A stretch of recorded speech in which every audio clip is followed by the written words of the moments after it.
Yeah.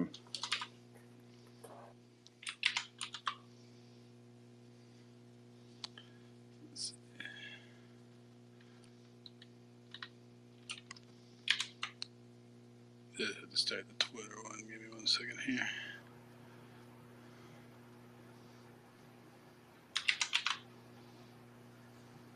Hey, Adrian, how's it going? Hey, Carlo, how are you? Good. I'm not too bad. Hey, did you guys get snow? Not here, no. No, not at all. Just rain. We got some snow this morning. Like, I woke up and my car was covered in snow. I was like, what? It was like plus 20, like, I don't know, 4 days ago or something. It's really crazy. Yeah. And like, yeah, it's just rainier, and right now it's 5 degrees.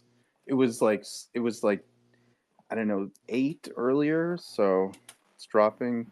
okay, no, yeah, I woke up with snow, like a lot of snow. So I didn't even have my snow things ready, right? Like my brush for the car and like the shovel and all that. Like I have to go dig that out from my locker in the basement there. So yeah, definitely caught it with my pants down.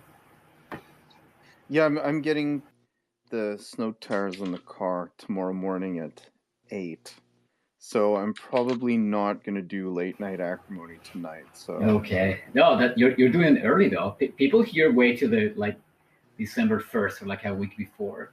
Like you can get an appointment to if you want to get it done somewhere. You can get one because everyone books it for like yeah like the week before the 1st of December, the week like a bit the 2 weeks before. Like it's everyone's procrastinating the last minute. well, it was booked last Tuesday.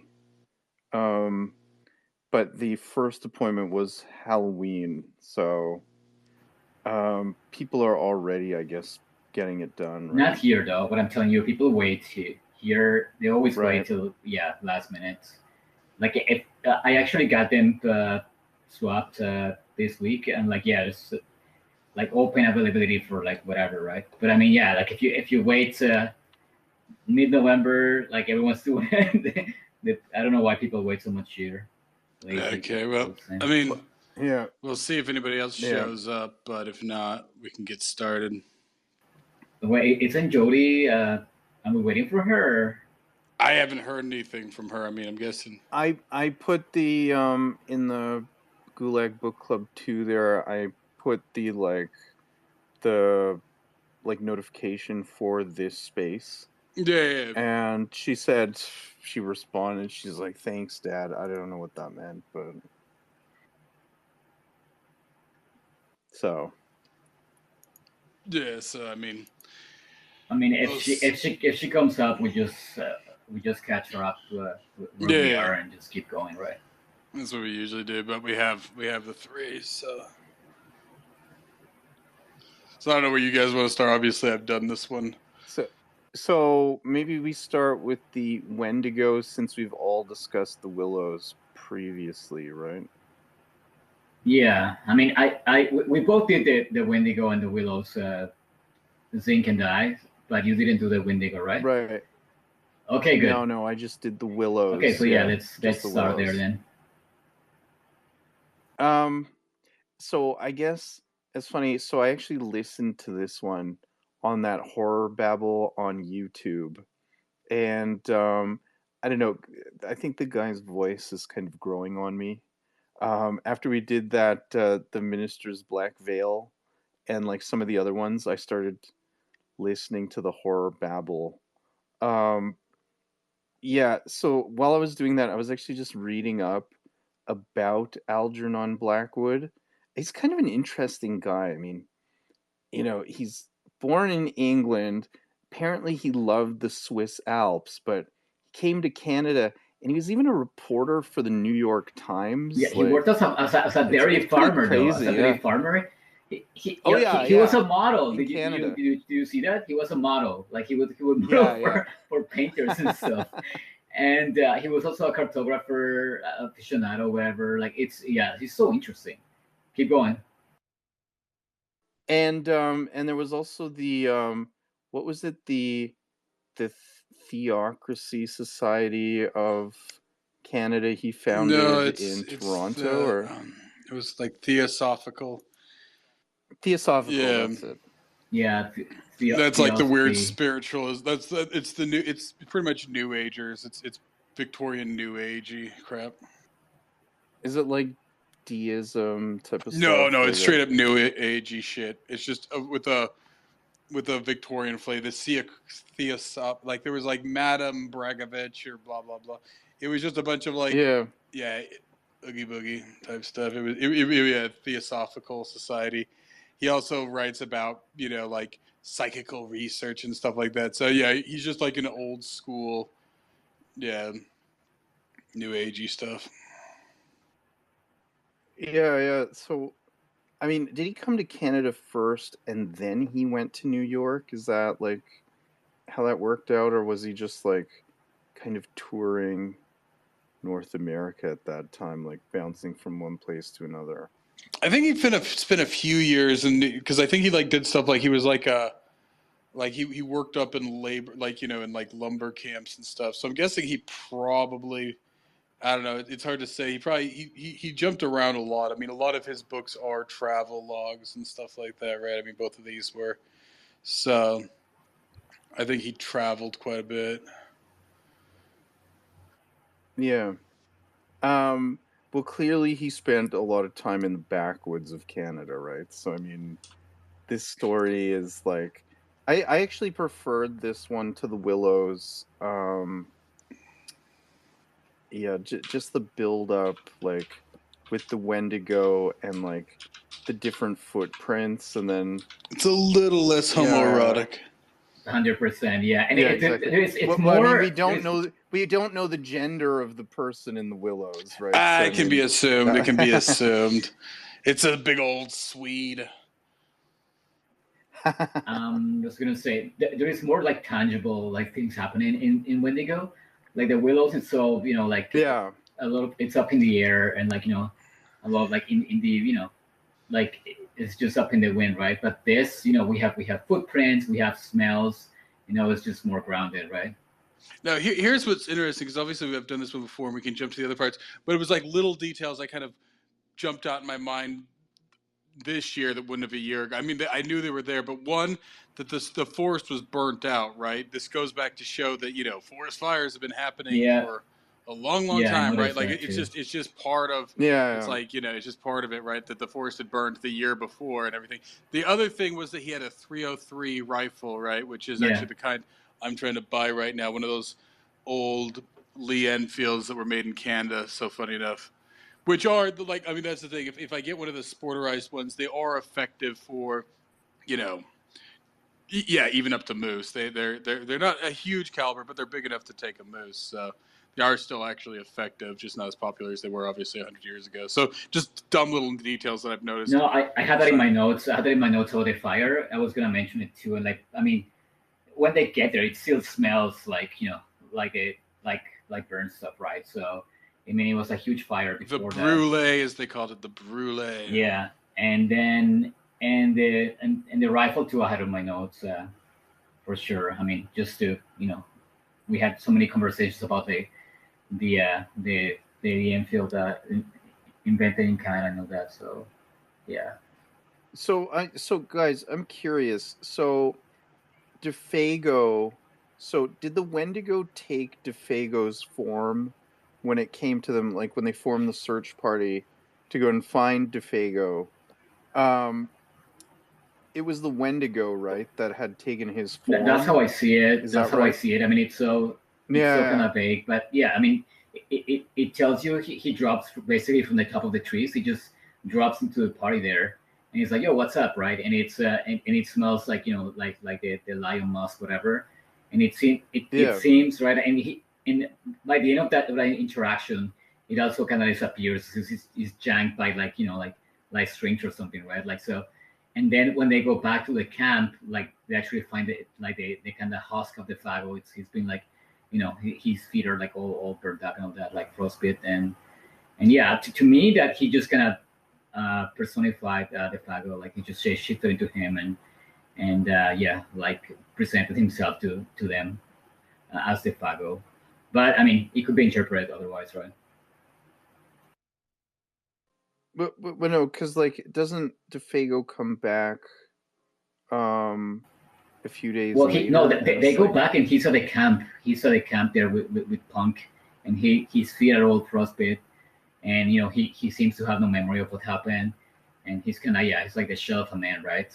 But that's when they go back to the camp, and yeah, like, I mean, if you think about it, like, how do he go back like all the way to the camp from when they saw him first, in the 50 out whatever where they are, without a canoe, or like, how did he get there, right? I mean, because it's like 60 miles away or something. So yeah. what I mean, I assume he walked there or It's something, like somewhat, because like wasn't he busted up yeah, like it's you somewhat know mysterious. I mean, I think it's intent. I mean, obviously, this is weird fiction, and obviously, it's intentional. The way I always kind of took it was that, yeah. So what they see at well, not the camp, at the site where DeFago disappears, right? Yeah, the Um, at, 50 island water. yeah. That's what it's called. So Yeah. at what they see at the distant camp there, I think, yeah, is some parody, like, yeah, like some sort of like doppelganger. So like it's channeling DeFago. Now I can't remember if they do something like, if like, I don't know if somehow they help free DeFago from its grasp, or if DeFago is always freed from it. But essentially, yeah, I think in some ways it's almost the idea is that it lets DeFago go, right? It parodies them for a bit there, but it sort of lets DeFago go. But of course, at that point, he's an imbecile, right? He's broken and near death. So it's hard to say. so it kind of stole his soul in a sense, right? Yeah, I mean, Well, that's what the Wendigos do. That's what that's the intent of the Wendigo, right? So yeah, once you get infected by the Wendigo, yeah, it's game over kind of deal. Yeah, because he has the can stink we on him. can we talk about that though? About the more the original legends? Like, I asked, would I get got my wild meats? They're native, so I asked them, and they do know about the Wendigo legend. And it, like, the way they told me, and the way I read it too, like, like the folklore version, it's more like a kind of, like, spirit that possesses them, right, and kind of turns them into kind of a werewolf thing, right, where they become cannibal, and it's the cannibalism involved in there, right? But I mean, like, it seems like Blackwood kind of made his own spin on it. It feels more like the figure of Pan, right? Like, kind of nature personified, like, or embodied, right? Whereas what I said, like, the way I know from the folklore, it's more like it is more like a spirit, like an evil spirit that kind of turns people into more like a bestial, behavior of that, right? Yeah. Well, definitely related to dark energies in First Nations culture, right? So it's they don't really want to talk about it. Uh, a lot of the bad stuff, they don't really want to mention it or even speak of it, right? So, just, have you watched any of the Skinwalker Ranch or Mount Wilson stuff regarding all that similar kind of occurrences? Yeah, I saw that Skinwalker Ranch show. Well, Um, there's also some dude named Carl. He's actually an old what was your Mormon? He's an old Mormon, um, but no longer a Mormon.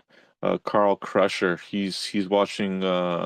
He's producing actually. It's all about Mount Wilson, actually another mountain in the same vicinity of Skinwalker Ranch. And Bigelow was there, and all the other scientists were there, and stuff like that. So that's ongoing continuously, actually, right now. Uh, he's on YouTube and shit like that. So Beyond Skinwalker, it's called. So there's a lot of yeah. neat stuff, but that's also related to a lot of shamans and a lot of First Nations culture as well too. But once again, they don't like to talk about well, all the depictions, the rock art, the wall, all the petroglyphs depict a lot of that stuff too. But when it pertains to skinwalkers and I guess similar, very similar to Wendigo for my thoughts behind that. But they don't like to talk about it a lot either, right? Being dark spirits and their sacredness, right? First Nations culture, even with burial grounds, for instance, is very sacred, right? So in this story, like I'm kind of get the sense that the Wendigo is like it's kind of like a wolf kind of figure, just because like when the two sets of tracks, No, when you can Simpson you can follows find the two sets of pictures of it. tracks, right? It's not It's a wolf. like It's almost like hooves. They're kind of like hooves and antlers, and it okay, kind of looks wraithish. It's very emaciated. Like you can find a lot of descriptions. You can even find a lot of depictions of Wendigo. If you just Google a Wendigo, um, Yeah, you're getting mixed up with actually Dogman. yeah. There's a cryptid Dogman factor. Interestingly That's what that is, enough, right? in what was it called? The Hannibal TV series, which, like I said, was mostly done in Canada. There's like a representation, like when he's trying to imagine who would be, Hannibal. He always imagines him kind of as a Wendigo-like figure, right? It's essentially, yeah, it's got like a skull head.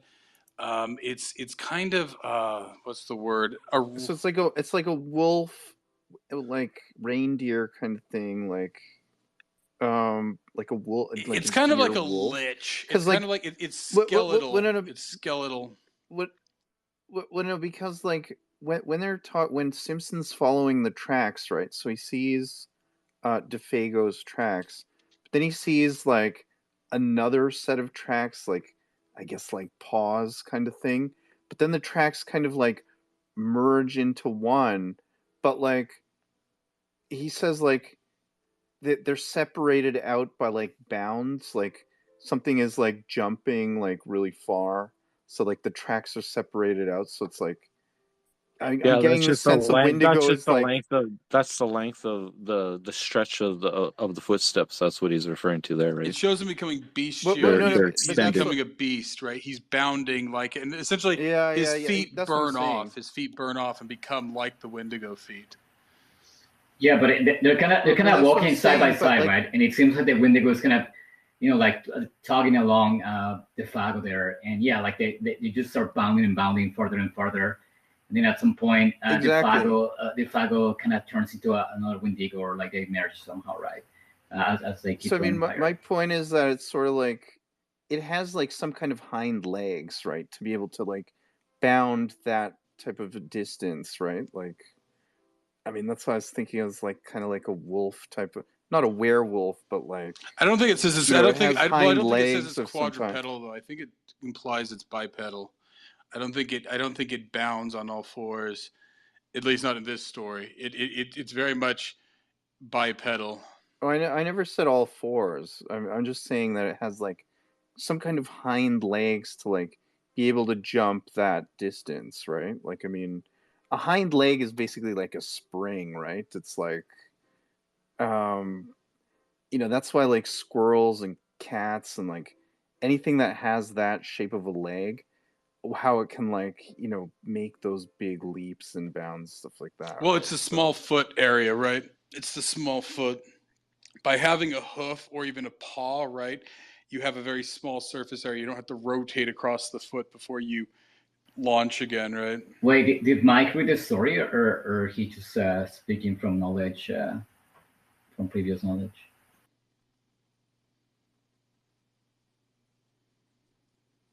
I think Mike read it. Mike, you there?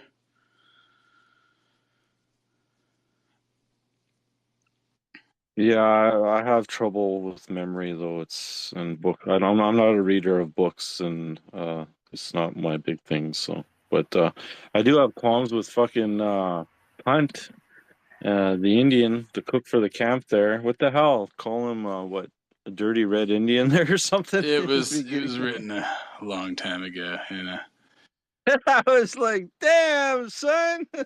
No, if that isn't some old kind of talk there. Well, I mean, the whole thing, the characters, they all represent sort of stereotypes of all of them, right? I mean, there's a very specific reason that one guy was chosen to be Scottish, the one guy was chosen to be French Canadian, the one guy was chosen to be, I always like, the foul mouthed one was like, Anglo Canadian or Anglo American. It's not clear what Hank is. Well, yeah, DeFango was from Quebec, right? He Yeah. was from Quebec. Well, so Yeah, like that's and the yeah. thing. There's the perception, and of course it still exists this day, that French Canadians are halfway between European and native, right? That they've been here, so that they kind of span both, right? And that's kind of why I think very specifically. Well, wouldn't that be like more reference to like the voyageur type? Well, that's what I mean, French well, Canadian. that's what Yeah. DeFago is, right? He's old French Canadian. He's made his way. So I think that's the thing, right? Is obviously the Wendigo takes advantage of DeFago because he's both in tune enough with the Force to be lured by it and everything and all that,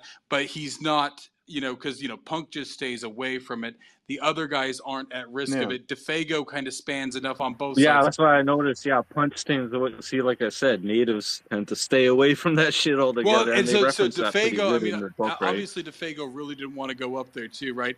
It's Hank who convinces him, oh, it's not that bad, right? I know what you've heard. It's not, but that's pretty much the constant conversation between Hank and DeFago, right? Later on, we find out exactly what it is he's afraid of, but the whole time it's like, I know what you've been hearing. It's just bullshit, right? So I mean, but obviously DeFago's bothered by it because he's been in the bush long enough and maybe has a bit of native blood in him too. But I mean, Simpson doesn't seem too bothered by any of this, infected by the right? Wendigo, though. Well, he's directly impacted by the Wendigo too. You got to keep in mind, right? So yeah. Well, like I said, that's kind of understandable in that regard. Simpson and Cartwright, he chose, educated Scotsman, because educated Scotsman would at that time had the stereotype of educated Scotsman is very, very unimaginative, right? Very sort of Scrooge McDuck, right? If it all they care about is the cost of something, right? And so I think it's very specific why he chose Scotsman, right? Because Scotsman wouldn't at that point educated Scotsman from Aberdeen, right? One religious, one obviously just a scientist, would be the least imaginative characters he could think of, right? So as they're trying to address it, they'll handle it in a different way than Hank or Punk or DeFago, right? So I think he chooses the ethnicities based on kind of stereotypes of those things, right?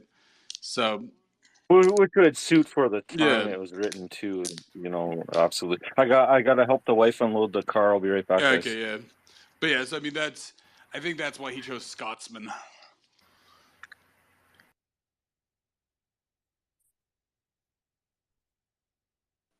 Yeah, so I mean, when he came back and he tells his uncle, when Simpson comes back and he tells his uncle kind of like dismisses him as being like, kind of like out to lunch and shit, and like he sticks to his story. I mean, does the uncle actually like in the end believe that?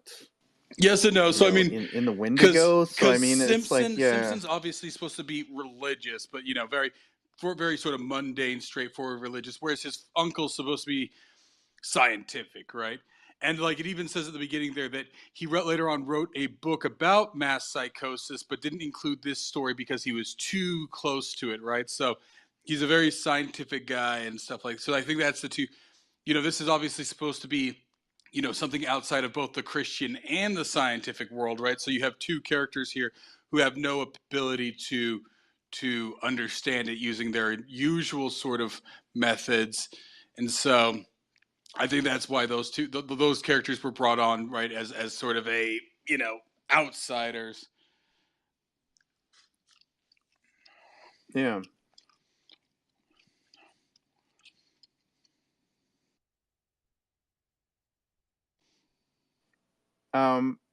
So I mean, at the very end, like, are we to assume that DeFago dies because, the Wendigo has like used him up? Like, is that the idea behind that? Either used him up or just broken him, right? He's essentially retarded. Yeah, I mean, basically, it's like it kind of sucked his soul away, right? And I was thinking a lot of the white people, right? Like how the girl, because like the quote unquote suicide, but really, like you can interpret, she just returns to nature, and this she goes like all the way to nature. This is how I saw it too, right? Like maybe, like Defago's soul or like life energy just went into nature, right? And like what's left behind is just his body as a shell, it's an empty shell, right? But, Well, like, go ahead. that is the possibility. Is that the Wendigo that we see is one half of Defago, and the other one, right? Like almost like he's been cleaved in two, right? He's been transformed into a Wendigo, and then all that's left is this, idiot, body behind too, right? So that's another way to see it, because what they see that's either at the other camp, right? That Wendigo that they see at the camp is either the original Wendigo wearing some form of Defago, and then he lets him go, or B, it is Defago but a Wendigoized Defago, right? And then that's he's sort of been separated there. I thought that the Wendigo had like Defago had merged with the Wendigo, because like the tracks. So I mean, he sees when Simpson follows the tracks, he sees that there are human tracks and then something else, but then like they kind of merge into one, and he only sees one set of tracks. So it's almost like the Wait, Wendigo and is it Defago one set, merged. or the Fago's tracks just turn into like Wendigo like tracks? I think it's implied that they start running so fast that his feet essentially burn off, right? As part of the transformation into a Wendigo, his feet burn off with the high speed that they're going as he's transforming into a Wendigo. And then at that point, they literally start to either fly or run across the trees tops, right? Like originally, that's part of the Well, sort of Wendigo that's how thing. the doctor and Hank, and when they tell a story to like kind of back to Simpson, right? When he goes back to the camp, and they kind of retell the myth. That's what they say, right? Like, oh, like eventually, like the whatever, like this is the friction, like burns the feet of the whatever the victim, and like they start leaping so up onto the trees until they basically disappear, right? Like onto the canopy of the trees, right? Yeah. Well, like I said, the last time we ran this space before any of you guys were here, and like I said, that rando guy who had No, like I was some native here. family. I was there with you guys. Oh, okay, yeah. I can't remember who was in, but he came and he said that's the thing, right? They kind of run along the treetops, and they have a very distinctive smell, Yeah. right? It's kind of like something running quickly along the treetops, right? Well, it's interesting about the smell, because I mean it's so emphasized in this story, right? I mean, like one of the first kind of foreshadowing hints, it's like Punk, everyone's sleeping, right?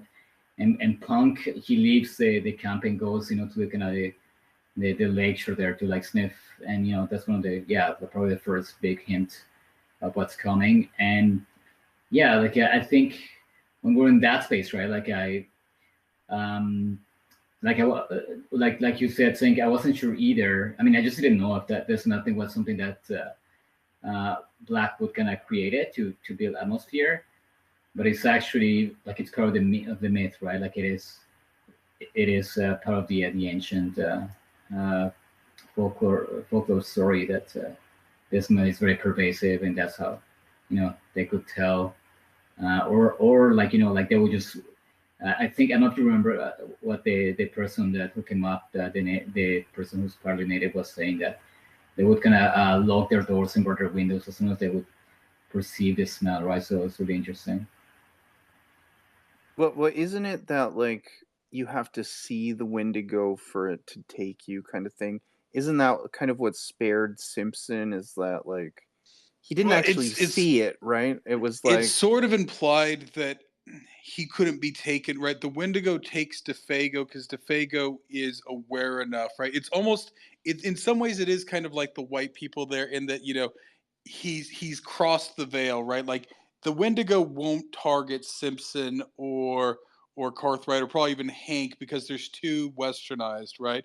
Whereas Defago is essentially kind of he's been enough in the bush and all that stuff and buys into it, right? It's almost like like that it won't touch the other ones, right? Like, so he sees it, of course he sees it and interacts with it, but that's because he can, right? In some ways the other ones aren't even at risk to the Wendigo, right? Punk is at risk right. to the Wendigo, but of course he avoids it. Defago's at risk, wants to avoid it, but gets pretty much pushed into it by Hank, right? I kind of read it a different way. I thought that like if you see the Wendigo, it'll take you, right? It's Well, like if you can see the Wendigo, is what I'm saying, right? okay, okay. It's a question of not only seeing it, but the ability to see it, right? It seems like, right, like well, the other guys technically saw a Wendigo in the form of of Defago there, right? But it didn't But I affect mean them. they all get the odor, right? Like they all sense the odor of the Wendigo. Well, Well, now they are. They're now you guys becoming more in remember tune at some with it. point, like it's mentioned that specifically it calls them by name. Whoever the Wendigo is taking, that it calls them by name, right? So it's like it's a deliberate, choosing of the person that like it's taking to go to the No, wild. that's true. You guys remember that or no? It's mentioned there. Yeah, Right. yeah. Yeah, yeah. Well, it Yep. calls them. It says something that says Defago. Yeah. But like, there seems to be a sense that like maybe in time, Hank will be suspect to it, right? But it's almost like you have to believe in it to some extent to be, you have to be in touch with it, right? Like it's not Yeah. going to affect people, right? It can manifest in the real world, but only with people who are involved with it, right? So yeah, obviously Defago, despite being, mostly westernized, obviously maybe he has some native blood, but he's obviously spent enough time in those forests and everything, right? And you actually just see it in Defago himself, right? Yeah. Different points he gets very moody. He switches between this sort of, kind of jovial, French Canadian guy to being like, yeah, kind of like, the 1,000 yard stare and stuff like that, right? So it's kind of like Mescalito in a sense, right? From that like oh, what's that book? Carly, you know who I'm talking about, right?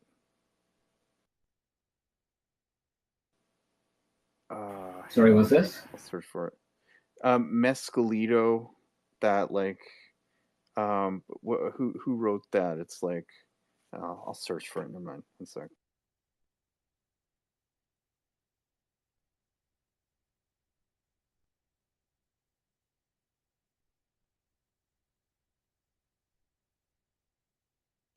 I'm trying to figure out where this takes place because I think it says Northern Oh, it's in Ontario. the Thousand Islands.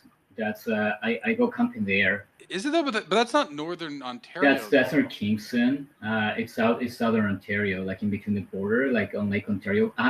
Yeah, but A it's hundred but it says percent. Rat Portage. It says north of Rat Portage, and that's the Thousand Islands are down near Kingston. So Well, it's around. because yeah, Like it's that. well, no, I'm saying that I don't know if it's made up. Maybe he combined the two because yeah, he says something about 50 But Mile 50 Island mile or island is in the Thousand Islands, and the way he describes, like the country there, it really seems like it is the Thousand Islands, especially. But he very specifically says Yeah, it's north of Rat yeah, that Portage. is So there. and the Thousand Islands are in Kingston, Yeah. right? I mean they're right across from New York. Half of them are New Well, I Yorkers, mean, all right? the way to the west of Montreal as well. Yeah, but I mean still it's not northwest. So I don't know if he's just making up a place here or if he's combining or if it's an old name that nobody remembers anymore. So I mean, the Cuz actual yeah. forage is it's Kenora, right? It's Yeah, Rat Portage is now yeah. Kenora. So So it's north of that. So I mean, technically, and of course, this was written 100 years ago. I don't even know if Manitoba exists. I can't remember. So it could be, part of Manitoba there or something. Yeah, it's Yeah. pretty wild up there, though. Yeah. Yeah, no, I was thinking of that Carlos Castaneda, the whole it's like you have to like believe you're seeing it in order for it to like be real to you type of thing. well, I mean, this happens in the other story, right? In the Willows, where like basically they say like, oh, if we don't think about it, it won't affect us. I mean, they go, a good chunk of the story is just that they trying to avert their thoughts from what's happening, right? This is a relatively old concept, even. I mean, a lot of things. But of course, it's played for humor to some. Did you guys ever watch? It was the Terry Gilliam movie where they're Vikings, Eric the Viking, or something. You guys know what I'm talking about? It had like But like at one point they get to Valhalla, but they have like a Christian priest with them, and he doesn't see it, right? He doesn't see it, doesn't bother him at all because he doesn't believe in it, right? Yeah, exactly. So is that what we're to like believe about the Wendigo? It's like you have to be like in tune with it basically in order to like see it or be taken by it. Well, like I said, this is the other side. Like I said, of when you stare into the abyss stares back, right? It becomes aware of you, right? So it's all that kind of same thing. Like, yeah, it's Yeah. almost like an ethno-cultural demon, right? Like it's almost kind of a polytheistic like way of seeing the world, but it can only affect you if you're in contact Well, with this that. is the same theme as Greco Pan and the White People, right? Where like people who come in contact with it, then they're affected. I mean, this woman lives in the city, whatever, but only those. But you have to believe. You almost have to believe in it to be affected. Yeah, by exactly. It, right? So like, it seems to bother Hank and Cartwright and Simpson, but so long as Hank maybe will keep going back out there, but Cartwright and Simpson is just a weird thing that happened, right? It doesn't continue to affect them. You have to continue to kind of be involved in it, and that's the problem, right? DeFago, has been out there alone enough. He's been hanging out with the natives. He might have some native in him. And so it can target him, whereas it can interact with the other ones, but to them it's just something strange, right? It doesn't the full effect of the Wendigo can't really be experienced by them. Yeah. Well, like I guess you can read it like the logical way that like just being out in the backwoods for like long periods of time, you can kind of like lose your mind in a sense just because like it still does defy logic, right? That they see something that looks like DeFago at one point, and then they travel back to the camp and he's already there, right? There's no way that injured man. So there's still something supernatural going on, but it doesn't affect them the same way. The tracks, right, the footprints, right, like that. It's you can't really explain that. That's they seem to be 20 feet apart, right? Like it is. How do you explain that, right? So that's kind of supernatural there. I'm trying to look at the map, see, because I wanted to ask you guys too if you had an idea of exactly what it was. It was Thousand Isles, or because north of Kenora there is an area with a bunch of islands as well. Oh, well, actually, somebody made something that almost kind of seems like now it's four-legged, but somebody, maybe you guys saw it, maybe I liked it or shared it. Somebody had one of those things where like they're in a costume on stilts and it has like a shroud over them and they're on all fours and it almost kind of has like a horse skull face, right? I don't know. Wait, what are you talking about? Yeah. Somebody did like a costume that almost kind of reminded me. It's quadrupedal, but it has kind of like a shroud and it has like a horse face and stuff like that, and like almost like a skull poking out of it, and then they're like on stilts to almost give it a kind of like a stilted quadrupedal look. It's almost kind of the same thing. Did I like it or share it or? I can't remember if I did. Yeah. So why do you guys think it's by Thousand Islands? Like, what gives you that impression? They kept saying 50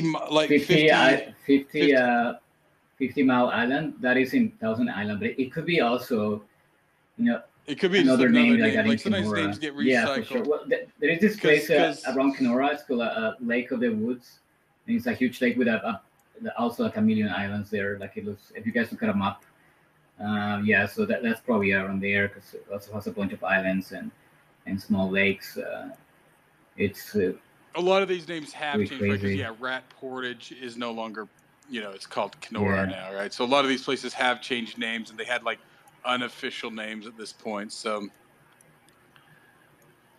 there's a place called Dufresne Island north of Kenora, and it has a bunch of like little isles around. So that could be that.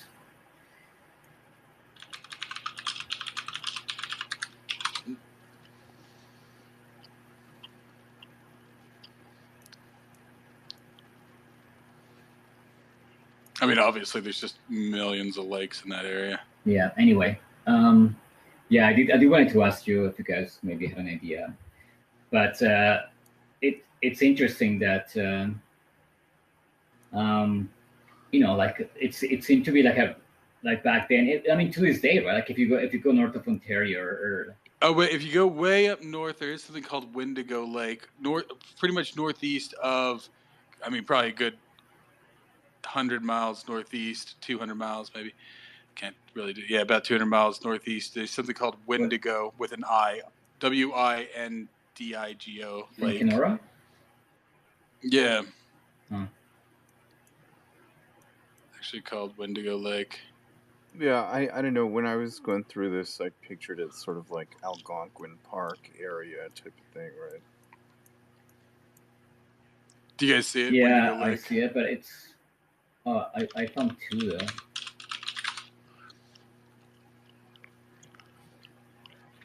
Oh wait, there's one. I guess there's one in Minnesota. Wait, Lake No, Wendigo. But I found many. There is one near. Yeah, so I'm just looking on Google Maps. So if you take Google Maps and you go northeast and kind of zoom out quite a bit, and it'll just show you kind of the bigger ones. You'll see Cat Lake, and then if you go north of Cat Lake, you'll see Wendigo Lake.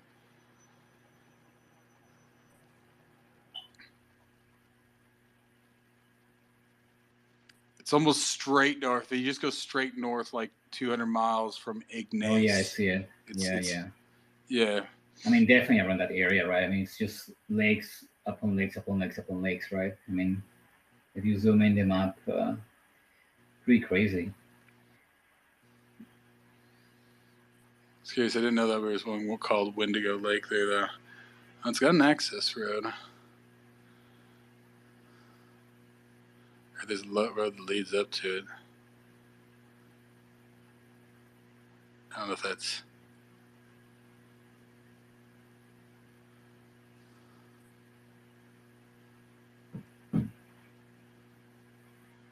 So yeah. So what I was saying though, like the legend, the mythos seems to be more, it's more like a possession kind of thing where people become just like bestial werewolves, whatever, flesh eating people.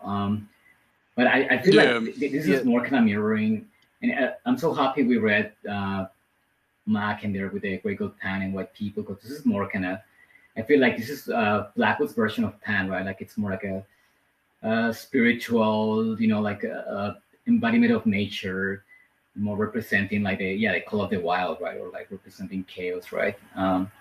So I'm pretty sure Blackwood saw this as like, oh yeah, like I mean, kind of in line with the kind of Pan thing, because I mean, like a lot of people were writing about Pan, right? It was Machen, Elizabeth Barrett Browning, she wrote a poem just old Pan. There is a guy. Who's the guy who does the kids books? Graham, the guy who does kids book in the Victorian era. He does the kids books for Penn as well, with illustration of that. So it was like this revival of like Victorians were like kind of feeling that industrialization and like modern society was kind of pulling them away from nature. So they had this kind of obsession with going back to it, and it was kind of represented with Pan there. So I mean, a bunch of painters still would paint. Pan. So I feel like this is Blackwood's, kind of attempt to, like kind of align his ideas to that, right? Which I mean, with his whole experience living in Canada and all that, and like being like a bushman for a while. So yeah, so it's interesting. The take on this, like the Wendigo by Blackwood, it's very different. So I mean, and we talked about before. The movie Ravenous with Guy Pearce and Robert Carlyle. I mean, that really does focus on the cannibalism aspect of like the Wendigo, like mythos, right? Like yeah. Actually, that's a big part of the actual, theology of the Wendigo. You actually have to eat human flesh, right? So that's part of a big part of becoming, right? But in this story, Mikey, like I mean, that isn't really focused on, right? No, It's more, that's what I was gonna ask. Like, I didn't get that. I was like, because that's a common correlation to actually becoming fully a Wendigo yourself, right? And it didn't really kind of No, but tell that in this story. story, yeah, it doesn't allude to it at all. It's more appears more to be exploring the More of like a spiritual aspect, like an evil spirit, a dark force or something, yeah, for right? sure, like a That's what I represents, yes, a anyways. chaotic nature, and also kind of like like extreme wanderlust. Like what drives a man, kind of farther away from civilization. You know, until like Yeah.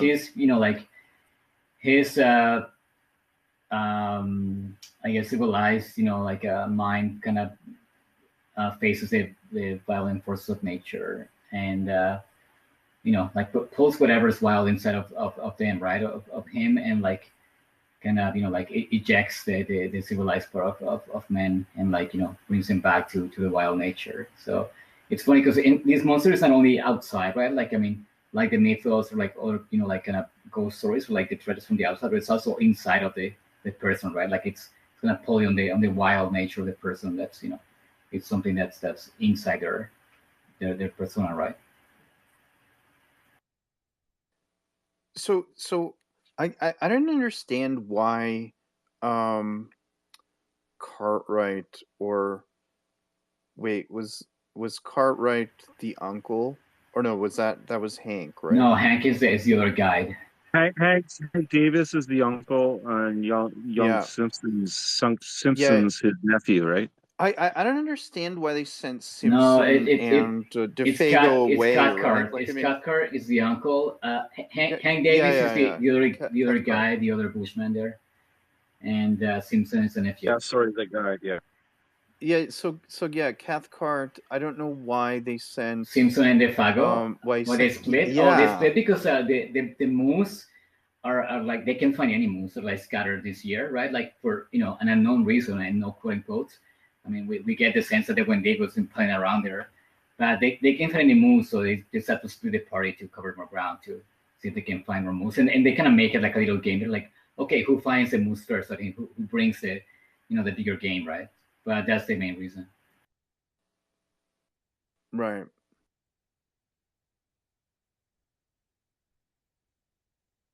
So I mean, clearly they need a moose to survive, right? I mean, that's No, they have so plenty of fish. They're just hunting the moose for the Oh, sake of yeah. hunting yeah, the moose. Like it's implied that they're eating endless yeah. fish, At some right? point, Punks yeah, eating Right. yeah, tons of. exactly. They make a joke. The Fago and Simpson are kind of sort of laughing about that.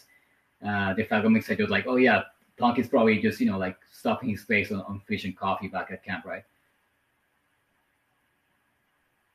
Yeah.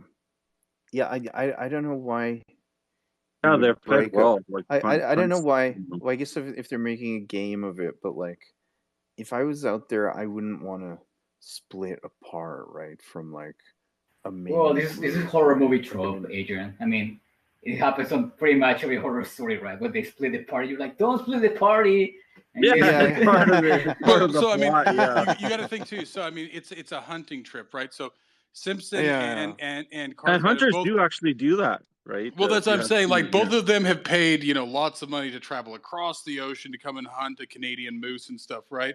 And the other thing you got to remember is that if one of them takes a shot, it's going to scare off anything else, right? So by splitting apart, right? So like, yeah, they weren't able to find anything easy. So the easier thing would be actually to split apart, and then yeah, you know, Hank's going to go lead Cartwright to find one moose, and then Simpson and DeFago are going to find another moose. So it just makes more sense that way, right? Like usually people go hunting alone, even, right? That's why they have guides. But usually when guys are going out there, because the moment somebody pulls that trigger, everything for a good distance around is gonna fuck off, right? Well, the Fango's like a guy too, in the sense too, isn't he? Well, no, that's a DeFago and Hank. That's because Yeah, they're the it guys. Yeah, sounds the like trappers. Cartwright. Yeah, so Cartwright's made this trip before. Hank's been his guide in the past, and so now he's bringing his nephew, right, to do it too. So now he needs a second guide. So I think they really always intended to split up, right? So that's why they have two guides. Yeah, divide and conquer. Yeah, and that's what they do in reality too. If you have guides and big pay, like you said, the price people pay to come even to BC to go hunt, even fish. actually in Manitoba. We had a lot of Americans come up. The fishing camps, fly in, expensive, big bucks. Well, that's like the boats back then were faster, right? I mean, they did have steamships, but I mean, well, it's just like the Titanic, right? This is a bit before, so it's still probably like a good week or two long voyage across the Atlantic, right? And then they got to travel by rail to Yeah. wherever, right? So I mean, they probably cleared out the better part of the fall, right? They're probably gone at best like 2 months. I wouldn't be surprised if this is like 2 months, right? And they might be hunting other things too, right? Obviously, they're But out you there have to to. set the scene too, right? Because like back then there wasn't a lot of infrastructure, like cities and like right the size. It was like literally the woods. As soon as you stepped off the train, for instance, right? Well, it's curious when you read about the history of camping, like recreational camping, right? Like up until at least the American Civil War, everybody camped, right? That's just how you traveled, right? Yeah. Kings, queens, whatever, you had to camp.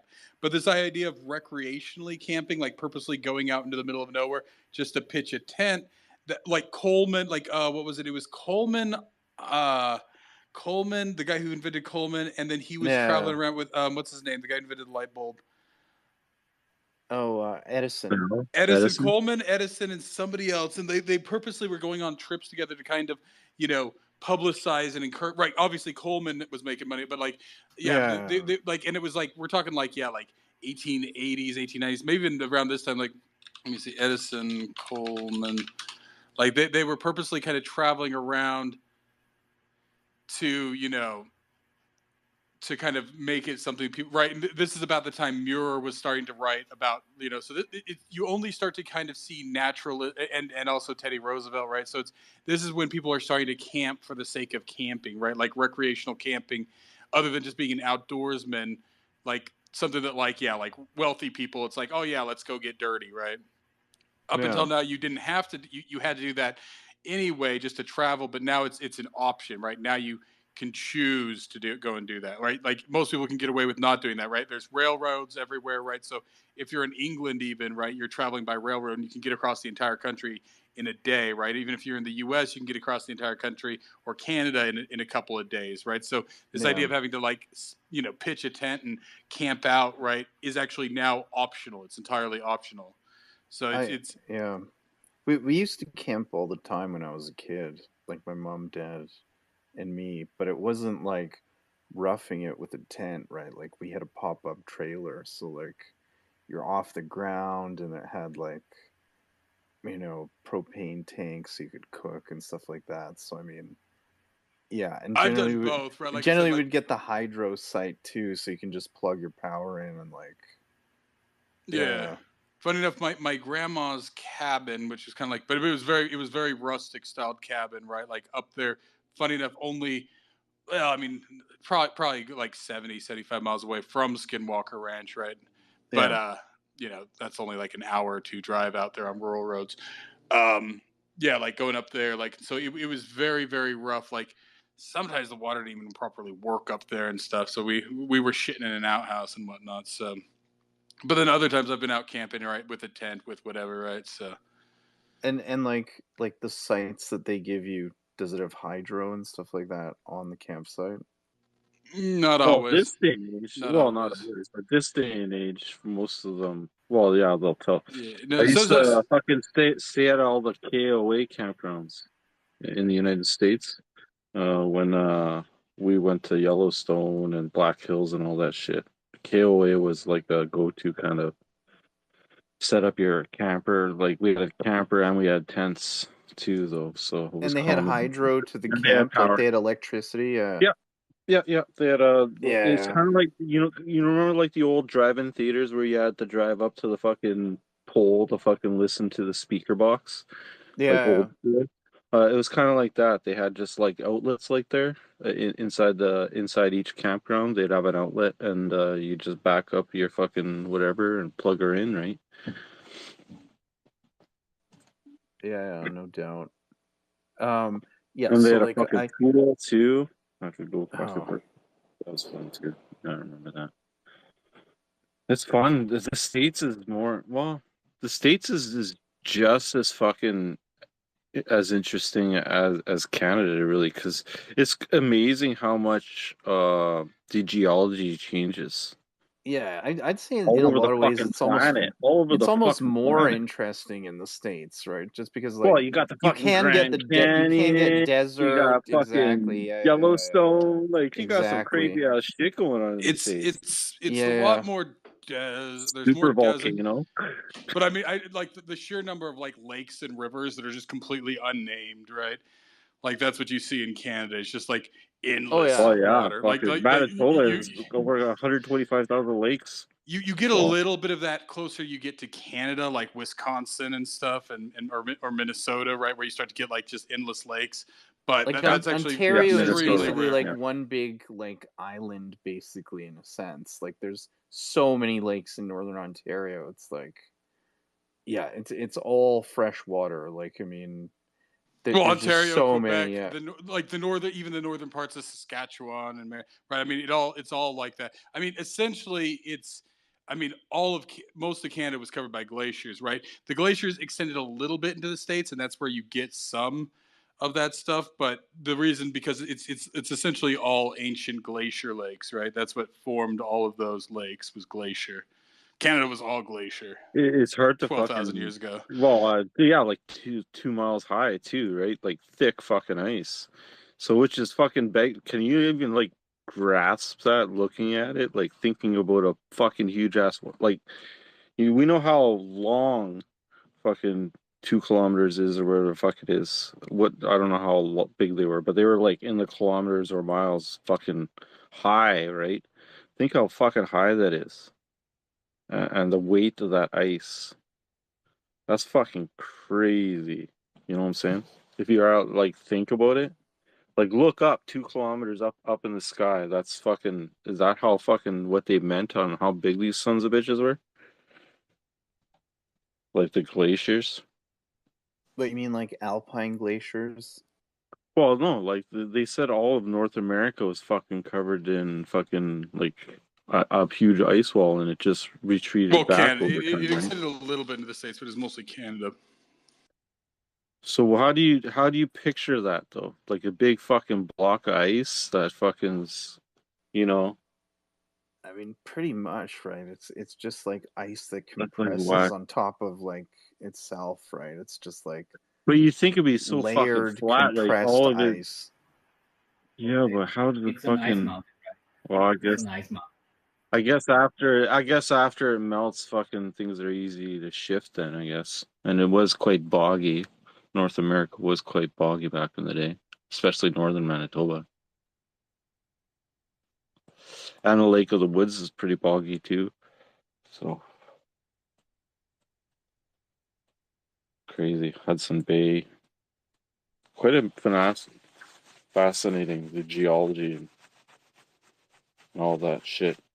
And But then how it all fucking melted quickly, right? because he doesn't mention anything about the cannibalism, but maybe that's what DeFago. Maybe because DeFago doesn't do cannibalism, he doesn't become a full Wendigo. If he doesn't become a full Wendigo, That if would he's make not sense. torn Yeah, asunder, but at yeah. the same time, Nah, he never I don't touched. get that at Yeah, all, me really. neither. I Me don't neither. see. I don't get any sense of cannibalism in this story. The Well, no, as I'm saying, like, but transition. maybe like he hints at it himself for people who know the tale of the Wendigo, right? Because at the same time, he's writing this for a Victorian audience, there, right? Wait, Where wait, hold on. So what else is maybe. hint at it? Oh, hey, Well, Jody is on there. what I'm Can you saying. bring up Jody? She's on there.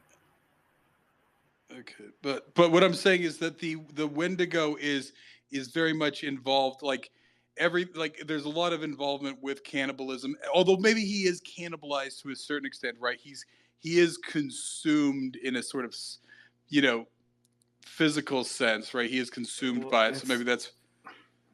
Well, it's was he like starving at a point spiritual too? That and like doesn't make any sense because part of becoming a Wendigo too is going through the process of starvation, right? You literally are so fucking hungry, it brings the animal out of you, and then you feed on a human, and then you fully become a Wendigo. That's like in tradition, right? So Sorry I'm late, you guys. It's okay, Jody. Hello. in no worries. Had to drive a bunch of people to the hockey game. Where are we? We're just still on the Wendigo. yeah, What but I did we, mean, just oh, go ahead. what did we go through so far? Various things. Okay.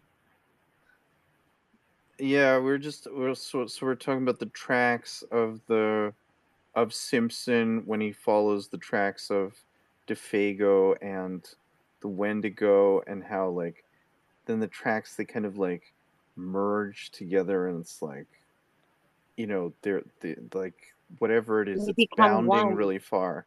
Yeah, exactly. We talked about how the Wendigo like kind of like because they're moving so fast across the treetops that like their feet turn to like charred or something, like they're burned and like Mhm. blackened and stuff like that. What else did we talk about? Um, we talked a little bit about Blackwood and how he came to Canada, but then he was also working as a reporter for the New York Times, and like just like how He an worked as a interesting model guy as he well. is. He worked as a Yeah, he worked as a well. model. Yeah. We also mentioned that kind of parallels to Mackim's stories, the Great Goat Pan and white the white people.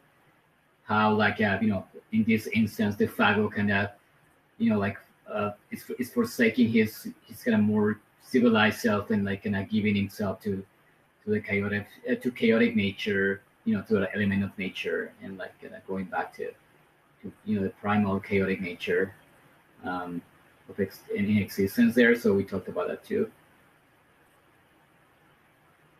We talked about how like the Wendigo, it's like you kind of have to be out like in the outdoors for a long period of time, and like the Wendigo is only visible to somebody that like kind of believes in the Wendigo. That's why like Simpson is spared, um, and his uncle is spared from the Wendigo, just because it's like you know like Punk believes in it because he is in fact indigenous. So like he knows about it, but like they don't really know about it, so like the Wendigo sort of doesn't choose them, like but like it's willing to choose DeFago. Also, like the Wendigo calls your name when you're being chosen, so it called DeFago's name, and not Simpson. Um, yeah. Thanks, Adrian. Thanks, Katie. Although I guess he wrote an autobiography too. Episodes before 30. I'm just saying, like, yeah, because, like, yeah, it seems like he just kind of traveled and did a bunch of different things. Here's an interesting, like, this is on the Wikipedia, maybe you guys saw, but, like, yeah, he talks about kind of his understanding of the supernatural and all that stuff. It's on the Wikipedia. It's the lengthy quote there. Wait, Jody. So, what was your impression of the story of the Wendigo? I really enjoyed it a great deal. Um, I really like the way Blackwood writes. Um, I don't know. This was kind of like for me. It was kind of like well, I've heard of the Wendigo before, and being from Manitoba, I've heard about such Okay, things. tell us though. What did you know before this story? Like, what was your knowledge? Well, I mean, it's just folklore, right? Like Yeah, indigenous folklore and whatnot. but I really it was like a good old fashioned kind of scary campfire story sort of thing. I really enjoyed it. Um, and I like the characters. Sorry, yeah, I read that first and then I read the Willows, so I'm just give me a few minutes to catch up here. yeah. So I don't know if it's that like these are almost 100 years old, but like I Yeah. I didn't find them like all that scary, right? Like I mean, Well, that's what he writes. He's not so much trying to be scary as a sense of awe, right? It's a sense of mystery. Yeah. Yeah, you got to think of the time once again and the era, right? Not as much knowledge was known then compared to now. Think of the education system. How many people could actually fucking read and write at that point in time, too, right? So very impactful for the time, definitely, I believe. Once again, Yeah, I mean, what you see in a lot of yeah, these is trying to explain to somebody from Britain, right, the vastness of the American and Canadian wildernesses, right? yeah. This is what you often run into in even early travel logs, right? Like, probably in their trip, they probably, like it even says somewhere in there that that they've traveled something like 70 miles, which isn't shit in this wilderness, right? Like 70 miles in Britain, right, is sometimes further than most people go in a lifetime. But here traveling 200-300 miles. I mean, just for them to get to Rat Portage alone from the coast, right, and everything else, right, and then they're easily traveling to 100-200 miles up from there, right.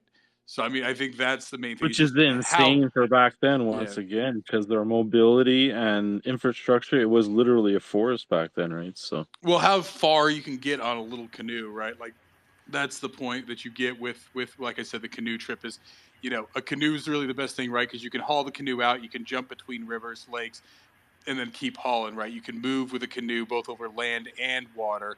Obviously, you want more water than land, but still, just how quickly you can move across, the yeah, wilderness there. they're very mobile when I was you're actually moving to portage and I rapids and was actually shit, thinking right? about So, it. Like, I've actually done that. have you guys canoed? Like, I'm thinking about it. You can cover so much distance though, on a canoe. Like, it's I mean, on a kayak too, right? But like, I mean, like, you can go far. Like, I mean, I did Lac Raymond, like north of Quebec, and I mean, like, there is the whole Raymond River, like goes all the way there. Like, we did it in like half a day, and it's so. I mean, it takes a long time by car. I was like, oh my god, you can. I just imagine back then, before like even the railroad and like like horses, whatever, you could cover a lot of ground, like through water. As long as you're going downstream Yeah, of there, course. Speedy.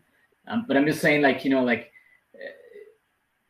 compared to now what we have, right? I mean, like now, I mean, obviously, like you need a car, whatever. But I'm saying, like back then, it's the closest thing to fast travel or like like modern travel that you can have, right? Like a canoe and just go down river.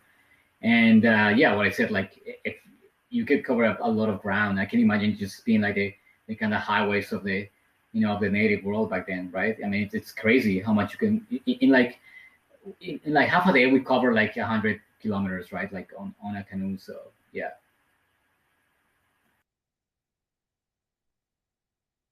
Well, I think even going upriver, right? Like, so long as it's not a fast-moving river, it's actually probably more efficient to move upriver on a slow-moving river on a canoe than it is just to walk it or even take a, because I mean, you can't really take a horse out here; that's too rugged. So it's probably even the quickest way to move upstream, right? Polling. Then you're into polling. It's tough to say back then. Actually, they didn't have the fiberglass materials too, right? So they literally were made out of wood and dug out and stuff like that. So it would have been heavy to port. I've portaged a fiberglass canoe on the Manitowoc River in Manitoba there, and she was a beast. She was a tank to haul through the woods there when we had extensive portages, right? So I could only imagine back in the day, being the wood thicker canoes and just the equipment too and the But then gear it's they carried. hides, so I mean, I'm not sure if they're that much heavy. If which the old hide and wood canoes might actually be lighter than a fiberglass canoe, right? Yeah, Okay, well, yeah, but if you're gonna actually, yeah, I guess so you could talk about those those were too. there's Voyager canoes, and then there's like what was happening from the Hudson's Bay, which is basically like a wooden dory type of operation. There's a great documentary from probably 10 years ago by the History Channel where they recreated this, and they would have to move these gigantic boats. There is some necessary portages there back in the day, but mostly it was north down Manitoba there, Yorkville, all that kind of stuff down. Lower Fort Garry too, I think has some. I think they still have some at the Manitoba Museum too, if I'm not mistaken, if I recall. Yep. And So I'll, yeah, I'll they go have actual representations of them. Yeah, yeah, I'll go find it. But those were like hardwood, sort of That's like thick. fast Yeah. river. Yeah, those ones were sturdy as fuck. But then when you got the cross east to westers, you get into like the sort of Voyager canoe thing. So it depended on like what you were doing, and because it was such rough territory up there with huge rapids and stuff, they would have to portage and doodly do there. But I'll go dig up this thing, and it's a fascinating. It's about 60 hours of TV if I remember correctly, but they go all through period correct. Like you didn't get any noob stuff, you didn't get any fly dope and stuff, and they recreated it with a bunch of people that went down. It was sort of a competition-y kind of thing if I remember correctly. And I'll go find it, but it was a fascinating watch with lots of Yeah, no, historical send that for me. accuracy. But like, what you got to think? These guys are in like a little 2-man canoe, and it's because it's small enough for them to hide it in the underbrush there, right? When they get to the island, they hide it, so it's not a big one. It's just a little guy. It just came across to me how it seemed so natural to them at that period of time, that everything had to be done manually, right? And they seemed used to it. Like that was just the way life was. So they didn't really complain about it. They just Well, yeah, you got no choice back then, you right? just You you just got just to get moved her on with done. it. Got to get her done. But in the This book has got there to was be done. This has got to be done. yeah, Got to in get the it book done, there right? was in the So, book there was no complaining about it. It was just kind of that's just the way it was. interestingly enough, if you look up canoe on Wikipedia, it shows a canoe that's made out of wood and canvas canoe built approximately 1912 by the B.N. Morris Canoe Company. So Yeah. that probably might have been what these guys were doing, was a wood and canvas, right? Like it's probably like a lacquered canvas. Waterproofed, yeah. Yeah, like because I mean, he wrote this. Like now, of course, his experience of these canoes would have been more like late 1890s, maybe, but it would have still been like, yeah. It's interesting how they like bend the ribs like to get like they bend the wood to get like the ribs of the canoe like that. Like Yeah, I mean, like what do? They just soak it for like 15 or hours, steam. 20 hours. Yeah, soak it or there's different. I'm not sure how they did it here because I mean, essentially that's with any wood shipbuilding, right? Most ships they bend of some kind, even back to the ancient Egyptians, right? They bend them somehow. Have you guys not seen the NFB thing where it shows an old Indian guy and there's no talking? He basically builds a birch bark canoe from scratch, right from felling the tree all the way to done product. I'll go find that one too. It's pretty good. I haven't seen that. Shows the whole process. It's magical, actually. What he builds it like? Oh, he has like saws and stuff like that, right? Like I Yeah, mean, yeah. Well, he does it with an axe. He does it mostly with very primitive stuff. No okay. chainsaws or anything, It's but it all shows an hand old tools. dude. It's all hand tools. Yeah, I Yeah, it's remember all that hand one. tools. Yeah. And then what? The skin is birch bark. Yeah. With a spruce sap, I believe it is, and then spruce roots boiled and softened up for the stitching, and then he makes this So do you tar. know what the weight is? Do you know if that weighs less than like a fiberglass canoe or? Oh yeah, oh yeah, big time. Probably, Because yeah. there's two different kinds of fiberglass canoes, just like there was sailboats. At first, they didn't know how strong they were, so they were just overbuilding the shit out of this stuff. And so there's old school fiberglass canoes that weighed like a ton, and then there's like I got a fiberglass canoe and it weighs, I don't know, 50 pounds maybe, and then the birch bark would be super duper light, but you wouldn't want to hit a rock with it. Let's put it that way, eh? Yeah. But can you hit a rock in the fiberglass one? Like, can't that bust it Yep, up as well? yep, yeah. No, you can. Well, it won't bust it. No, it just scratches it. But it depends which way you hit it. If it's in a rapid and then you get it wrapped around a rock or whatever, then that's going to bust stuff. But it's like, and then Kevlar would just be like a stronger form Yeah.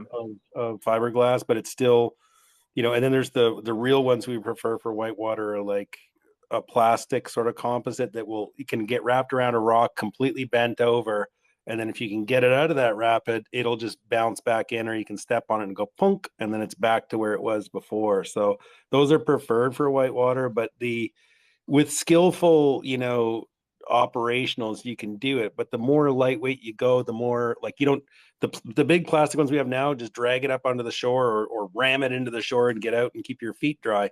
If you got a fiberglass one, you're going to be like gingerly, sort of not doing that, getting your feet wet. And then if you got a Kevlar one, because they cost an arm and a leg, you're going to be not even going close to shore and getting deep, getting wet up to your nuts because you're paranoid about scratching it on a rock, right? So as you go more and more lightweight, and there's actually really cool projects out there. You can make them out of fabric, some really cool ultra, ultra, ultra lightweight, like spin them on your finger type that some dudes have made.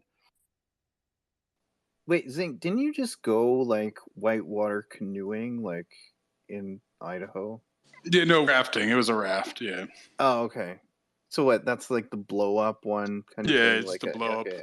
flat in the middle. Yeah, I mean, yeah, kind of almost like an elongated hexagon, right? So how was that? Like, did you hit any rocks and it just kind of bounces off or something? Like, I mean, No, I don't think we hit any rocks. I think we got stuck at one point. He had to push us out, but yeah, because we pulled over to stop for a second, but then then the guy it took a little bit of effort, but we didn't actually hit any rocks. Because in some ways, like if you get in enough close to it, then the rock actually kind of pushes you off it. So there was times when we got close to a rock, but the impact of the water onto the rock actually creates a force to push it off, depending on where the water is. Yeah. right. So did you have to wear helmets and stuff like that, or No, just life preserver. right? Helmet. Well, I don't know. I've seen it where they do wear helmets, right? Like, I mean, I like the really really like rocky terrain, and it's like violent rapids, right?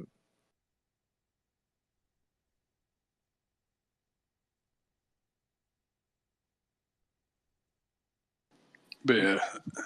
Again, the dragon race is here. Every year in Manitoba, they have dragon boat races on the Red and Assiniboine. Yeah. So I've done that in the big long boats, but That's not all. on And how many dragon. people are on that? It's like what, 18 or something? Is that it? Or like It's Well, quite a there's few. Yeah, it's 12. I think it's 12. I knew a 12. guy who did it competitively. I worked with a guy, and yeah, he was way into it. 12, and then you have somebody at the front to like coach everybody on? just kind of motivate you, keep you in rhythm. Yeah. Did you guys win? No, not the race I did. We came in fourth. But it's for charity, right? Yeah, yeah. It's fun. It's a lot of fun. Did it a few years. But I've never rafted. Like I've never whitewater rafted. Yeah, neither have I. Have you canoed? I haven't canoed even, I've to be canoed. honest. I've canoed a lot. Lake Winnipeg. So like, are there like streams and like creeks and stuff like that, rivers that you can go like up and down? I just usually go on the lake. Right. But I don't go. You don't go too offshore when you're canoeing on Lake Winnipeg because it's like a small Yeah, ocean, it'll so swallow you up. It it'll could get pull you dangerous. out. It'll Yeah. pull you out. It's got a very very strong current. But yeah, And no, you can that's fish. smaller. There's also Lake Manitoba too, and yeah, so Yeah, we it's a can little north of it. lots of Lake in Manitoba. But yeah, lots of good fishing.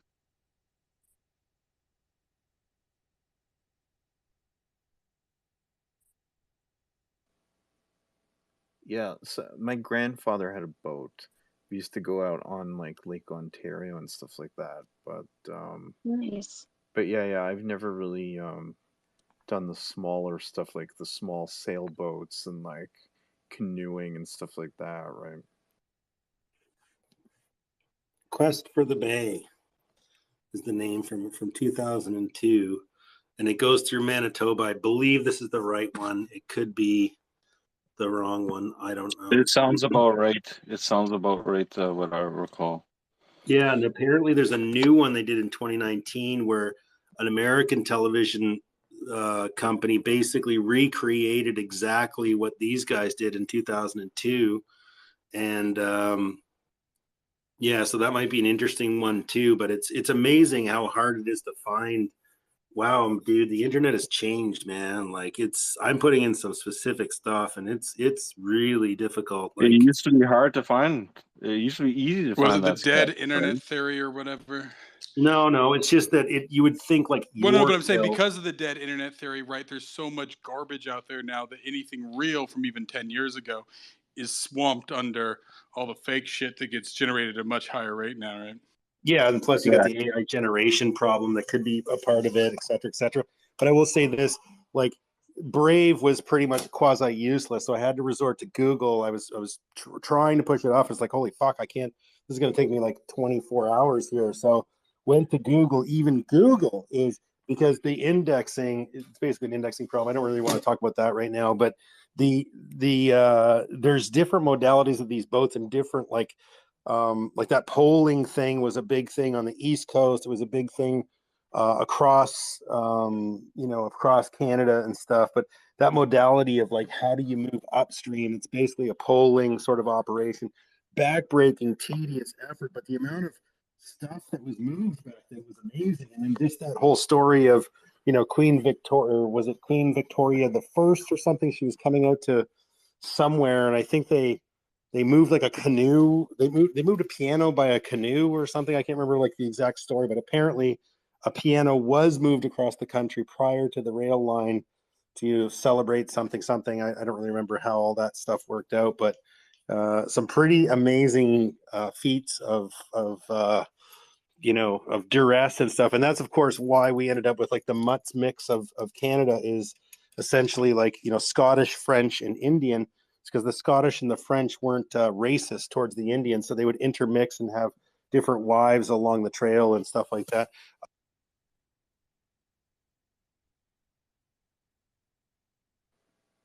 So, Wogpog, is the NFB video of the guy building a canoe? Is it Cesar's Bark Canoe? Is that Yep. the video?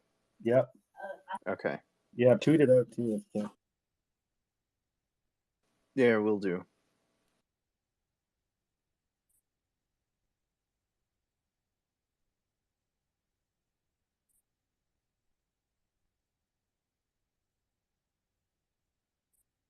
So, like I said, the reason I bring up the canoes because, of course, also, yeah, with the Willows, even though, sorry,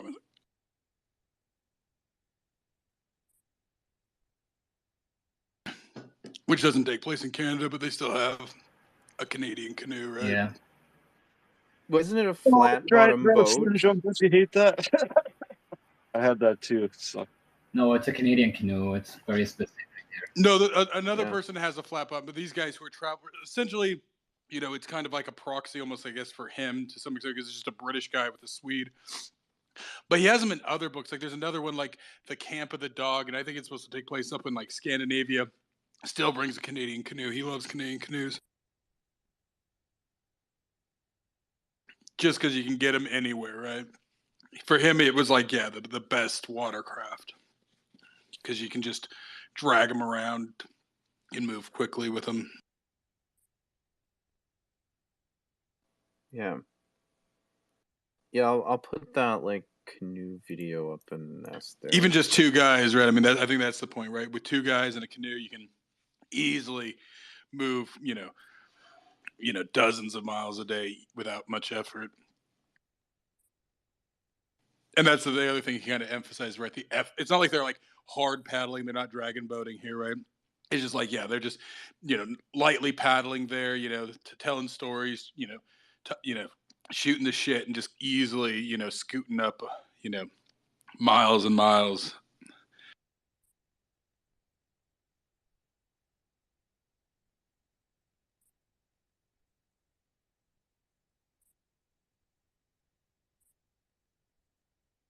Elon Musk is a fucking genius. Just whatever. Just saying that right now. Lucky son of a bitch, that's about it. The way you beat hatred is with friendship. Genius. Sorry. I got sidetracked. He's a fucking meme stealer is what he is.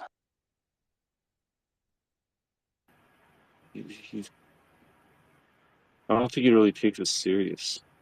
Hey, a Can we game get back changer. to the story? I had questions. I wanted to ask if you guys think like both Cathcart and Simpson are they reminded of kind of like the basic spiritual nature, and that like the humans can be susceptible to kind of things beyond consciousness, like like I guess appeals beyond consciousness, or like do you think Cathcart, for example, like he's so quote unquote civilized that he even after experiencing this, like he won't even like kind of have that doubt that maybe there is something beyond like what's in front of you and like what you can test with science.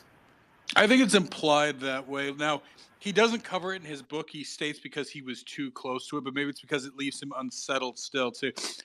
Like I think it's supposed to be both, right? It's like, oh yeah, no, I can't comment on that because I can't be objective about it.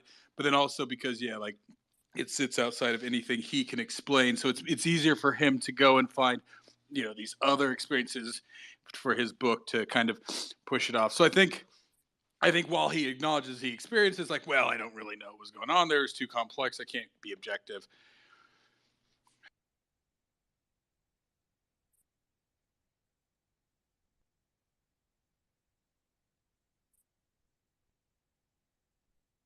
I think in many ways, like I said, I think because he's British, but I think both Cathcart and Simpson are supposed to represent a kind of mainstream view of Western society, right? Either mainstream modern, Well, yeah. religious, or mainstream Well, they scientific, right? So represent how would they the reject it? Victorian, like people. Remember, and in the with the Mackin stories, we're saying that like is the Victorian point of view versus like the completely wild, where like like the chaos of nature, right? Where like a Victorian person can't even fathom, right? Like to even begin to understand, and like their mind kind of breaks after they're exposed to that, right? So Well, and definitely none of the characters represent, at least maybe in the Willows, the main character could probably represent Blackwood, but I don't think any of these characters match Blackwood's personality, right? Because from what I understand, like he was like, you know, he went and he studied Eastern religion, and then he obviously got into Native religion. Then later on, he gets involved in theosophical and psychical stuff, and probably even spiritualism it to a gets certain into the extent. There, occult later too, stabs into yeah. it as well.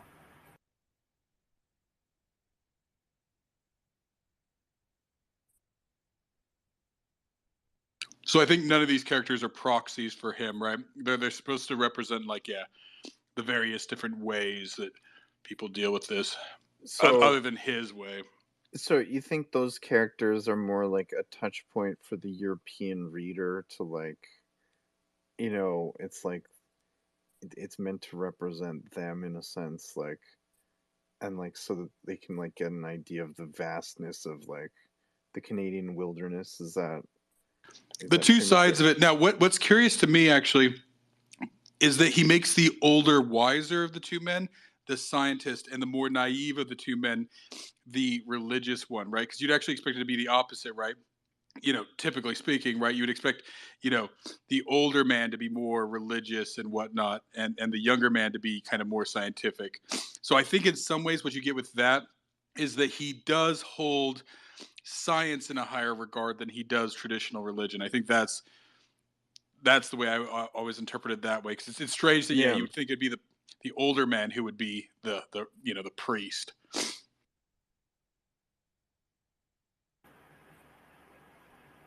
So it's interesting Yeah, to yeah. me in both these stories that I mean, you guys are pretty familiar with like horror tropes, but there's a huge trope in horror where you have like the characters have this creepy warning. It's usually some weirdo person or like someone along the road that tells them like um there the house is haunted or whatever, like like that's those woods are haunted, or like a family was killed and whatever. There's a presence there.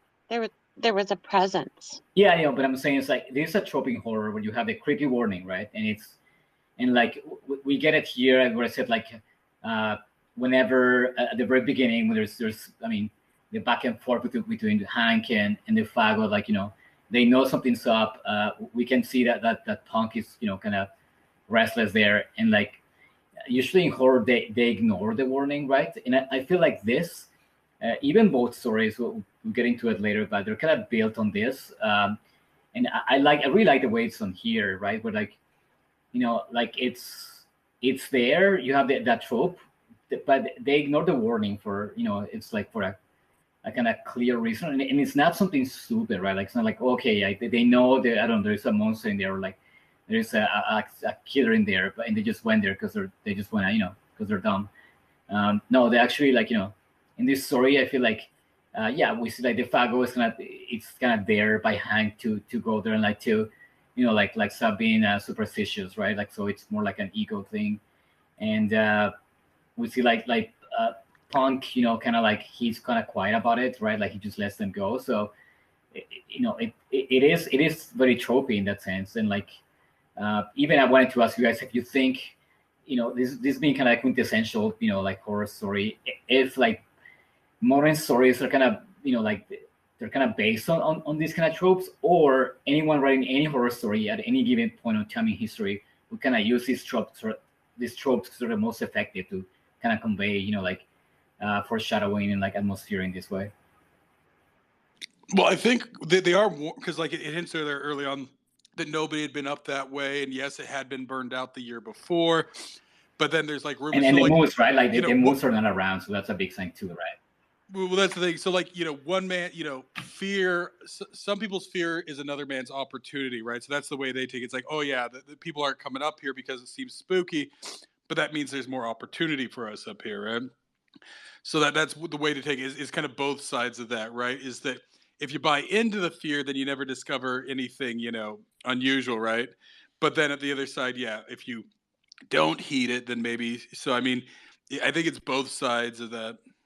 Yeah, what I said, that's like a sin in horror movies, right? Like when you ignore the creepy warning, like, that's the ultimate sin, right? Like they pay with it. But I feel like here, I mean, like now in modern movies or in modern horror, like it's so cheap the way it's done. Like you have like someone with like usually a creepy guy, right, at the gas station or whatever. Like the grave digger tells them, like that place is haunted, whatever, right? And like the movie goes on and it's pretty stupid. Like they tell them pretty clearly what's going on. But here it's, it's very, kind of vague, and like what you're saying like it's in especially in this circumstance where like, like you're after something and like, and it's a kind of very superstitious kind of thing. It's not something that, oh yeah, like people die there. No, it's just kind of based on a superstition. Like it's interesting. I find like it's really well done. I feel like as a trope that I've seen done many times in other horror, like here, I feel like, another proof to me that like storytelling is kind of, like it's not as interesting as before, where like you had this more like nuance, like a approach to it, like especially in these two stories, that it's such a. I feel like that trope was tried even by then, but like Blackwood kind of does it really well. Like he kind of even uses it, right, to his advantage, to like kind of push a story instead of making it like a cliche. I think it's probably relatively new, right? Like not heeding the old native legends. When he's probably writing about it, it's probably not quite a trope at that point. And if anything, maybe his might actually be some of the origin of that, because we also get a bit of it in the Wendigo too, right? Like that the locals are kind of spooked out. Oh, you mean the Willows? Yeah, no, for sure. That's what I said. Like in both stories, like he builds on it like heavily, and like even like the kind of like personal, like intuition of like they keep ignoring it. Like even their intuition is kind of like the same kind of like motif there, where like they have like the creepy warning, and they have their own self warning, and they keep ignoring it. So it's like over and over again, right? Like, and it gets them deeper into the the kind of supernatural territory there. In the Fago's case, like like to his ultimate doom there. But yeah, like I just find it really interesting. The way I said, like having read other stories and like having watched so many horror movies, that the creepy warning trope, it's always dumb, and it's always like I feel like it kind of tells you and the characters what's happening, and so it seems stupid for the characters kind of to go through it. But here, it's very well,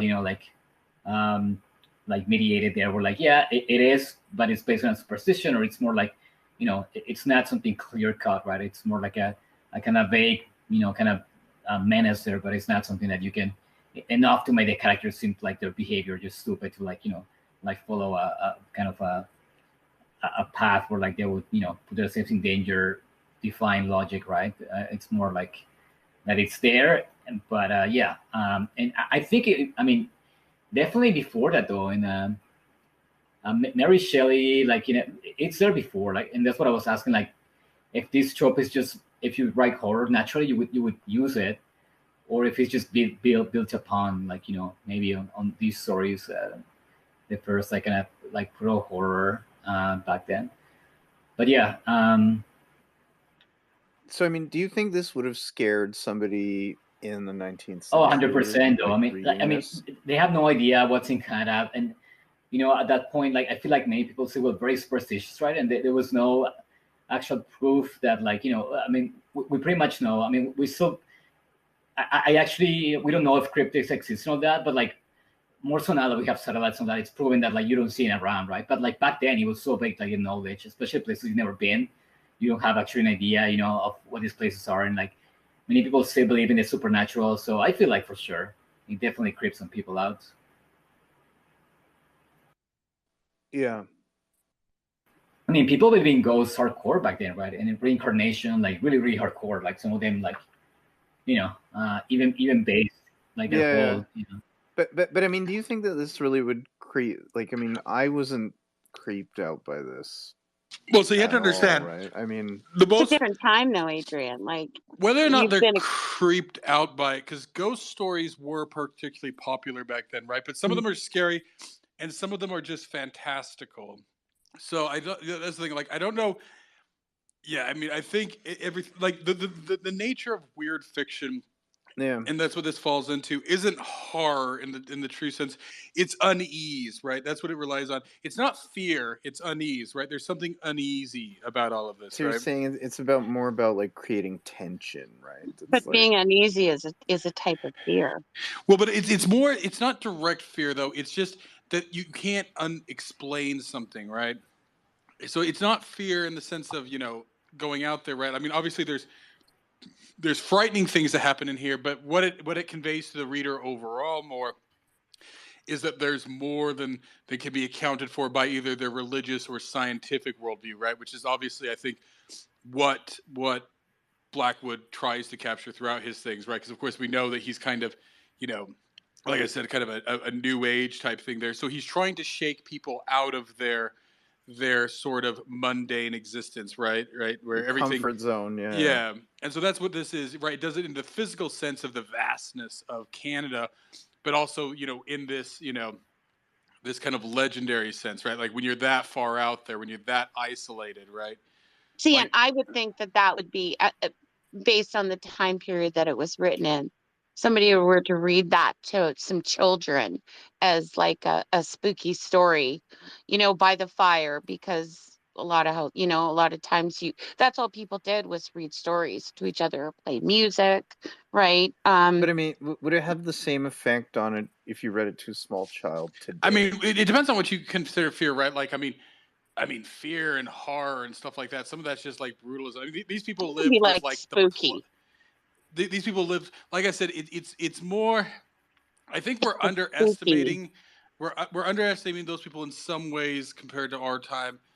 But I mean, more than anything, right? Like, when it comes to actual fear, I mean, like I said, yeah, these people lived with like plagues and everything else, right? Like, if anything, death was more present to them. If you actually dig into the period there of the Victorians, this is where you start to see this sort of move. Like, you only right around this time you start to see people moving away from, like, having parlors and living rooms, and the whole moral of that was that, you used to be that when somebody died, you'd keep them in the parlor, and people would come and see the body, and it was in the house for several days, right? People had a much more intimate understanding of death back then, right? Arguably, people these days are much more sort of childish in what's scary, right? Like Halloween, right? It's just, some slutty bitch is gonna get stabbed, right? Like, is that really the scariest thing, right? This is a much more uneasy, right? It's not just a fear of death; it's a fear of that your world doesn't make sense, right? Now, does that cause, like, it's more of an existential fear that he's kind of driving at here, right? Which is maybe what, so. Or it's something that can't be explained away. Yeah. Like, so it's nonsensical. You can't. Well, that was like in the Willows, right? He kept trying to make excuses as to how you know, this could happen, how something could happen, and he would try and relate it to something that it would make sense, right? And the other guy was like, I guess "No, what I'm saying is I that don't in many believe you." ways, this is an extremely modern. I think whatever fear or terror or, like I said, unease we feel with this story is the same, right? It wasn't like supposed to be like scary, right? It was It was more. spooky, But uneasy, yeah. I would say that it holds the same now, right? I mean, even now people make stories like this, right? Like where you go into some, you know, middle of nowhere, you know, up in, like I saw one recently that took place up far away in Sweden or something like that, or you know, there's still places like this. So I'd say once again, what you get with the Victorians and or even this is almost Edwardian, right? Like that early 20th century is in many ways they were modern in the same, right? They had information, they had science. You know, people were actively traveling to all ends of the earth during this time, right? And more than what you get here is it's not those big extents. It's just those forgotten, flown over places, right? Like, you know, people like in the Willows there, people have gone up and down the Danube for, you know, 5,000 years, right? It's a very Yeah. well traveled body of water. It's a very large body, right? It's not like, you know, these up here where, yeah, maybe one person travels down that little river once every 100 years or so, right? But it's this kind of like forgotten places, right? That usually you just speed past, but if you actually stay there for whatever reason for a night or two, you find out it's a spookier place than that. So I would say in many ways it's very modern. It still holds up, right? You could make this movie you could make this as a movie or a book today, right? You could travel I up into wanted to these ask places. that, The and Willows, yeah, yeah. they call it the lost geography, right? What you're saying, or like places that like you know, like if you blink too fast, you miss them, but if you spend enough time there, you know, um, like a lot of mystery and like the veil between the reality and like, you know, like the deeper, you know, like force of the cosmos kind of grows thin, right? So yeah, the lost geography idea. And yeah, that's a question I had for both stories.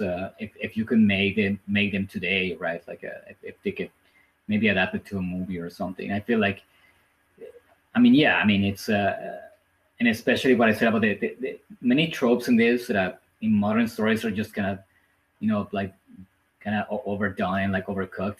I feel like he keeps them, you know, enough to push a story, but not too much that make the characters act dumb, right? Like I feel like it's really interesting in that sense.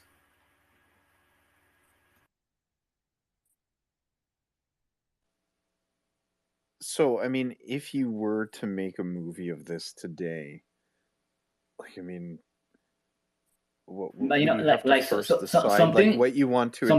something Like, that's I really mean, strong in these yeah, stories that I find like and it could work as a movie is like most of the unease and like I guess, you know, quote unquote horror, it comes from kind of the intimacy between the characters, right? So you know, in this story, like Simpson had, you know, like he kind of knows the fag already a bit, and he knows when he's completely unsettled, right? And he sees like his face going like completely ashen and gray, and he's like, oh, and he's like, wait, what's going on, right? And like just all of these clues from his behavior, like he's kind of all the horror comes from there, right? Mostly, right? Like I mean, yeah, we have this external threat, whatever, but what kind of creeps you is like they build up and that slowly, just one person's kind of behavior and like, you know, they're kind of signaling to you that like, you know, is disturbing so much that they reflect it, you know, your way, right? Like so that I found that amazing. And like if that can be replicated, or like yeah, the horror is it's, I mean, you have the threat out there, but like it comes from like, you know, like the kind of person losing their, you know, like losing their nerves, right? And like you can see it slowly like through them. If they can have that in a movie, that would be great. so what I was gonna say was like, if you're to make a movie of this, wouldn't you have to focus on like the Wendigo itself, like, you know, and make it something like terrifying and menacing in a sense to like actually capture the No, audience, like, I I think that's mean, the beauty No. of it. The no. beauty of this story, it's kind of like Jaws, right? But you don't even see the monster. You know, like I feel like this is the best opera. Like it's your imagination that's gonna fill in the gaps, and that's what to me made it Yeah. creepier. Like you know, like that we don't have any physical description, right? Kind of like a Blair Witch Project type of Exactly. I mean, thing, right? Yeah, that movie sucked. I don't know. I don't know. I don't know. I think that like the Willows, like the story could transcend time, right? Like you could make that movie today and keep the feel of it. I think with the Wendigo, I don't know, it felt kind of like dated to a different time. Wait, Um, and I think what felt that dated? I Sorry, think what felt dated? dated. This story or No, I said the Wendigo. Wendigo? Uh, Okay. to me, that one seemed dated to like the period that it was supposed to be in, whereas the other one, you could make it in this time, right? Because you would still, it just didn't. So here's what I'll say. You could make the Wendigo today without changing too much. So the difficult part of the story is, of course, Punk and the way Punk is treated to a certain extent. Although he's not treated, he's just dirty Indian, right? Quite literally. But if you actually think about it, in some ways, Punk is sort of is shown as somebody who also kind of spans a little bit, right? He's obviously native, right? But he kind of acts Western. He deals with these things, right?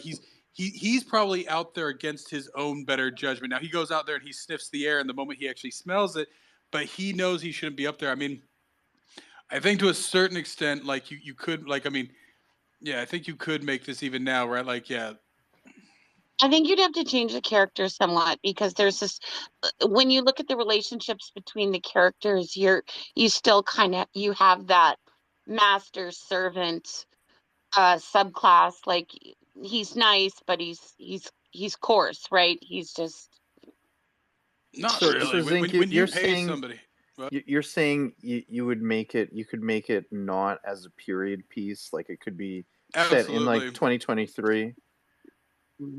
absolutely. Okay, I don't see it. right. I think today's appetites for, because of social media, because of digital animation, I think today's appetites maybe would want more. They'd That's what I actually was wa- thinking they'd about. actually Like, want to see the Wendigo. They yeah, they that's what I was they wouldn't thinking. be satisfied with just like, glowing eyes in the darkness in No, deep not in at the all. woods. This is actually something that people will tell you in film because people can do it now. There's reason to believe that actually things that are hinted at and given enough of are always more satisfying than things that are fully divulged.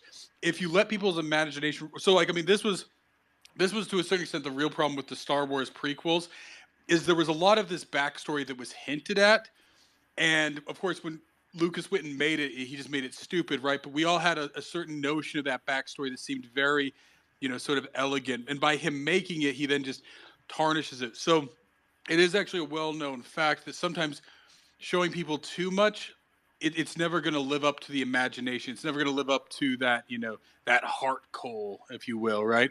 That sort of notion that somebody creates in their own mind that you hint at. That seems like, oh yeah, it would be really Yeah, great if they made that. No, they went and they made it, and it was fucking awful, right? So there is a lot of reason, right? So here, what it is the terror comes because they can't really be sure what they're seeing, right? They see a lot of indications of things, and they do get hints. They do see something off in the distance. They do see something under his coat there, right? But of course, seeing it isn't terrifying. It's the not seeing, it's the not knowing that keeps it always on The edge. smell too. The Yeah, smell. exactly. That So I mean, odor. really, it's. I really see no what, like, if anything, this would actually be very easy to make as a movie and have the same level of tension because what you're not shown is as valuable these days as what you are shown. Because oftentimes when you actually see, I mean, this is just a notion of fear, right? When you actually see the thing that scares you, it actually disarms it, right? When you only are hinted at it, it seems much more terrible.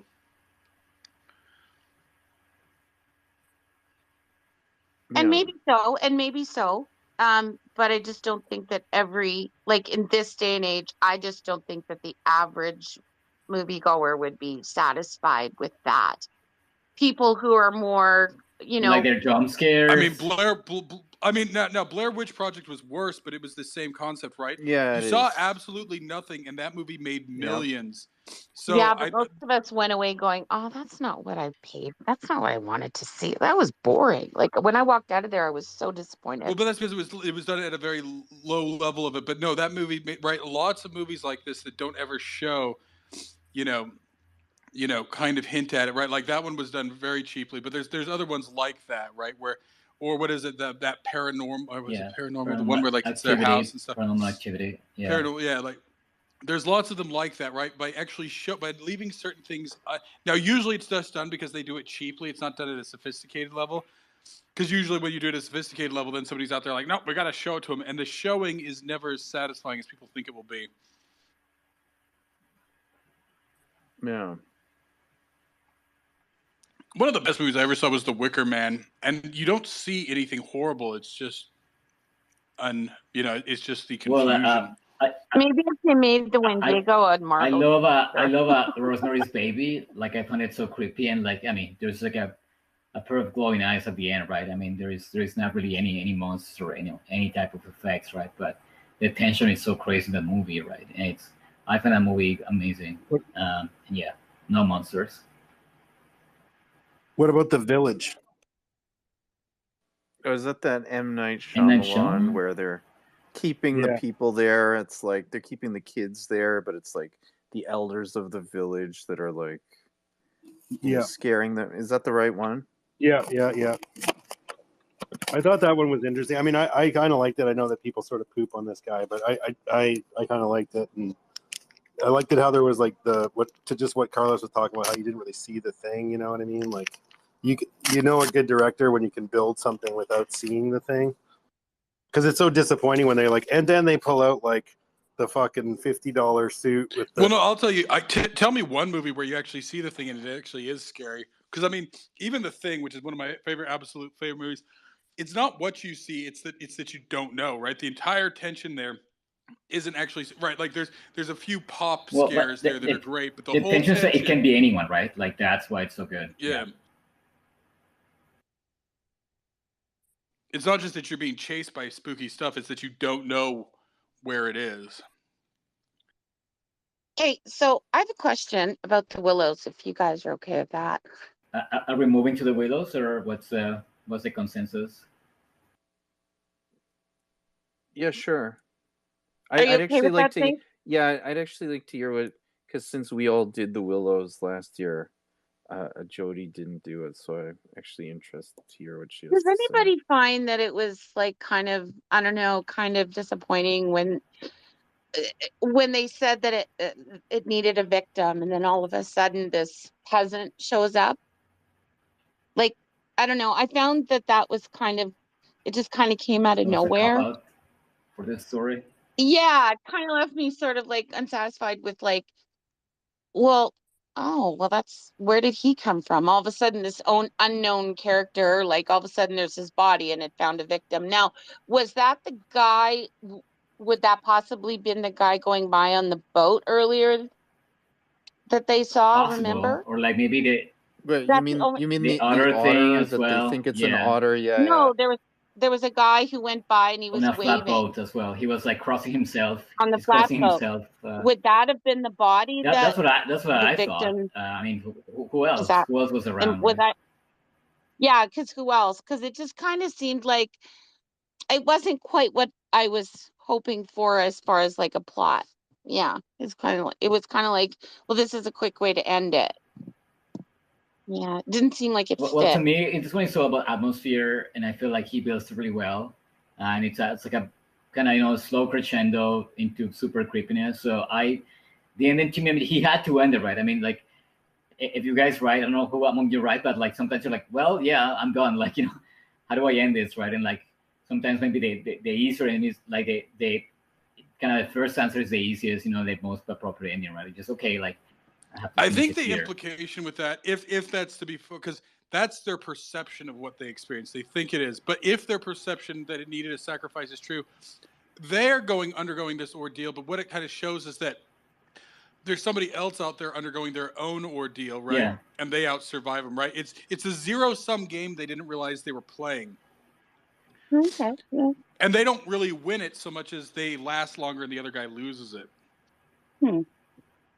It's that whole, what is it?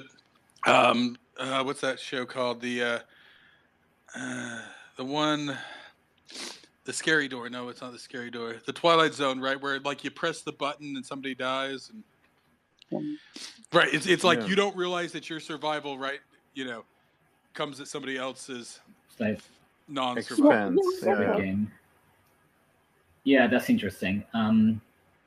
Yeah, that is interesting. It kind of does sort of shed some light on it. It just seemed kind of abrupt. Like all of a sudden, I was like, oh, there was nobody else there. But I guess we assumed that there was nobody else in the vicinity, but there actually Well, but I mean, was, like we can right? assume there was, though, because I mean, the guy on the boat passed by as well. So, and like, yeah, it gives you that idea of like anyone, like their life is on the line, right? Like just by being there, and that to me like kind of compounded the kind of the tension, the horror there. Is like, okay, wow, like it could have been there any time, right? And so now that Zink says that, it's almost like the man in that boat with this waving, was he trying to Oh warn yeah, them? that's what I said. Like these stories are built on the characters ignoring the creepy warning, right? Like on that trope. And in this one, I mean, this one happens so many times. Like I took it I put it on my notes, but they get warned so many times. Like the guy in the village, like this older woman too. Did he even come back to help them, and therefore killed himself in trying to help yeah, them? it's possible. We don't know, right? But yeah, I mean, this story specifically, it goes back to that ignoring the creepy warning, right? And like they get so many warnings. Yeah, because I just kind of put that out of my mind, that guy in the boat. It was like, oh, okay, well, he's gone. They only mentioned him twice in the story. Once when they saw him, and then I guess if that's who he was, once when they found him dead. So I just kind of absentmindedly, I just put him out of my mind and didn't think Well, of but that we part don't of even the know if story it's him, though. again. We don't know if it's the same guy on the boat. I mean, possibly, Yeah, but we don't we know. don't know. Actually, when we see this guy for the first time, like he just pops up on his flatboat. I just sort of like Karen from the River Styx. The I don't know if you guys know about the mythology of Karen, The boatman, boatman. yeah, from the River Styx. Like I don't know why I had that image in my head. I'm like, oh, so that idea they're kind of breaching this veil, right? I mean, at some point it's implied that they kind of pass this point of no return, right? Where like kind of nature has control, and that to me was like a kind of like a symbol that like yeah, and like he mentions like Roman Roman ruins and like the Roman gods were kind of frolicking there before, according to him. So I don't know why I have that image of Karen, the boatman on the River Styx, by that guy. So Jody, who do you think the Swede is? Do you think it's a man or do you think it's a woman? Well, it's a man. We don't know that though, right? Mm. I'm gonna go. I'm gonna go spicy here, and I'm gonna say like the story could be interpreted as a Brokeback Mountain in European version. Yeah, no, I didn't. That's what I always said. Right? Yeah. It's pretty homoerotic. You know what? I just kind of assumed it was a man because of that. In that day and age, you didn't see a lot of Victorian women going down the Danube. Well, exactly. But on a long think about trek. it though.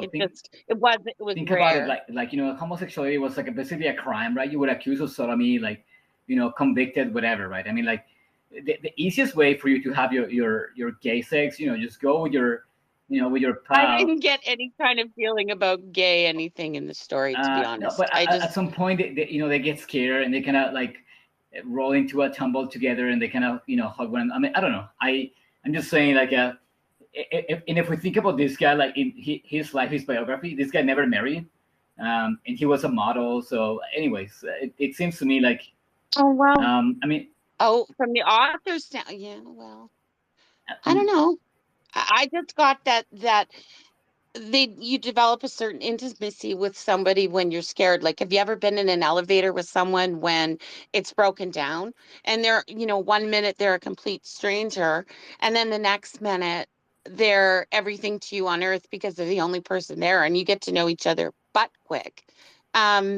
So I kind of got that sort of an impression where because of circumstance they they learn to comfort each other, but I didn't get any kind of a homosexuality feeling off of it personally. Yeah, me neither. I mean, just how does a Swede and a Brit meet each other and then decide to go on a trip down the Danube, thousands of miles? Well, that's another book. Because it even implied that they'd been on other trips together. They were story. Constant companions. And that's not. That would be more like sex fiction as opposed to, well, it could be weird fiction. I don't think it's. Yeah. You write that one, Speedy. Okay. You write it. You brought it up. So this takes place. This is Dracula country, right? Because they're past the Carpathians there. It's like it's mentioned. It's like at the frontier between Austria and Hungary. So that's around Romania, right?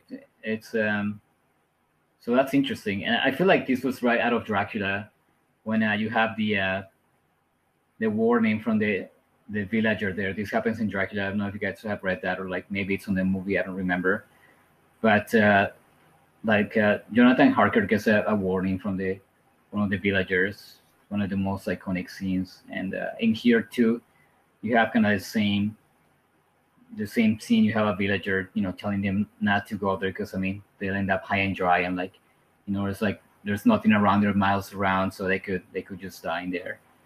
So yeah, and what I said in this story, particularly, you have that happening many times, so they get a warning, and like themselves, right? The wind gets really aggressive, they see the temperature, it's kind of cooler from even for the summer. So it's like, I feel like they keep ignoring all these warnings, right? Yeah.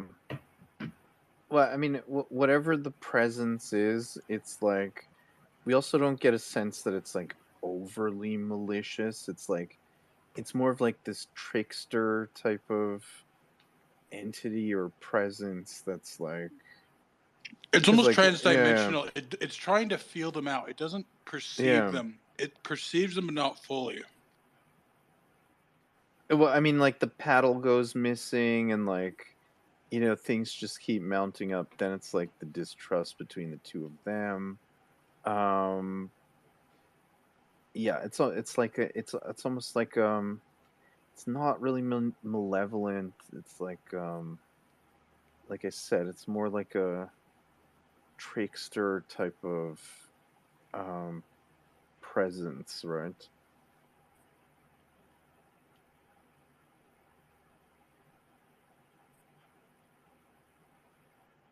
I would say it's still malevolent, though. It is seeking to do harm. Whether it does it knows that it's harming something sentient, or it's just some other life form toying with something. Yeah, see, I thought it was another life form, because they were talking about how he saw the figures coming up from the willows into the sky, and it looked like bodies, right, just intermingling as they went up into the sky. But they talked about in the story how it couldn't see them unless they were thinking about it, right? So as long as they distracted their minds, it could only sense. It couldn't actually see them. It could only sense them, but it could only sense them if they were fearful and thinking about it. So they kept trying to distract themselves. So I think it was like a menacing sort of whatever it was. It wanted to take their soul. Yeah. You think it wanted to take their soul? Or their souls? I think so. Well, it's a parallel to the Wendigo story, right? Where you have the Fago, he focuses so much on the Wendigo, and he ends up having. It just wanted to consume them. Well, yeah. It wasn't a physical being. It didn't want their bodies. It wanted their souls. It wanted their spirits. And then I would say it was a transdimensional being. Yeah. Right. Or take them to another dimension. Did anyone find like I'm kind of going back to the Wendigo, but like the Defago character, like I mean, did anybody find the name a bit odd for like But is that's not that like French. a French No, that's name? It's Is it? French. The It's Joseph Defango. It might be a corruption. oh, Yeah, okay. I think you're right. I Because I think was thinking de. that's not no, it's really not really a a French French name. name, Not right? Yeah, really. I yeah. think it's supposed to be de. Well, no, yeah. If you pull out De EAU, right? apostrophe. But like, you Yeah, have to understand, back then people spelled things phonetically, right. Right. so it might have been Defago or something like De that with a. fago. That's what I was thinking. Well, yeah, if you pronounce it in French, right? Defago, but that's not a common Quebecois name, for sure. Yeah, that's what I was thinking. That was like Like, it just seemed odd. Like I mean, I like the name, but like it does not seem like it would be a no, Well, that was his Quebecois last name name, too. right? Don't forget, right? Is But Joseph. no, it could no, also yeah, could have had it could have been Yeah. like an indigenous name that was given to him, right? Because he was French Canadian. He Is like If you Defago spell voyager. really an if you spell it indigenous with name? an EAUX at the end, nobody's gonna. Do Well, yeah, no, but then. that's not it's not a common Quebecois name though. Like a Quebecois name is Tremblay, They have some Gagnon, weird Roy, names. Côté, Well, it's the Gauthier, spelling in the book. Lavallee, Yeah, Morin, Gagnon. Lavoie, De Garneau, Fortin, yeah, they got Pelletier, some weird names. Bélanger. Like those are, I mean, who knows? Maybe it was a Yeah. Portuguese name that became French Canadian. but I yeah, don't know. there's definitely not French Where's Canadian. what's the spelling in the book? That's all you have to reference it, really. No, it could also be. It could also been like a combination of his name. Um, when it was heard by indigenous peoples in the area, and maybe they gave him a nickname or the way they spoke it, and that's the way it like a nickname. It just kind of went. It just Yeah, got it's possible. around. His name is Joseph Defago, right? So it's like it's not a nickname, right? I'm thinking. Well, the fact that it's Joseph, Yeah, his first name is Joseph. The not last name being is he was French. Defago. Yeah.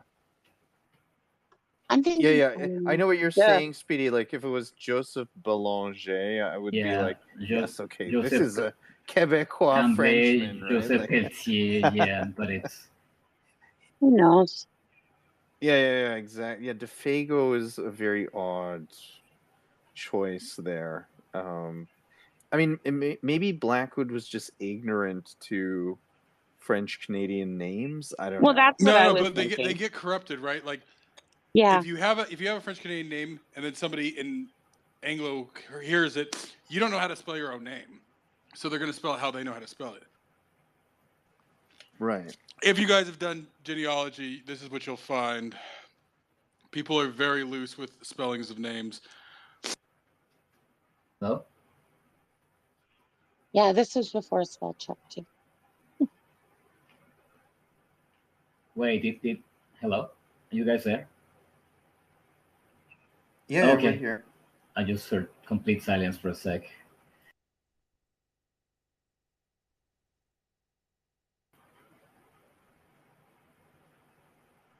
More silence. Wait, so yeah, so in the Willows, okay, I was just kind of throwing that the gay thing out there because I mean, like, I really for a sec I did think of Brokeback Mountain. I mean, like, these two dudes just camping out, like it just seemed too convenient to be hugging each other, out of fright. But But I mean, again, we good don't grief. know that the Swede is a dude, right? no, Like, but I mean, like, I Come on, you think we had this guys. discussion the last time. They're like a Victorian woman No, going I out think camping, now did. here's the very unlikely. it's obviously supposed. Now, like I said, you have to understand the term homoerotic doesn't actually just mean gay. Books from this time were extremely fucking homoerotic, right? Like, it's like, oh, and he was my bestest friend of all time, right? Because they're going to boys' schools and stuff like that, right?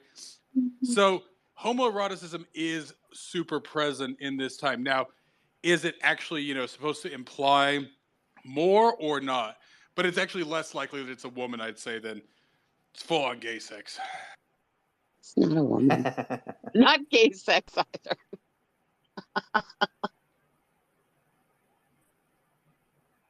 Yeah.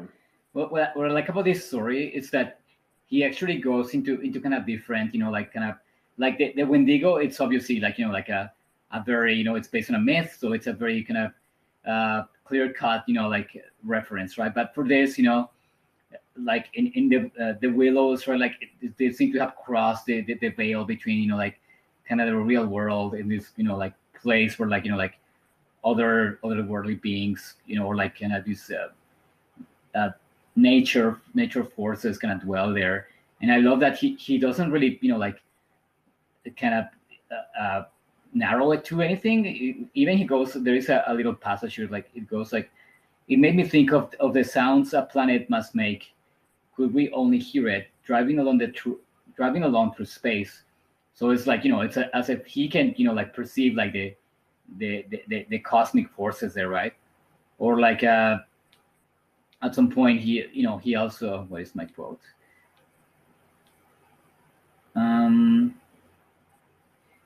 Anyways, my point is like, it's not necessarily a monster. It's not, like a cryptid, like a creature, right? It's like it can be like a part of the planet where like maybe the laws of physics kind of break down, right? Or it's just enchanted with like a kind of energy or like type of magic that we don't know about, right? So it's very open in that sense, right? Well, I'd say this one over the other one. The Wendigo is obviously caught up on the folklore and a spiritual sort of thing.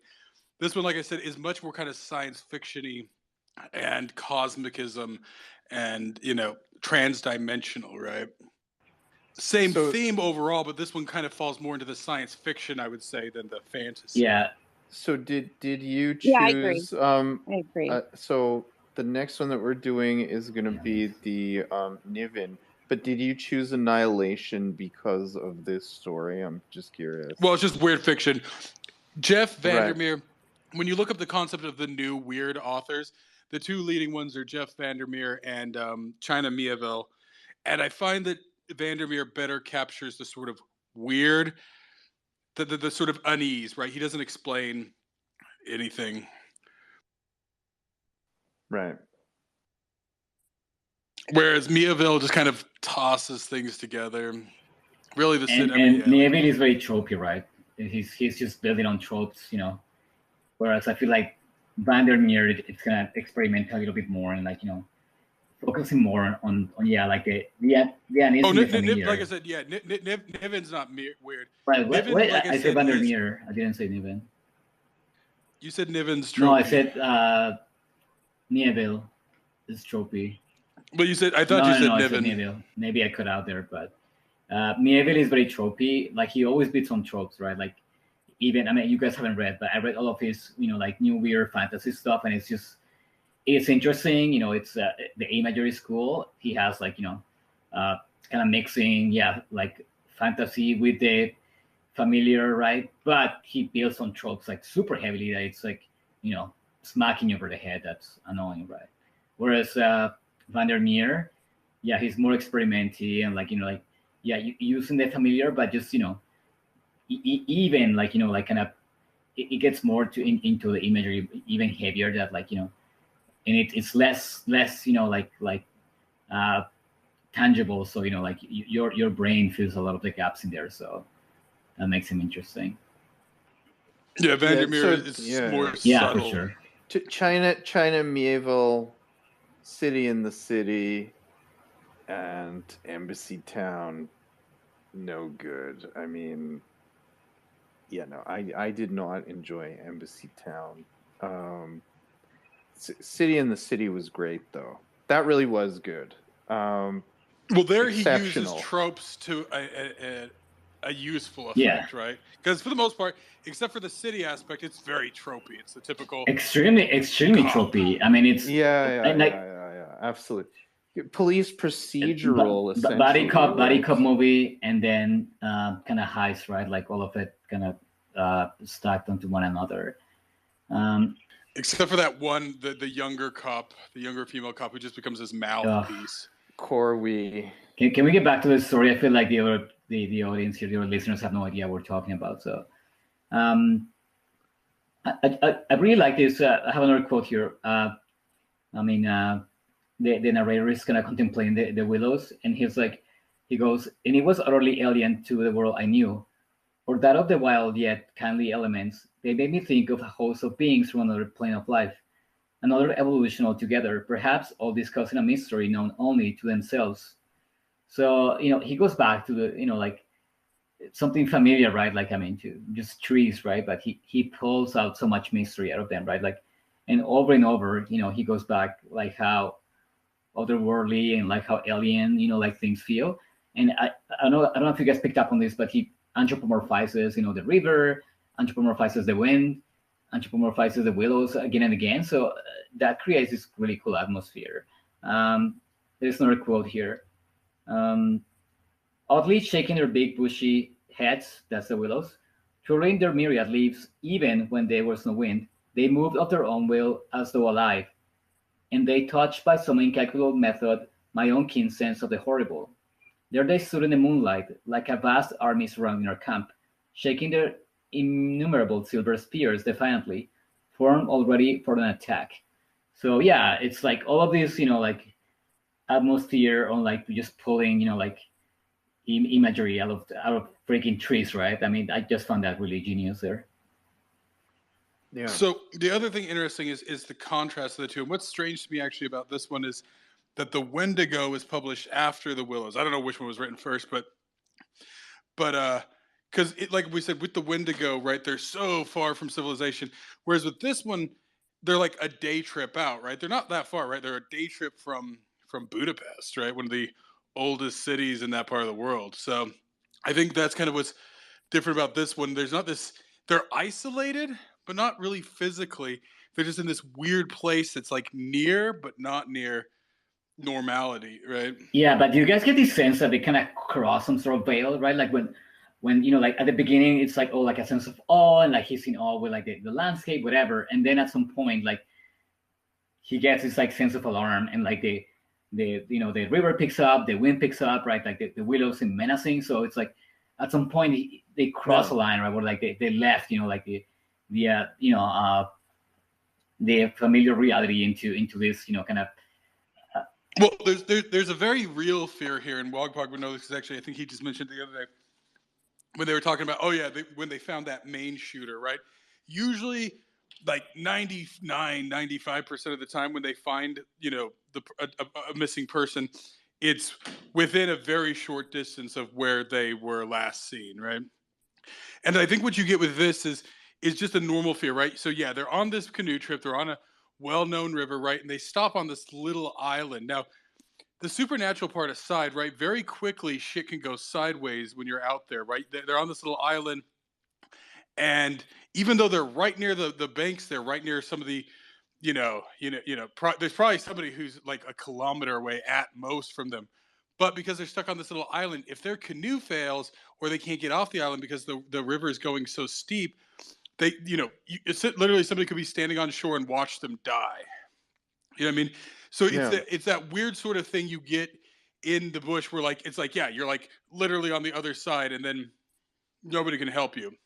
Even though you're not that distant away, you're not isolated, but there's just nothing that can physically be done to help you. So I think he gets with that because maybe he's been in a similar situation where like if you get stuck on a little island there, then the weather becomes bad. Even though you're literally 30 feet from the other shore, you can't do jack shit. You can't swim across that. You can't canoe across that. You're just stuck there. And if the water keeps rising, you might drown. And then so I think he then takes that and says, well, even though he doesn't feel physically disconnected, suddenly you feel how physically disconnected just a little island in a very well-traveled river can be. And so I think he probably builds on that to get this sort of supernatural aspect. It's like you're so fit, you are isolated, and so anything could happen to you there, right? And so I think that's probably how this evolves. Is he probably had stopped on a little island in a well-known river, and shit started getting dangerous, right? Wait, so what do you guys make out of he keeps hammering on this, like idea that they're trespassers, interlopers, and he keeps repeating like, several times. I have a little passage here. We were interlopers. We were not welcome. The sense of unfamiliarity grew upon me as I stood there watching. We touched a frontier of a region where our presence was resented. For a night's lodging, we might perhaps be tolerated, but for a prolonged and inquisitive stay, no. By all the gods of the trees and wilderness, no. We were the first human influences upon this island, and we were not wanted. the Willows were against us.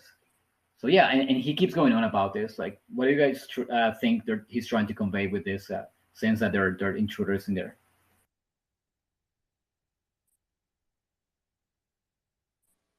Well, I So- think isn't it just their sense of like So unlike where they are? I mean, technically, isn't I that think it? unlike the Wendigo, with this one, I think it could be argued that it's all in their head. I don't think there's any like right. Yeah. So with the Wendigo, right, the fact that DeFago, they all sit there, they all witness somebody who looks like DeFago, and then they get back, all the way downstream and find an extremely injured DeFago, right? There is no rational way to explain that, right? Yeah. Everything that happens to them here, there could be a rational explanation, right? There is no like sort of like smoking gun, right? Like this could just be a psychosis. No, I don't think it's supposed to be taken that way. I think it's supposed to be that something really strange did happen, and because of course that's why they avoid it for so long. But it's so oblique that even then they're not sure what they experienced, right? There's no sort of real physical way of knowing what they experienced. Well, I mean, there is kind of a hint though that on the corpse, on the cadaver there at the end, it has kind of the marks like. Well, that's the thing. It's the indentation. Yeah. So that's kind of the most only that's physical the only thing that it's the only hint that I can think of. which is a very innocuous thing, right? He does well in making little indentations become something, frightening, right? well, he goes on. There's a section in the book on page 30, and well, you guys do the audiobooks, and it kind of gives a lot of weight to the transdimensional theory where it says, and that I went on determined to have it all out, pointing upwards where the gong-like note hummed ceaselessly, rising and falling like wind. What do you make of that? It's their sound, he whispered gravely. It's the sound of their world, the humming in their region. The division here is so thin that it leaks through somehow. But if you listen carefully, you'll find it's not above so much as around us. It's in the willows. It's the willows themselves humming, because here the willows have been made symbols of the forces that are against us. So that's where it's like they've just reached, and there's another section where they talk about they've reached this just one spot out of, it's just luck of the draw, where the world's the barrier between the two dimensions is so thin that you can easily pass through, and it's a forbidden place, right? They're not supposed to be there, and if they're going to be there, then they're going to be taken. Their souls are going to be taken, or their spirits.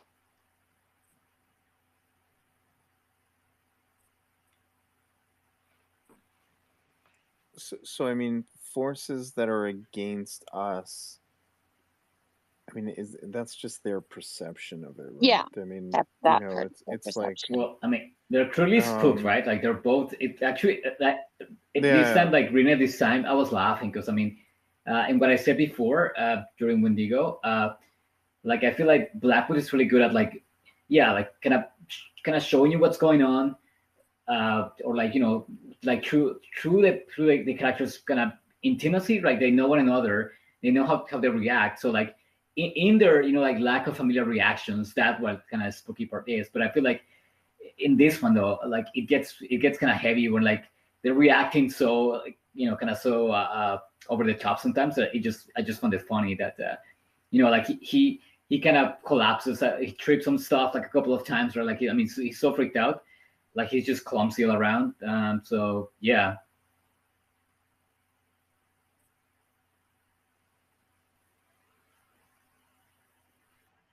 So Speedy, I think I mentioned it to you. That T Kingfisher, she had one called the Hollow Ones. That's obviously based off of this. Like I said, I only listened to it because Hillary Huber read it. Yeah. So that's why I listened to it. But the well, Hollow Place. I can't judge that. I haven't listened to. I started in like.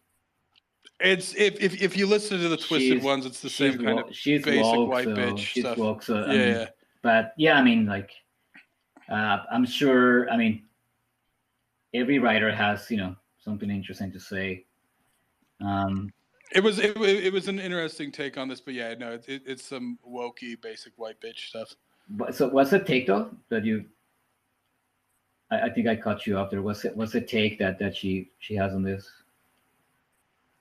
She's just like the girl kind of crosses into kind of like an in between dimension, and I think she kind of makes the same reading. Like I said, I had this reading before I read that one, but because I read the Willows long before. But yeah, that's kind of like a weird sort of trans-dimensional being.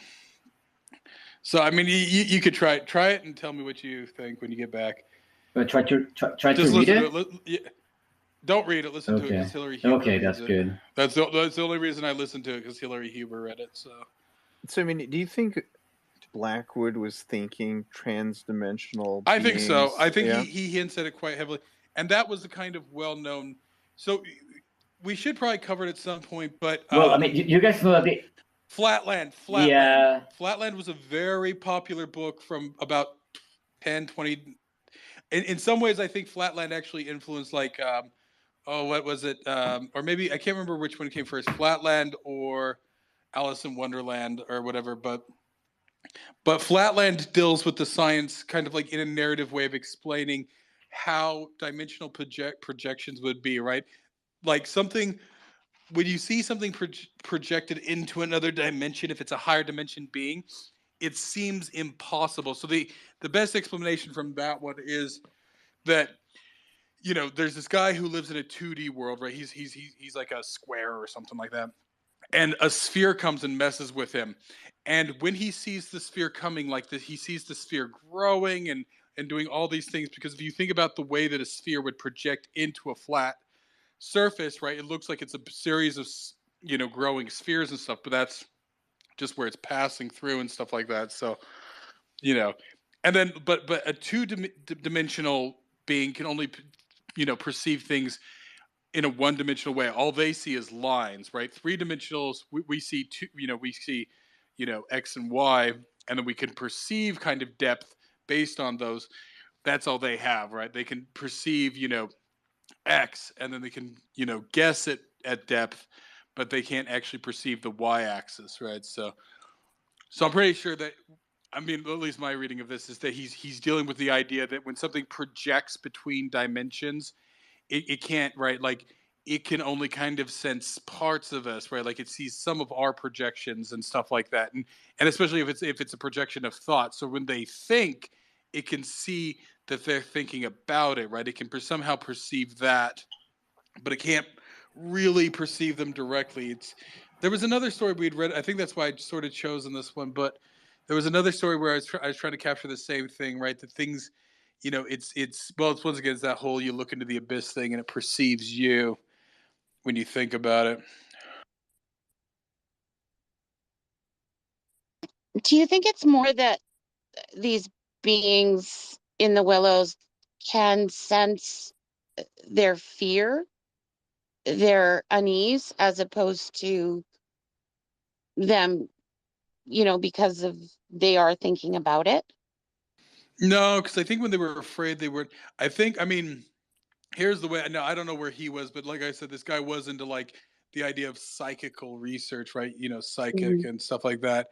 Um, if you think about it, right, thought is electricity moving at the speed of light, right? Could thought actually manifest in a higher dimension, right? Now, when normally we manifest thoughts, right, that maybe they wouldn't recognize it as anything in particular, but if you're manifesting thoughts about these things, then they would see something that's possibly familiar and then try to figure out where that's coming from, right? So I mean, Okay.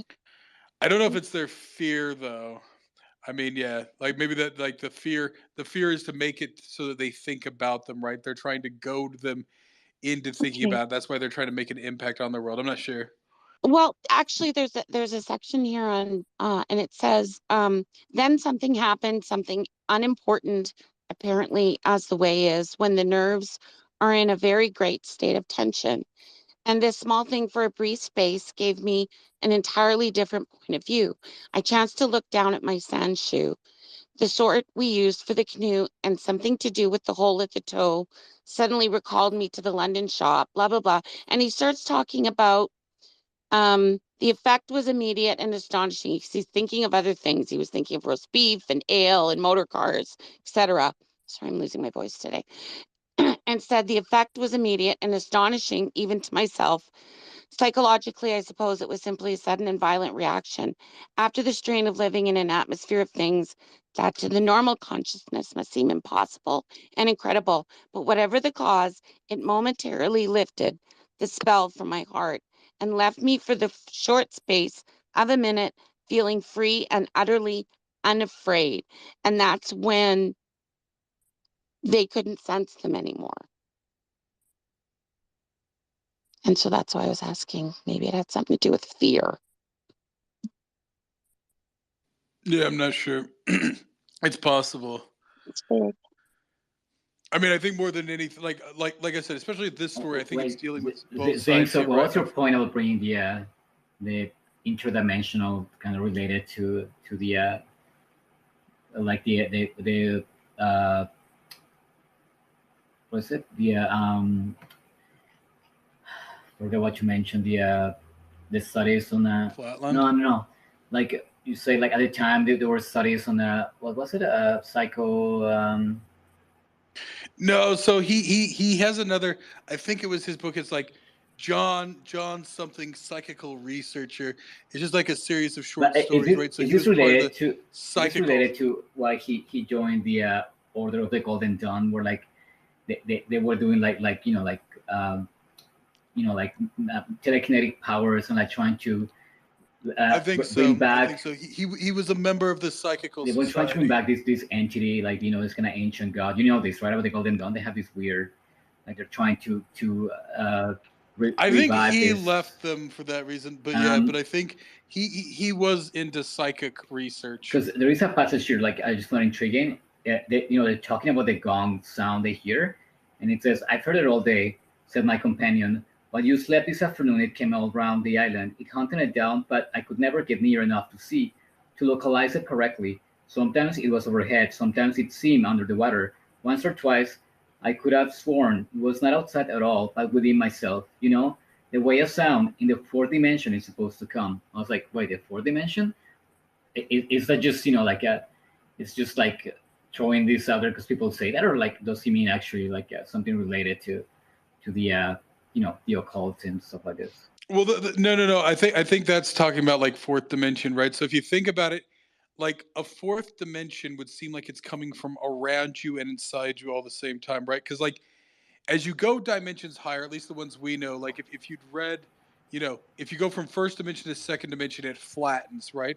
So if you go from the third dimension to the fourth dimension, it would flatten our three dimensions into a single sphere, right? So the example of this is oh, what's a fourth dimensional shape? There's a thing, The a Tesseract, yeah. tesseract.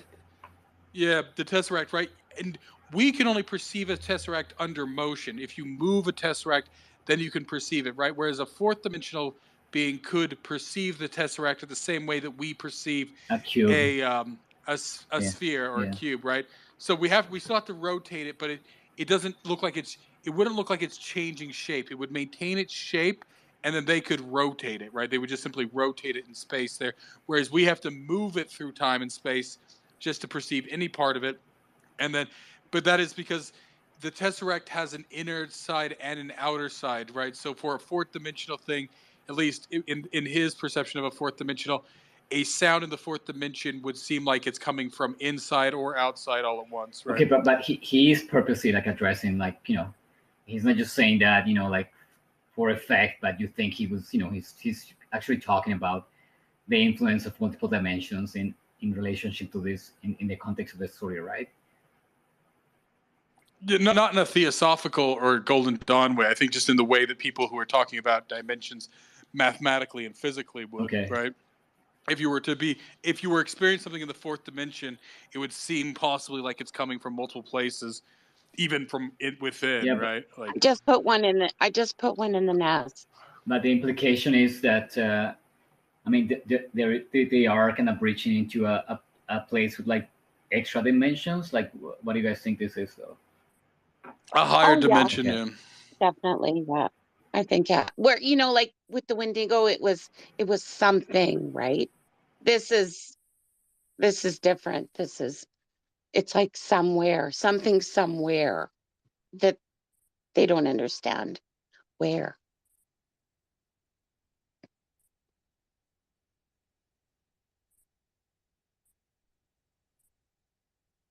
Like that Could have sworn pressure. there was another one I was explaining, right? It's the same way, right? Like, so shrimp live in essentially a 2-dimensional, right? They just go up and down, right? Now they're moved across that dimension, but for the most part, like most plankton can only control up down motion, right? They can't control a side to side motion.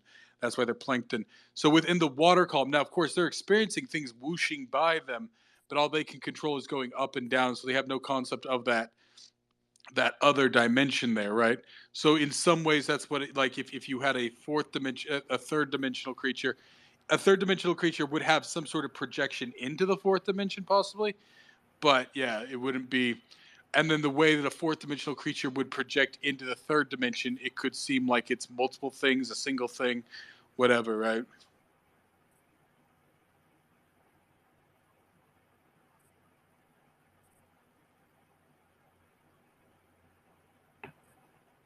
Okay, something else that keeps coming up is like, like he doesn't want to talk to the suite about anything he sees, because oh yeah, he's like he keeps saying like, I don't want any corroboration, I should not welcome corroboration, like I just so that's just gonna emphasizing that idea that if you focus on whatever this is, right, like they would kind of see you, right, like because that, I mean, like I was thinking, like, are they just like scared? No, like... no, he doesn't want it to be real, right? He wants to think that something's just going on inside of his head, and that's why when he finally brings it up, because the Swede keeps hinting at certain things, and then he keeps downplaying it, right? Yeah. And so the Swede is getting annoyed annoyed with him until he gets quiet, and then when he finally brings it up, like he's admitting to it, right? So he wants to just believe that it's a delusion, right? And then he doesn't want it to be validated, right? Because somebody else is like, "Oh yeah, no, I saw that too." Well, then it becomes real, then right? he has to believe it. Yeah, he has to believe it himself.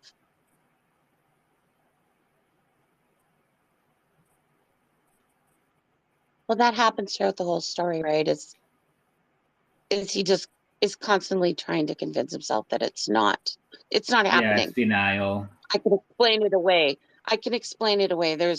There's a reasonable explanation for this. And at first, the Swede is like, oh, yeah, that does make sense. But as the story goes on, you can see that he doesn't even believe that anymore. And he's just humoring him by saying, oh, okay. And then he's being sarcastic, like, yeah, right. Yeah.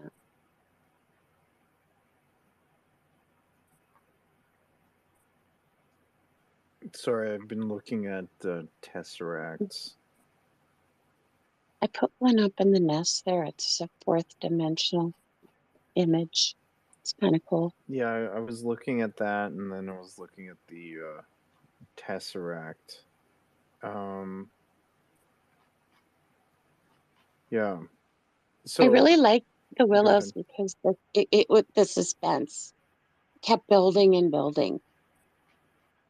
And I guess that's why I was kind of disappointed when all of a sudden it was like, oh, somebody else was the victim. Oh, I was almost a little disappointed. But I like the suspense. No, for sure. It builds up, like it's what I said, like, it's that. It was well written that way. What I said, like I love from both stories, so that like a lot of it is just the way they react, right? Like it's not, yeah, you have weird stuff happening, but like mostly it's kind of their behavior, they're shaky, like, they're not reacting in a familiar way, like the way they know one another. So I just find that masterful to just, like kind of pull out all of that suspense out of just, interactions. Like it's brilliant. And I know for me, there between the two stories, there was like with the Wendigo, it was okay. Juan from Manitoba, right? So I spent a lot of time in the forest, in the dark forest, and I've had a lot of campfires, and I'm not as intimidated by somebody who hasn't been in that environment. But with the Willows, I've never been on the Danube. I've never been on it was almost like quicksand, right? The island was slowly melting away. And I've never been in that environment, so it just seems so much more, I don't know. Yeah. The story, it was just so new to me that I really enjoyed that. Whereas, yeah, Wendigo is like, oh, I've been in the woods, and your mind can play tricks on you in the woods. No, for sure. Yeah. I mean, Yeah. Like, like when you're in the middle of like in this section of like boreal forest and that's never been touched by man, and you hear something like you can literally go mad if you no, let but you know yourself, what? Like right? I go camping alone often, and I'm really just scared of like bears or like like some wild animal, right? Like more than a, I'm like no, like yo, if there's some creepy ghost, like whatever, let's chat, right? But like I'm always like super mindful of like that keeping my food somewhere airtight, so like the bears don't smell it. Like I'm just more like and constantly I'm like listening for like animal sounds. So I don't even have like enough like energy or time to be kind of creeped out of like anything supernatural. I feel like when I go camping alone, it's just trying to like cover my tracks from animals because I know how dangerous they can be, right? So I mean, not sure back then what the deal was if they maybe if you're not camping alone and you have like someone like doing watch for you on that. But I feel like when I go alone, I'm just super mindful of like animals or like just getting attacked even by I don't know, it doesn't have to be a bear, but like a porcupine or like something else, right? Even like a deer with their antlers can hurt you if you don't see them, right? So with their hooves. So that's what I'm not usually spooked when I'm camping alone. It's more like that I have to be mindful that I can really get hurt. Sorry about that. My dog was listening to you talking about bears and he started barking. Oh So, boy. I mean, I'm gonna put this question to like, well, Carlo, you just said you go camping alone, but like to you and Zinc. So, I mean, like, do you guys have this compulsion to just go out into the wilderness? Like, I think you do, Zinc. You've kind of talked about it over the last like little while, just like leaving everything, going out there and exploring. Like, I don't know what is that drive that makes you want to do that, right? Carlos, same question. Oh, well, for me, I mean, it's just something I did when I was younger and I haven't done in a long time. I mean, that's part of it, probably. Right. I mean, Yeah. Well, me, I'm like the faggot, right? Like I'm just the faggot.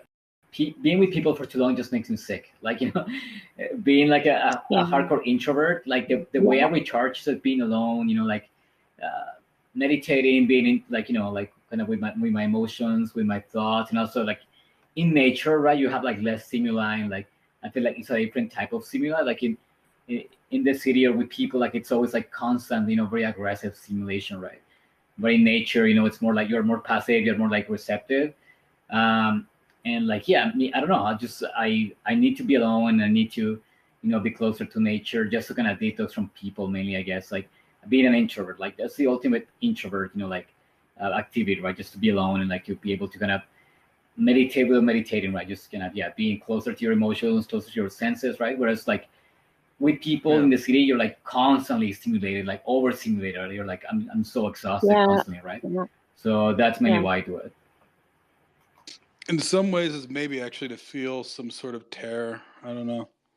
Yeah, You know what I because mean? well, yeah. So, I mean, it's I don't interesting feel you that say in that. the I was woods gonna say though. that because, like, Zinc, you've said that you're quite a paranoid person, right? So, I mean, this like drive to go out into the wilderness seems like, you know, the antithesis of like, what you would want to do.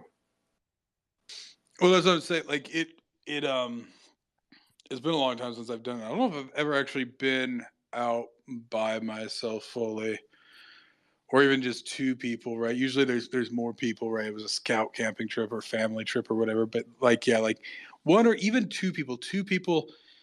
Like people talk about mass psychosis, which is different. But Munchausen by proxy, or like there's a term for a psychosis where it's just two people, and that one's actually extremely common. Two people can often, and I think that's what he's capturing here, right? There's a term for it. It's sort of like it's not a group psychosis, but it is actually more common because two people isn't even enough to be rational, right? Like you're really just two reflections. You really need like three or more, right? You somehow Yeah. need that. Well, like I said, it's the same reason I won't start the book club unless we have three people, right? Because if you just have two people, it just becomes sort of a weird. What is it like? It's two. No, it's called Called folie à deux, it's folie called Yeah, à shared folie deux, à deux, psychotic folie à disorder, deux. folie à deux. folie à Yeah, deux, folie communiquée à deux. Yeah, folie yeah. à deux. So it's the and so it's something different, right? So like you have mass psychosis, but folie à deux, and that's I think what you're witnessing here. Like that's why even then they're not sure if it's real, right? Because it's extremely common that like there's a psychosis that happens when you're alone, and then there's a psychosis that happens even with two people, and then technically maybe it could even happen at lower numbers, but the idea is that like it becomes less likely the more people you get in there, right? Not everybody's going to be on the same page, but you can drag two people on the same page very easily, right? Yeah. So it's You ever seen that movie, The Beach, with Leonardo DiCaprio? Yeah. Oh, but there's many people on that There's an island, example of right? shared Yeah. psychosis, folie à deux, in that movie yeah. with oh God, that English guy. What was his Well, I name? mean that's even the premise of Lord of the Flies, right? Yeah, yeah. And that's right, like group psychosis, right? But there is something a little bit different between large group psychosis, like you have there, where it's almost a madness, a hysteria, right? Like you do get those, right? The mob mentality, right? Whereas when you have two people, it is something different. But yeah, no. As far as for me, I know that may be more of a question for Wogpox, as I know he goes out in the bush by himself. I'm not sure what his appeal is because, like I said, mine at this point is still purely theoretical, right? It's something I'm gearing up to do at some point here soon, but yeah, I haven't actually done. So for mine, it might even just be a fantasy, right? That will fall short of what I want. Yeah. Wait, But you're still to gonna go do camp it, alone, or or Yeah. okay. It's definitely an inner fear sort of voyage. There's no doubt. But like a conquering an inner fear. well, yeah, because you're built up with all this media shit and stories of bears and doodly daddly do, right? And so everyone's got their fear escape, whether it's real or imagined. Or we went out one time with this guy, and it was the first time we got a flat of beer. So we had 24 beers, and we were all proud of ourselves because we had to get a bootlegger and all this other bullshit. Cost us like $50, and then this kid would not shut up about a moose that was going to come and kill us. And I'm like, what are you talking about? Like, he's like, oh, moose can be really dangerous. Moose can be so clearly his dad, or he had heard some story where a moose can be pretty aggressive if you're in between a cow moose and like it's a calf or whatever, right? But I mean, this kid would not shut up. It basically fucked up our drinking thing because we're in the middle of the woods, right? You can't drink anywhere. You can't Yeah. be in town or whatever. And finally, we just got fed up with this kid. We're like, he's like, every little sound, he's like, that must be a moose. And it's like, well, what are you talking about? It's like, so this guy had like a super duper fear of a moose that he just could not overcome. And the more beer he drank, our thought pattern sort of like, if we get him drunk, maybe he'll shut up about this. But it got worse as he got drinking. So we finally just had to sort of like leave the woods and traipse back and sort of deliver him to his parents' house because it was just a never-ending speech about moose. Some people you go out, they're scared of bears or whatever.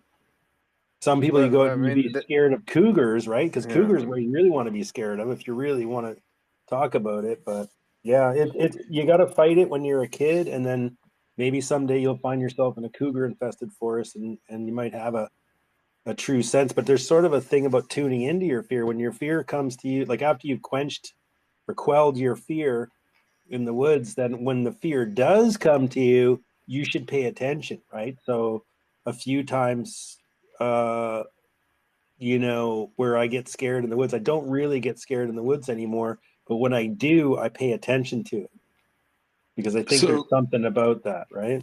so for me, it's not even anything physical like that, right? It's the so what you get, right, and it's a constant trope, even in this, right, that that these supernatural things, it's not that they don't exist, but they only manifest themselves if there's one or two people, right? It won't group manifest, right? Maybe they truly are real, but they'll avoid you if you're ever in a large group or you're too near civilization, right? So, I mean, a good example of this, if you want to really go down the rabbit hole of this, is the missing 411, right? People who just randomly disappear out there, or even in a group psychosis way. If you ever deal with, oh, what's the missing Russian hikers in the 50s at Wapak? Diablo Pass. Yeah, Dyatlov Pass, right? So in that case, right, you have all these were extremely experienced, young, spry kids who did like these sort of trips all the time and everything, right?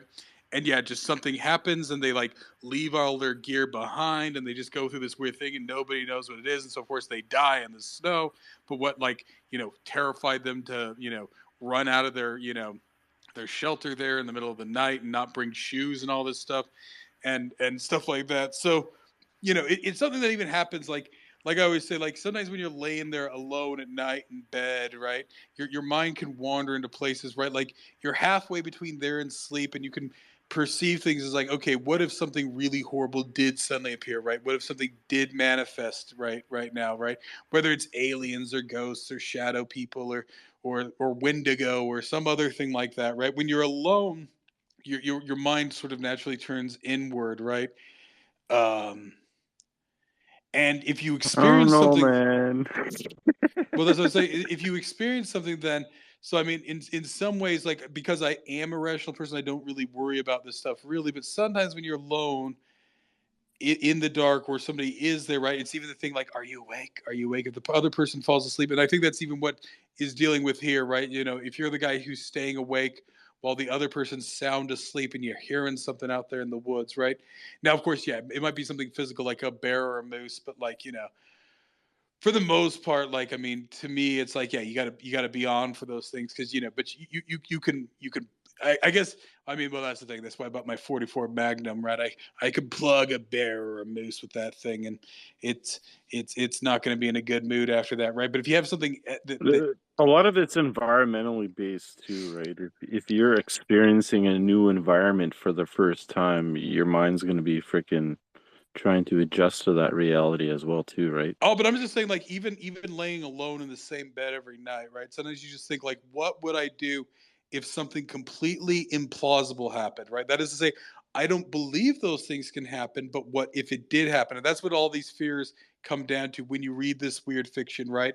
Is that you're in Yeah. all of these stories now, or even when they're writing them 100 years ago, 200 years ago, because despite what we may think about people 200 years ago, they did have a sense of okay, but this is reality now, even if they had a more nuanced spiritual belief that they believed in demons, they didn't usually manifest and stuff like that. So, what would you do if they manifested it? What would you do if they because it's the fear isn't just of the immediate threat, but that it throws everything else into question, right? If suddenly one of these things does appear, right? First of all, how do you deal with it in the immediate sense? But even more so, how do you deal with the rest of your life after that point, right? Because it shatters your entire perception, right? So that's sort of the fear, right? Is that So I mean, to be clear, this type of thing has never happened to you, right? no, I've absolutely never had any Exactly. supernatural experience. Yeah, yeah, So yeah. that's what I'm saying. That's why it's Yeah, yeah. even more Me neither. the notion of it then becomes even more terrifying, right? Because I do live at such a level of rationality that I don't read anything into anything else. Right? Sometimes I get paranoid and superstitious, but I have no actual proof or anything that I would assign to supernatural experiences. I'm not denying anybody else's, but I'm saying I have absolutely zero. So that's why it would be so mind shattering if this shit did happen, right? It would be mind I could shattering. imagine. I could only imagine. Yeah, yeah, it would be to someone. Yeah, a person. Well, not. Yeah, I could see that. But that then becomes the sort But of it just defines temptation. though. There's the differences and how diverse we are as human beings as well too, right?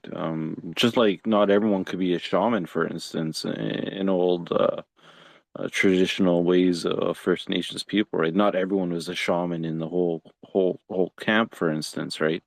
Um, so it's definitely maybe a select few that may be in tune with their empathic abilities or whatnot. And just just like anything else, others have other abilities too, right? It's But phenomenal. that's what I'm saying. Everything from everything from But telekinesis to many different things out there, right? that's It's what I'm saying. never ending. I don't close right, like that is to say that I have no evidence of any of those things. But just because I have no evidence, like it's not Well, it's it's one thing to experience it, rather to not have any proof or really experience it, but you're still leaving an open kind of idea to the Well, what I'm fact, saying right? is that if it is possible to experience it, now it would terrify me any level of those things, except maybe telepathy. That one seems a little bit more manageable. I really would like telepathy, but if I don't get that, but I'm saying one of these other things, so something of a more supernatural order that would defy. So because of my sort of, almost self-destructive curiosity, right? I'm overly curious too often in life, right? Like I would. Oh, so you face a Wendigo, you'd be like poking it. Well, that's what I'm Is that what saying. you're Like, saying? if somebody told me like, oh, don't go With up one of your there. toys on your hip, of course. Well, that's what I'm saying. If somebody said, yo, don't go in those woods, that's where the Wendigo is, right? Of course, if I'm there with a guy and I don't want to You're gonna offend him. test it out. Test it out. But Let's but go but if see it, this if shit. Yeah. if he's just telling me, yeah, don't go up there. It's not going to bother me if you go up there, but I wouldn't go up there if I were you. I'd be suddenly like, I want to go up there. I want to go up there, right? So that's what I'm saying. That's Oppositional defiance Well, no, disorder, it's right? I mean, curiosity. In that case, Curiosity killed the cat. no, That's what that is. part of oppositional defiance really is just an insatiable curiosity, right? But if somebody actually yeah, said, no, the Wendigo is definitely up there. You're going to get 100%, guaranteed experience up there. It's like, now it's terrifying to experience it because, of course, if it does its thing to me, then of course I won't be able to, but I'll have proof, right? I'll have my own proof at least, right? Now, of course, maybe I'm just going to go up there and there, it's just going to be a bunch of that guy and his buddies. They're going to rape and kill me, deliverance style, right? Playing banjos and stuff like that. That's the possibility. And then they're just going to bury my body out there, and then that's going to be kind of lame. That's going to be lame. Just getting, you know. Now, if the Wendigo molests me along the way, then that's at least something, right? I don't want to get yeah. molested by people though. I want to get molested and killed by the Wendigo, right? That's at least about issues. I already know that people will molest and kill you, right? That's not a major revelation to my worldview, right? That's pretty well established in my worldview. Yeah, standard fare. So yeah, so I mean, that's sort of and that's actually where the terror does come, right? Is actually other people. Now that is the genuine terror, right? Like I said, that's where I'm not going to spoil it, but that's how the Wicker Man more or less is, right? So that's what the Wicker Man deals with, right? Is that Ooh, I like the Wicker Man. yeah? So I mean, the original one, not the one with Nick Cage there. Yeah, That that's one was lame. one. Of course. Yeah, that was just all movie, right? But But yeah, so I interesting you mean, say, I it's guess interesting you say that, like that the scary part is not, just kind of finding out about one supernatural thing, but the fact that would completely, crack your reality, right? Like nothing will be the same, right? So I think going back to Wendigo, right? We see that's what the dog, Cathcart and Simpson try so hard to, especially the doctor, right? Because that would completely destroy his reality, right? So he's holding on so hard onto his own beliefs, right? And like even kind of denying, like being in denial about this, because that would completely have him accept that everything he's believed his whole life, it's on shaky ground, right? So and well, they're never given enough evidence to defy, right? There is plausible, rational explanations. Right now, I think Blackwood tries to make those as impossible as possible, but it is still possible, right? You could still assign it to what they witnessed. There was DeFago in some weird state and in his manic state, right? I mean, when somebody is in a manic state like that, they can perform Herculean feats, right? He really could somehow have beat them back to the camp, right? There is it's Yeah, not enough evidence to completely break their worldview. It's certainly exceptional and at the edges of possibility, but it's not actually impossible, right? it isn't impossible in the world. So that's why their worldview isn't shattered by just that one experience. It's close, but it can I'm just maintain. saying that I think like a clear theme here is that though, like people are just trying to hold on to a worldview like desperate, right? And like even if there was some supernatural, like element here, like we see them like all of the characters going so hard, just trying to deny what's happening, right? Or like trying to completely like hold on to their own worldview, right? So I see that here. What we get in Wendigo, actually, strangely enough, is we never kind of get, because of course it's kind of told in a roundabout way, but we never get Hank's afterthought on that, right? Because Hank is also, now he's not as far in as DeFago is, obviously, but he's also, a little, right? He knows these things, he's heard them, and he's the one trying to talk DeFago back, but he knows exactly what. So, like, the real question is, how does that affect Hank?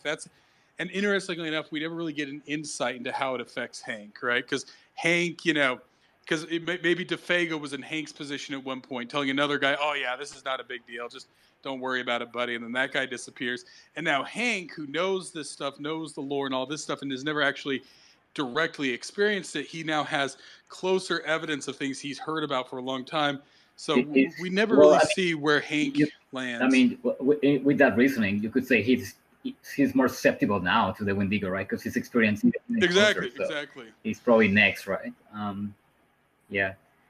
I wanted to ask you guys, like, what you thought about that scene when the narrator in the Willows, when he's seeing the entities, over the Willows there. I have the passage here. Like, he goes, they first became properly visible, these huge figures just within the tops of the bushes, immense, bronze color, moving and wholly independent of the swaying of the branches.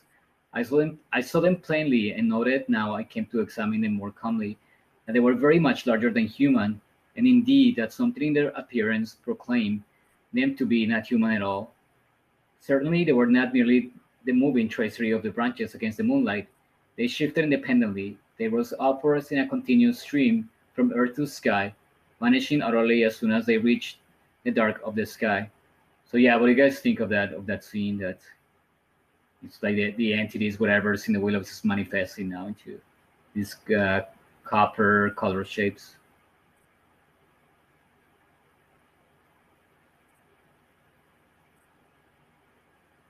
Once again, I think it's sort of right, like that loneliness, right? Like your mind starts to take over. Like I think more than anything with the Wendigo, like I think he. Whereas with no, not with the Willows. With the Wendigo, I think he tries to make it clear that this something is real. I think with the Willows, he kind of leaves it more to the possibility of psychosis. I think he's still kind of he wants you to believe that it is supernatural things, but it's enough that both of these guys are just going to kind of be weirded out by it, right? It never really right? It's just going to be a horrifying, terrifying night for the rest of their lives. But I don't know if it really has shattered their worldview, right? Like they've been taken to that breaking point in those moments, but when the daylight comes and they see everything normal, I think they can kind of, well, at least the main guy, right? The Swede. Now, once again, this comes from early 19th century sort of ethnic things, right? Like there's generally a perception that some ethnicities are more, prone to the supernatural than others, right? I know you've read it, Speedy, and I've, there's actually linguistic books on it and stuff like that, like this whole notion of sort of, racial and ethnic personalities, right? So I don't know what the ethnic personality perception of the Swedes were. I think they're kind of taciturn, obviously, but I think there's sort of a sense that, yeah, they're taciturn, but they have maybe a bit more of a connection with the nature there and the spirits in the nature.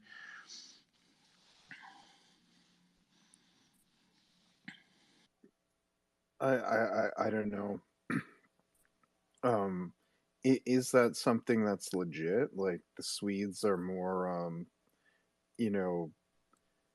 I've never got that sense, right? If you go back to like I said, I don't know exactly, but like Swedes work more like, I mean, Swedes, they tend to be, they weren't as industrialized, that's for certain. I guess that's one thing to understand, right?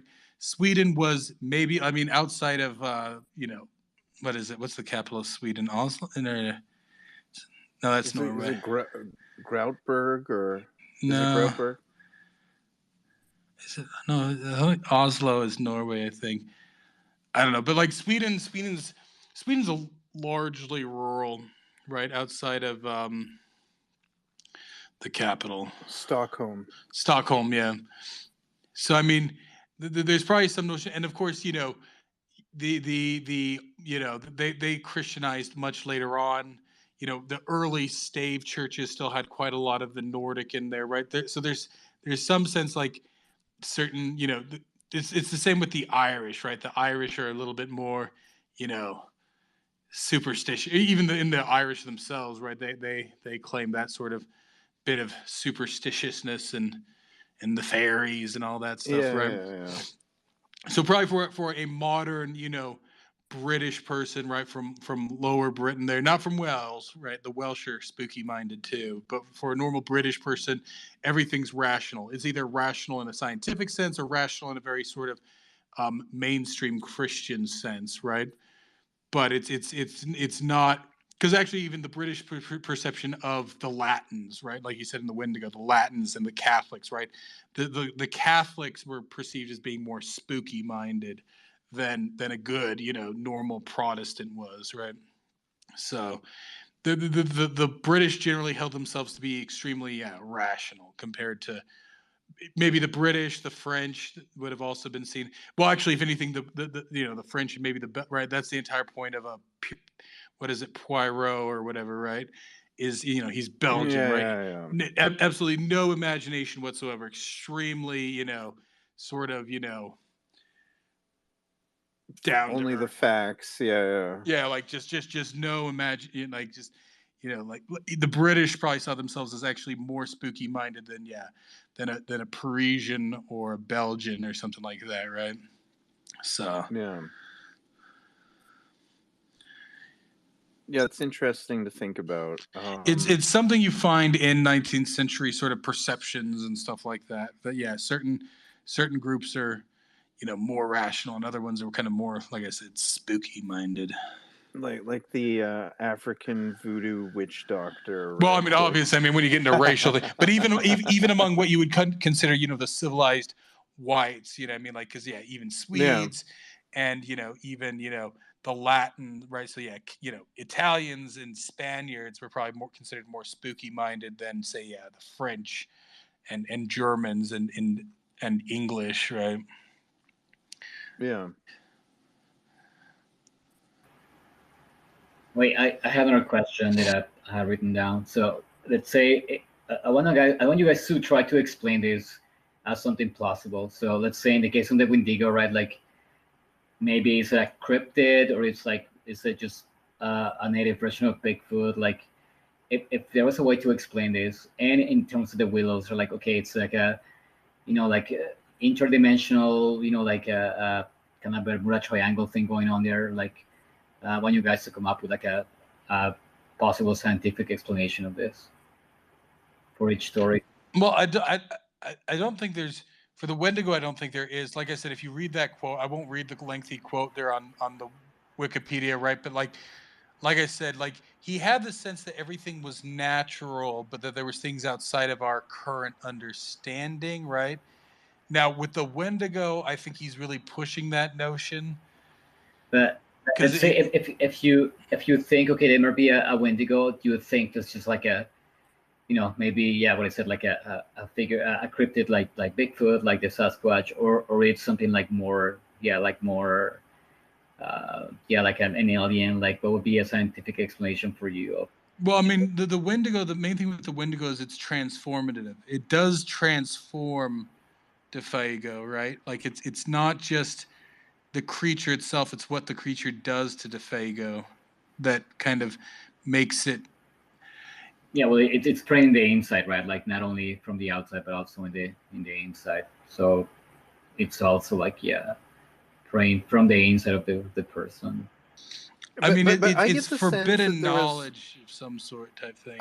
I get the sense that there was two Defagos, right? So the one that they went out to find and he falls from the tree that's the Wendigo there. And like the reason DeFago is back at the camp when they get back is because that's actually DeFago. Well, but I think I perceive it more as like what Zing said, that maybe like the Fago, like his soul was kind of sucked. He was either like he turned into himself into a Wendigo, or like his soul, or like his, you know, like essence was sucked into the Wendigo itself, and like what's left is just, you know, just the body, right, without his essence. The other Yeah. possibility is that he does, like, there's some sort of spiritual battle that he's having, and he does defeat it, and he does un-Wendigo himself, but he's broken, right? So what you see crawl back, like that's the other way I took it, is that he does actually win out against the Wendigo in the end, but, you know, you know, he saved his soul, but he loses his life in the end, his life and sanity, right? That's the other third way I can take it, right? Yeah, either the Wendigo is wearing him like a mask, or B, he's been sort of cleaved in two into this Wendigo portion and this sort of husk version of humanity, or three, that somehow he's still battling the Wendigo at that point when they see him, and then when the Wendigo disappears, he is won, right? That is to say, he's saved his soul from the Wendigo, but not his body, right? That he still dies, and he's mad and he's broken. I think he just Right. loses the will to live. Yeah, that could be it. Well, yeah, he gave out all his life energy. He's just so horrified by it. Like, oh, that movie, the Bird Box with Sandra Bullock. Sandra Bullock. Yeah. Right. So that's kind of sort of a thing like that, where you're just overcome with this. You're so depressed that you lose the will to live, and you end up in that movie, you end up, you know, killing yourself. Everybody kills himself. But same kind of idea. And they keep talking about how, well, he saw the Wendigo, that he saw it. Once you see it, it drives you insane, and then you lose the will to Well, live. we know we see the footprints, right, where his feet actually transform. We know we hear him yelling above the tree line, you know, my fiery feet of fire and all that stuff, right? So we know that he does get transformed. But when they find him again back in the camp, right, he's frostbitten and everything else. Because the other thing, like I said, with this idea that he battles it and maybe saves some portion of his soul or something, it's almost like a Schrodinger's cat thing, right? So, you know, there's two simultaneous possibilities. One, that something supernatural is happening to him, or two, that he simply goes mad and dies in the, you know, and gets lost in the forest and then frostbitten. And both of those things are actually simultaneously happening, but then they collapse when he, you know, then survives, right? So that's why, because the plausibility here thing, if we ignore what they see in the forest, right? If DeFago does just go mad with essentially, you know, a psychosis there, and then, you know, runs through the forest, you know, injured and all this other stuff, and then does make it back to the camp, of course, he's frostbitten and everything else. And so it's almost like the two possibilities collapse in, right? The reality collapses in there. So those are at least my take, and I think that it's meant to be interpreted multiple ways, right? There's just how do we rectify these two encounters, right? How do we find, you know, this person who looked like DeFago, at least from the waist up, you know, they're in the forest, that sort of talks to them and everything else, but then when they get back to camp, they find another DeFago who's, you know, frostbitten and emaciated. No. The way I took it was that is the actual DeFago. What they encountered when they went out to look for DeFago was the Wendigo, right? And like, well, I mean, they're both the actual, because the Wendigo is about taking, like, the legend of it is about like greediness and corruption. Like the Wendigo takes from people, right? It's like, and then it takes more. I don't know if it and takes. Once you're spent, it's like it doesn't take. It transforms him, right? That's what they see. They track him. They track him through the snow. They see him running with the Wendigo until his feet transform. Well, Simpson sees that, right? No. I think they all go back and track it. I think they all track it, or maybe they don't all, but they do track it. So maybe and he see, becomes one with the Wendigo, and then when he separates it, he retains a part of it with him because he he looked mad, like he looked like he was crazy, right? Yeah. So maybe he keeps a piece of that when he leaves, when he becomes separates well, himself. there's the notion that the Wendigo is a much larger creature, right? When it's running with him and his feet become a smaller versions of it, it's like he's being transformed into a baby Wendigo, right? He's being made into a little baby Okay. Wendigo. Like I said, it defies, like, and I think it's very good in that way, in that it defies direct explanation, right? Yeah, that There I did seems to be find that. simultaneous things, right? Like something does, right? Like a Simpson does hear something call for him, DeFago and whatnot. Yeah. They do hear him running across the top, and well, that's the thing. They hear him running around up there, screaming in pain, and they yell, "DeFago, come down here!" And then it drops down. That thing drops down. So it's like simultaneous things and Which everything. looks like DeFago, right? But that's actually the Wendigo. Well, no, but I mean, it's a Wendigo, but is it not also DeFago, right? Like, we don't know that there's a single Wendigo at this point, right? It could be that, like, I mean, the idea here, and this is something common in mythology, right, is that you become the monster too, right? So originally the Wendigo comes for him and transforms him into a Wendigo, right? He falls Yeah. down and he is becoming a Wendigo and has that madness, right? But then he disappears and then maybe he crawls back. So that's what I'm saying, is that maybe he resists it. Maybe he resists the Wendigo and unwendigos himself, right? Because he's running through the snow with the Wendigo, he's becoming a Wendigo, but maybe he resists it, or maybe he still becomes it. Maybe in dying as a man, he becomes the Wendigo, right? I don't know. Yeah. The main thing here is I think more than anything that the theme is getting too close to the forest, right? Even for a native, even for a person, right? Becoming that, right? You're essentially becoming a part, right? Because even if you're a native in the forest, right, you're still a person, you're still a man, and everything else. But if you get too close to that sort of lifestyle, right? If you become really truly wild, right? Then that's, I think, what this is about, right? Is it's about losing, even if you're, a native in the forest, you feel part of the forest. There's parts of the forest, there's things about the forest that you cannot do without losing your humanity, right? And I think that's what the Wendigo, and of course that's where you get the other side of the Wendigo with the cannibalism, right? Is that you can't go too natural. You can't go too Yeah. right.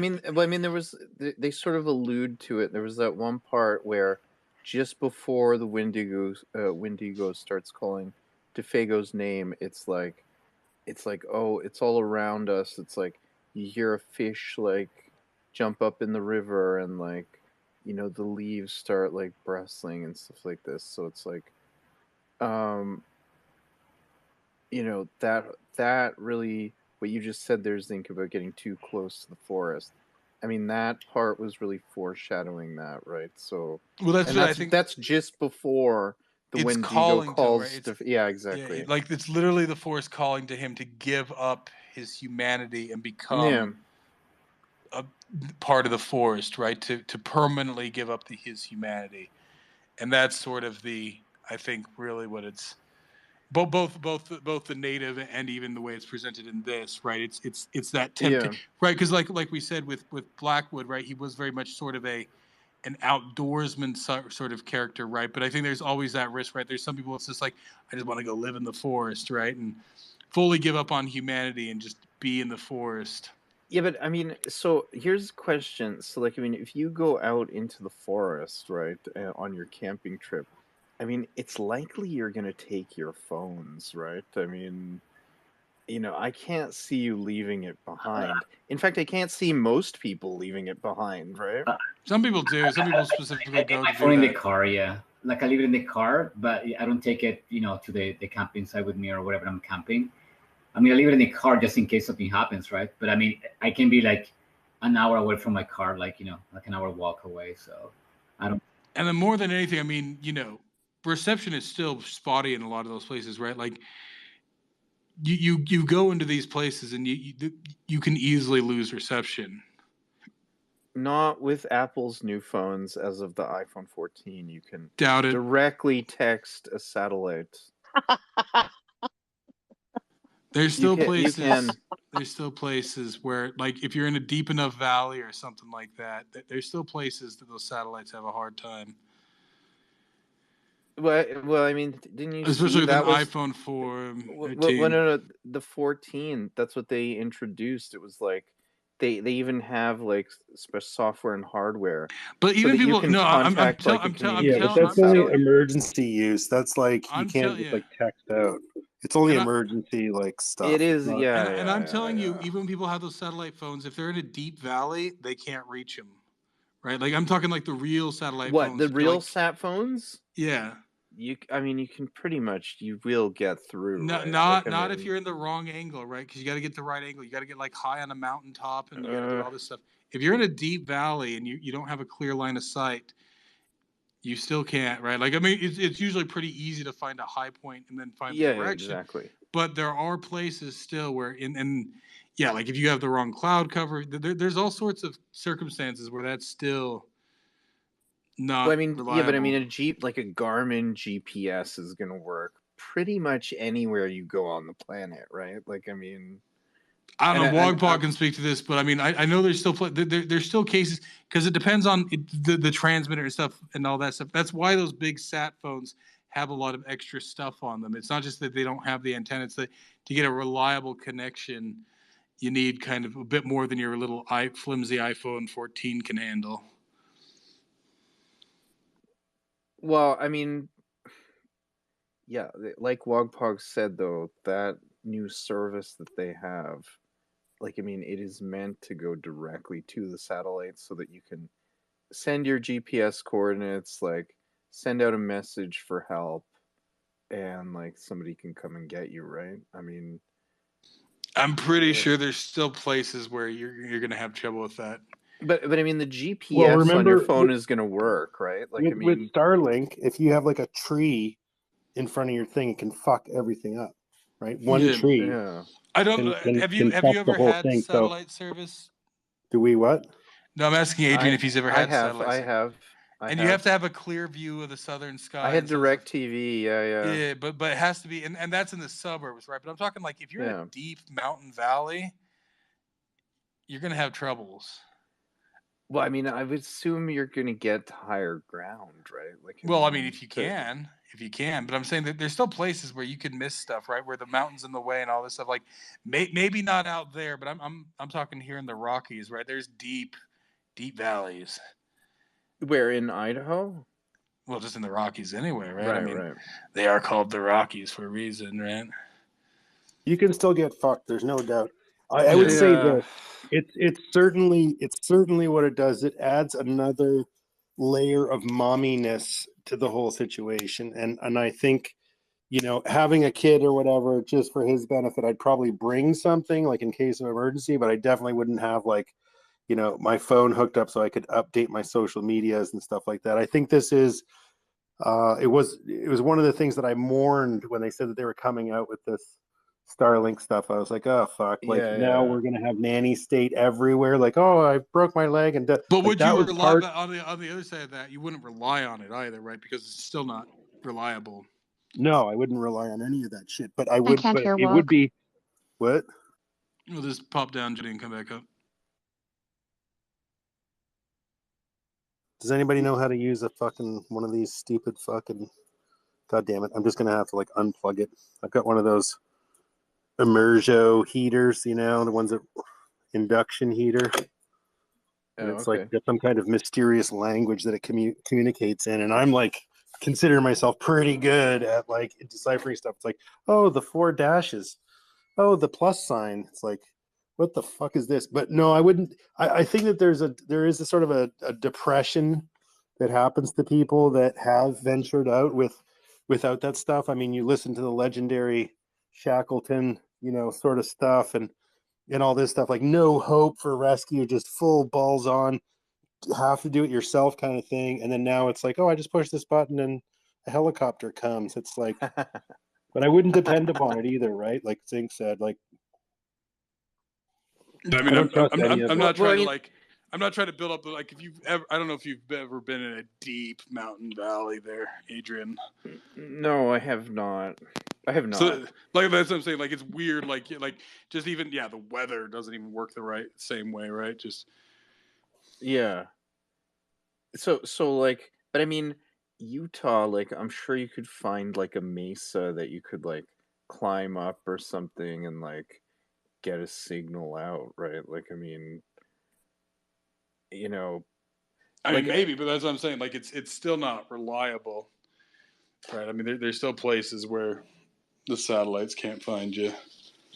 well, like, I mean, I've seen like these mountain biking videos, ironically enough, It's actually in easier. Utah, It's and easier like, somewhere in the desert because yeah, there's. I'm talking about like like a deep mountain valley with tree cover and everything else, right? okay, yeah. Like more like what you have here in Idaho. There's deep ravines.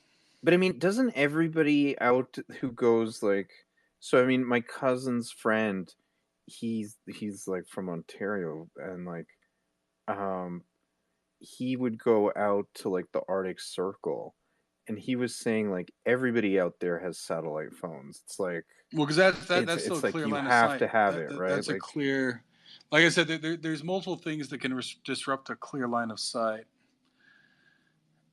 including right. weather. Right, weather can be a pain there too, right?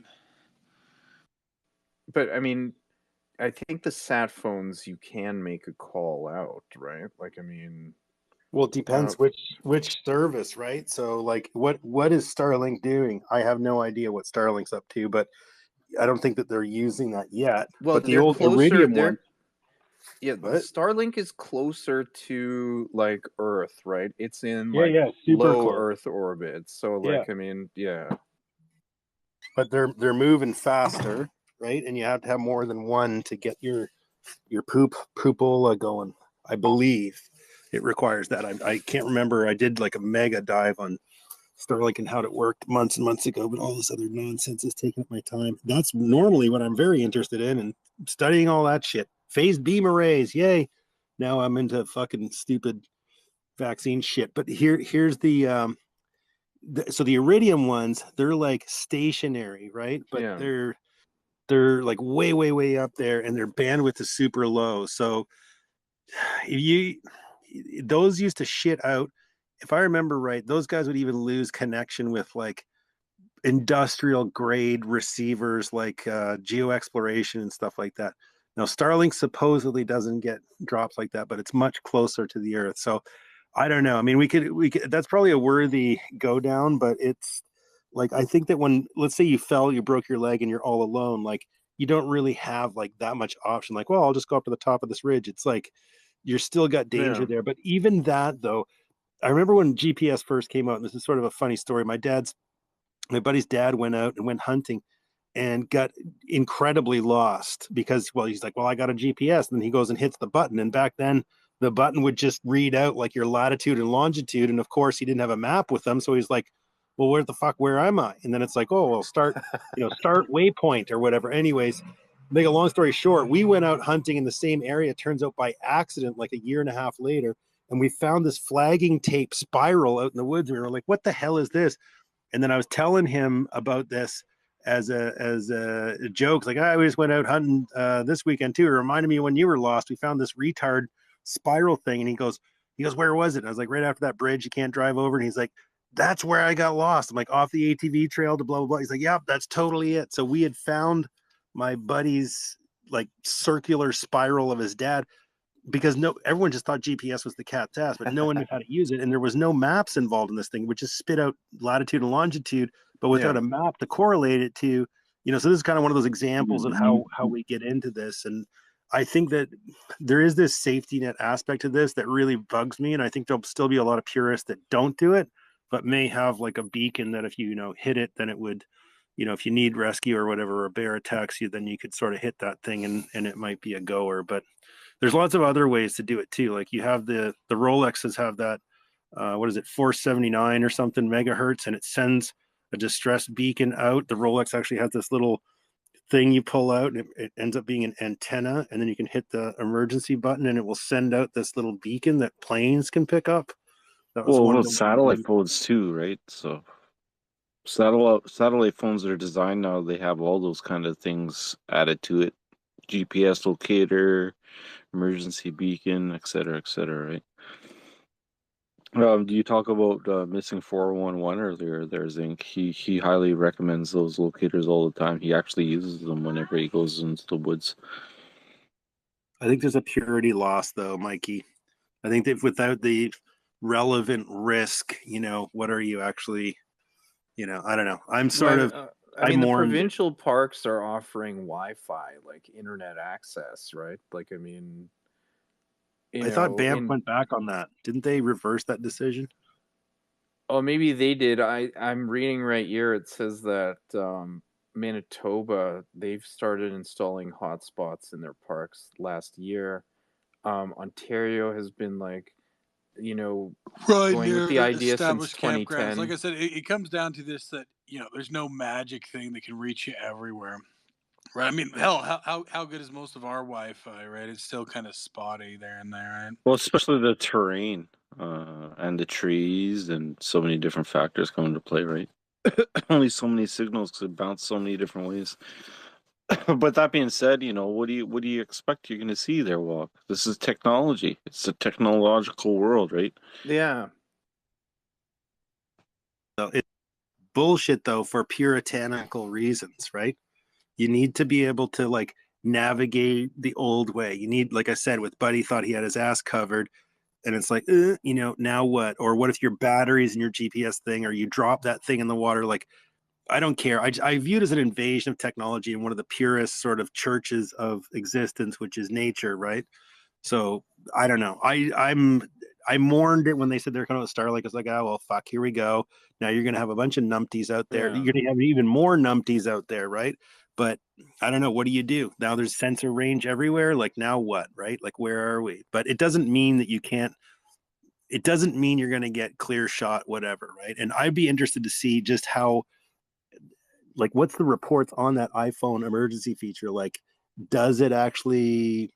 I mean, is it confiscated by trees and shit? I'd like to see that, because it can't be that high power. You do need a clear shot of the sky, and it will tell you which way to point it. And so apparently the satellite moves quite quickly, but if you have a clear shot of the sky, the software with GPS, it will tell you where and how to aim your phone so that you can get a signal out to the satellite, right? Well, is it running on Starlink, or is it running on a radio? No, it's like a larger communications satellite. It's like, yeah, so that's Iridium. And then they have their own service, which they give you 3 months free. Then obviously afterwards you have to pay. And it will they have people that will contact the authorities with that GPS location. So they have a command center basically. So once you get your signal out, it automatically, with the text message that you sends your GPS location, and then people in an emergency response center will dispatch people out to help you and shit.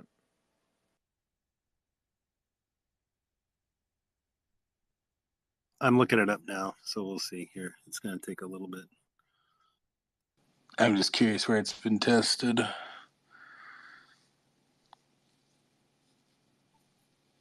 Because I'm sure maybe the people from Apple have driven up into the Sierra Nevadas there, which have some deep ravines. But, turn my mic on. Are we referring to satellite phones in particular, or what? No, just this feature that the iPhone's adding in. Yeah. Well, no, it's as of the 14. Yeah, like I said, how thoroughly has it been tested? Different parts of the country, different parts of the world. I sort of wonder. So it says your emergency SOS via satellite can help you connect with emergency services under exceptional circumstances when no other means of reaching emergency services are available. If you call or text emergency services and can't connect because you're somewhere with no cellular or Wi-Fi coverage, your iPhone tries to connect you via satellite. To connect to the satellite, you need to be outside with a clear view of the sky and horizon. When you use a satellite connection, the experience is different than sending or receiving a message via cellular. Emergency SOS via satellite is free for 2 years after the activation of an iPhone 14, iPhone 14 Pro, 15, or 15 Pro. So it's using Global Star, which is a ancient those geostationary satellites, and it seems to have some kind of a screen where you have to aim it at the satellite. So it's not using exactly. beam-forming Starlink stuff. Fuck, satellites traffic must be getting pretty busy up there these days. No, it's nuts. Space drunk. If you watch it, it's nuts. It's like we try to watch the meteor things, and then our kids like, oh look, Starlink, Starlink, Starlink. You know, there's the space station. Like it's. Oh wow, you can see Starlink there. It's that clear. Oh that's yeah, crazy. Oh, a whole string of them. That's been recorded many wow, times. Awesome. My wife and kid actually saw a string of them go by over here, over our house there. So, and then you started seeing them more and more frequently. You guys have like no light pollution whatsoever, right? Well, you can see it even with slight. Oh, we do. No, yeah, no. Yeah, you see them. They move They're moving really fast. You can see. Yeah, them. yeah. And version ones were very reflective, and the astronomers were pissed off about it. But version 2 and 3, they have like more blocked out shit to try to not be so obnoxious in the sky. It's really quite irritating. I have to tell you as like a wilderness purist, it is quite. Yeah, it was an end of an era. Think of the Star Wars. Think of many sci-fi films out there, right? What do you want to look at? You want to look at like Demolition Man or Terminator, right? Well, where is this technology ultimately going to lead us? Or especially with AI or whatever, right? So, well, I just think like let's say you are out in the wilderness and like somebody does have a heart attack or like they get fucked up, like their leg is fucked up or something like that. I mean, in terms of safety, no, but Adrian, that's for the game, though. And that's why not every fucking idiot goes into the wilderness, right? Like you have to have, you know. Yeah, that's true. You have to be mentally prepared, be very, very mature. You know, like take all the precautions and like have the proper gear. Like this is just gonna encourage idiots to go out there and like and fuck up like that, right? So. Well, I know, but even with the technological age, you're gonna have like Star Trek kind of fucking devices ultimately here, right? Teleportation, fucking laser beams that could like seal you up and send you on your way, or healing fucking bone fractures, the sciences and stuff, like super futuristic, right? That's where science fiction becomes science fact ultimately, because we've seen a lot of science fiction kind of become relevantly fact over time, right? So it looks like Global Star is now using low Earth orbit as well. It's a race to low Earth orbit now that Tesla or Starlink did it. Yeah. Well, and I mean, Starlink is coming out with a phone that is going to go directly to Starlink, right? So I fucking doubt it because you have to beamform with that, which means you need an array, and that array has to be a certain size, which means the back of the phone is basically one big fucking microwave. So I don't know. It's like you'd have to hold it like really weirdly or have an external antenna and shit. Like I highly doubt it's going to pass any kind of like hold it while it does it thing, because it would have to beam right through you. So I don't know. I'm sort of, whenever he says anything, you always have to grain of salt it, because it's like, technically possible, but who wants to have a fucking microwave in there? He's selling it to the investors. Yeah. And you got to make the investors think it's plausible. This is why I get irritated with the whole like, oh well, Tesla, the original Tesla, Nikola Tesla, it's like, did he really? Because I mean, I'll just tell you, I mean, maybe he was close, but like this whole thing is like, oh no, he had it, they just didn't give him the money. It's like somebody would have given him the money. It wasn't that suppressed. But it's always like, oh, I just need $1 million more. But like, if you've worked in anything, right? Sometimes you get 95% of the way there, but that last 5%, it's like, well, fish need to walk on, water.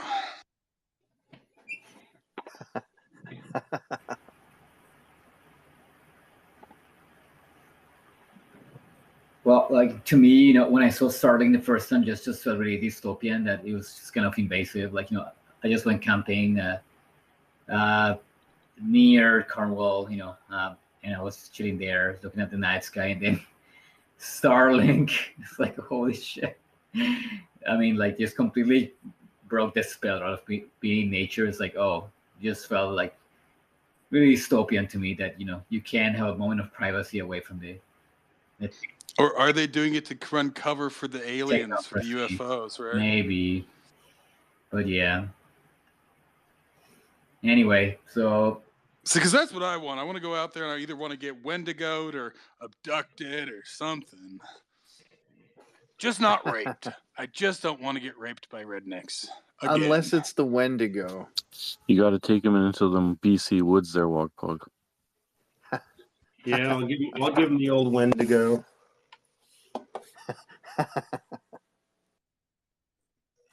I could have gotten that in Boy Scouts if that's what I wanted. Yeah, you could have. There's some pretty crazy places around Canada at night. What? Nightlife is totally different reality compared to day life too, right? It's really weird how it really shifts. What happened to Jody? She might have left. I don't know. No. Okay, so are we done with the books, with the stories, or what's? I don't know. Wogpug, Mike, did you guys have any further thoughts on how these books? No, I'm good. I just wish that I don't know. I just wish that we had more. I don't know.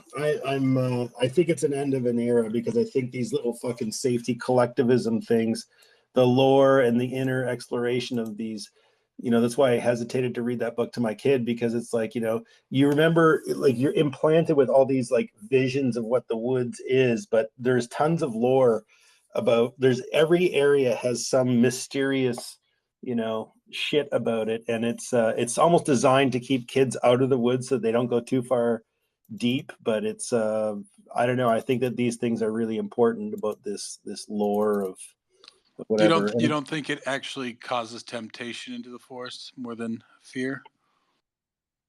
Well, I think for young men, it's about that testing. I mean, that's why you want to go out to confront your fears and your things, right? It's don't go out there. That's where all the poop happens. It's like, of course, young men want to go out there, right? So I think that's part of it for young men. Like, I think it's mostly a young men thing, right? In my estimation, I think it's like a testing, and you don't want the fucking guardrails that we're talking about. You don't want something that saves you, right? You want that danger so that then you can come out. There is no one to save you. It's just you, right? Like man versus nature.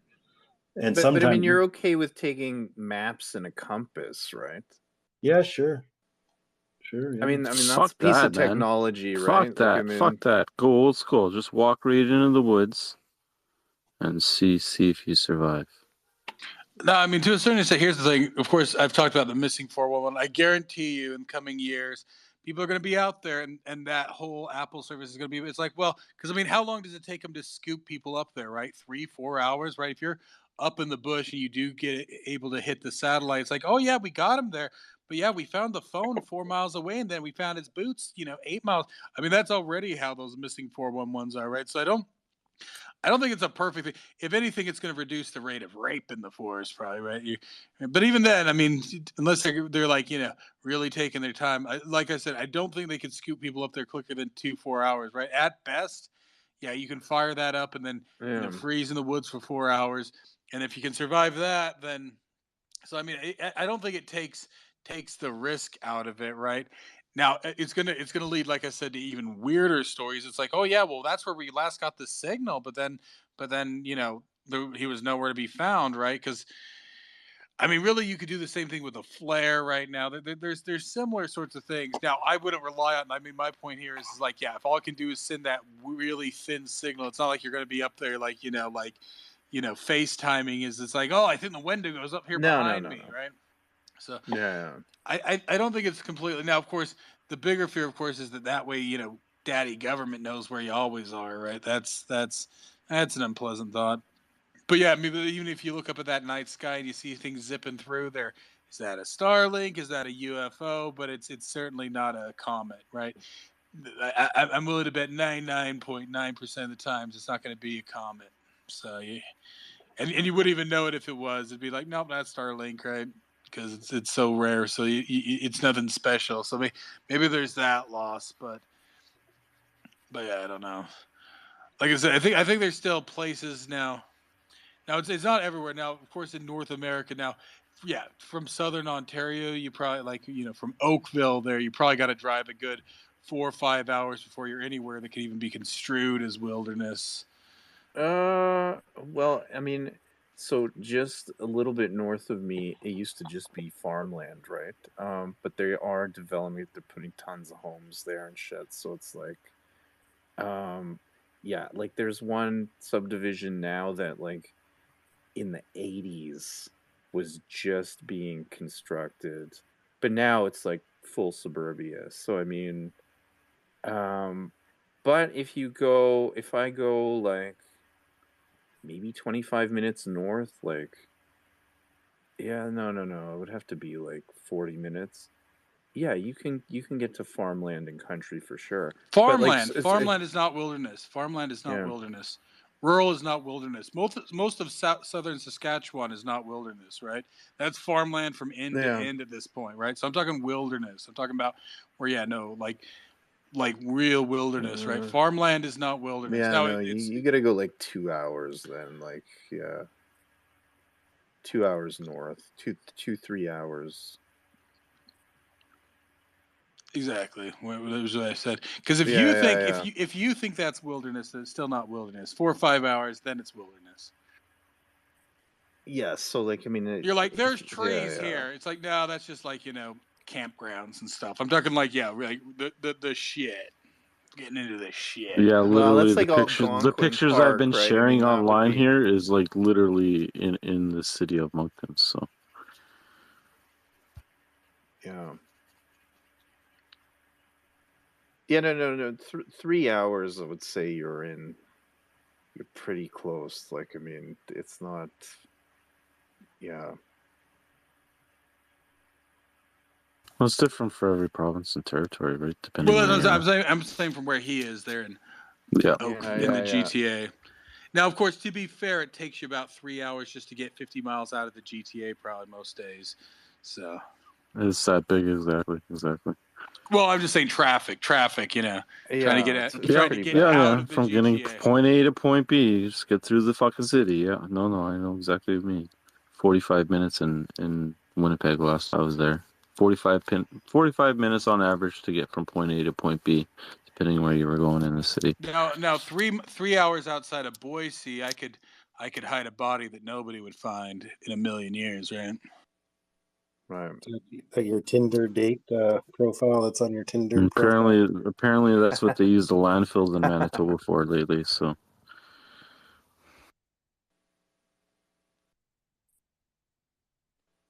What? That's what they use. That the people were hiding That's what bodies they at the say. landfill. That's what Like, they say. There's no proof of it. well, we're gonna find out because now Webb Canoe's the premier in Manitoba. Son of a bitch got a vaccine today too. So I plastered the stop the shot stuff all over his stuff there. so Zinc, what you're saying is that with this Apple feature, it's like it's not that much above like carrying a GPS. Is that what you're saying? It's like, What I'm saying is that, like, one, I wouldn't put it as your sole reliance, right? Like, it's still carry a flag yeah, because, like I said, I don't care what they say. I know I work in this tech. I just don't trust tech, right? Because of course, yeah, like usually when you're up there, oh yeah, you slip, you slide down a mountain, and then you're below the canopy a good 50 feet, right? Like That's usually when shit goes down, right? Because if it's just there for emergencies, thing. Now the other thing too, yeah. So depending on where you are, you send this up there, it has to get processed. They prioritize it, they figure it out, right? I'd be surprised if you get somebody up there like an hour. An hour would be speedy to get somebody up there, right? Because then they got to Yeah. figure out where you are. So they're probably gonna send somebody up there for right. If it's accessible by car, they're gonna first go because is your ass worth a helicopter? They're gonna try and like send somebody else. Like I mean, it really sort of depends, right? Like 3-4 hours is probably what you're looking at, right? If you can get the signal out. So I mean, that's all I'm saying is that yeah, like you got to have other contingencies always, right? Like, does it hurt? No. I mean, if I go camping, will I take my phone with me? Probably, because I'm not like religious about it. I'm not superstitious about it. Where it's like, if I get up there and I can somehow find Wi-Fi, then it probably means I'm not far enough away, right? Like that's sort of the secret, right? If I'm still getting a good 5G 4G signal, then I've probably not gotten deep. I mean, if nothing else, bring your phone for that because you're not in the shit if you're still getting 4G out there, right? So even 3G, you got to wonder. So Yeah. you can't really call it camping if you can reach 3G. So, or maybe you can. But I'm just saying, like, but I'm not like one of these people where it's like, oh no, I got to turn off my phone. I got to whatever, right? I mean, ideally, if I'm far enough away, but I mean, at the same time, like if you're just out there by the campfire, then what does it matter if you scroll a little bit here and there? I mean, yeah, that's why you're out. But I Yeah. mean, when you're out there, I mean, naturally, if there's something interesting, right? I mean, but to make it a whole ritual thing of like disconnecting and all that stuff, like to me, that really shows actually that it's an addiction, right? Like if you just, it's like nope, I got to leave it behind or I'll be tempted. It's like no, if you're going up there, Yeah.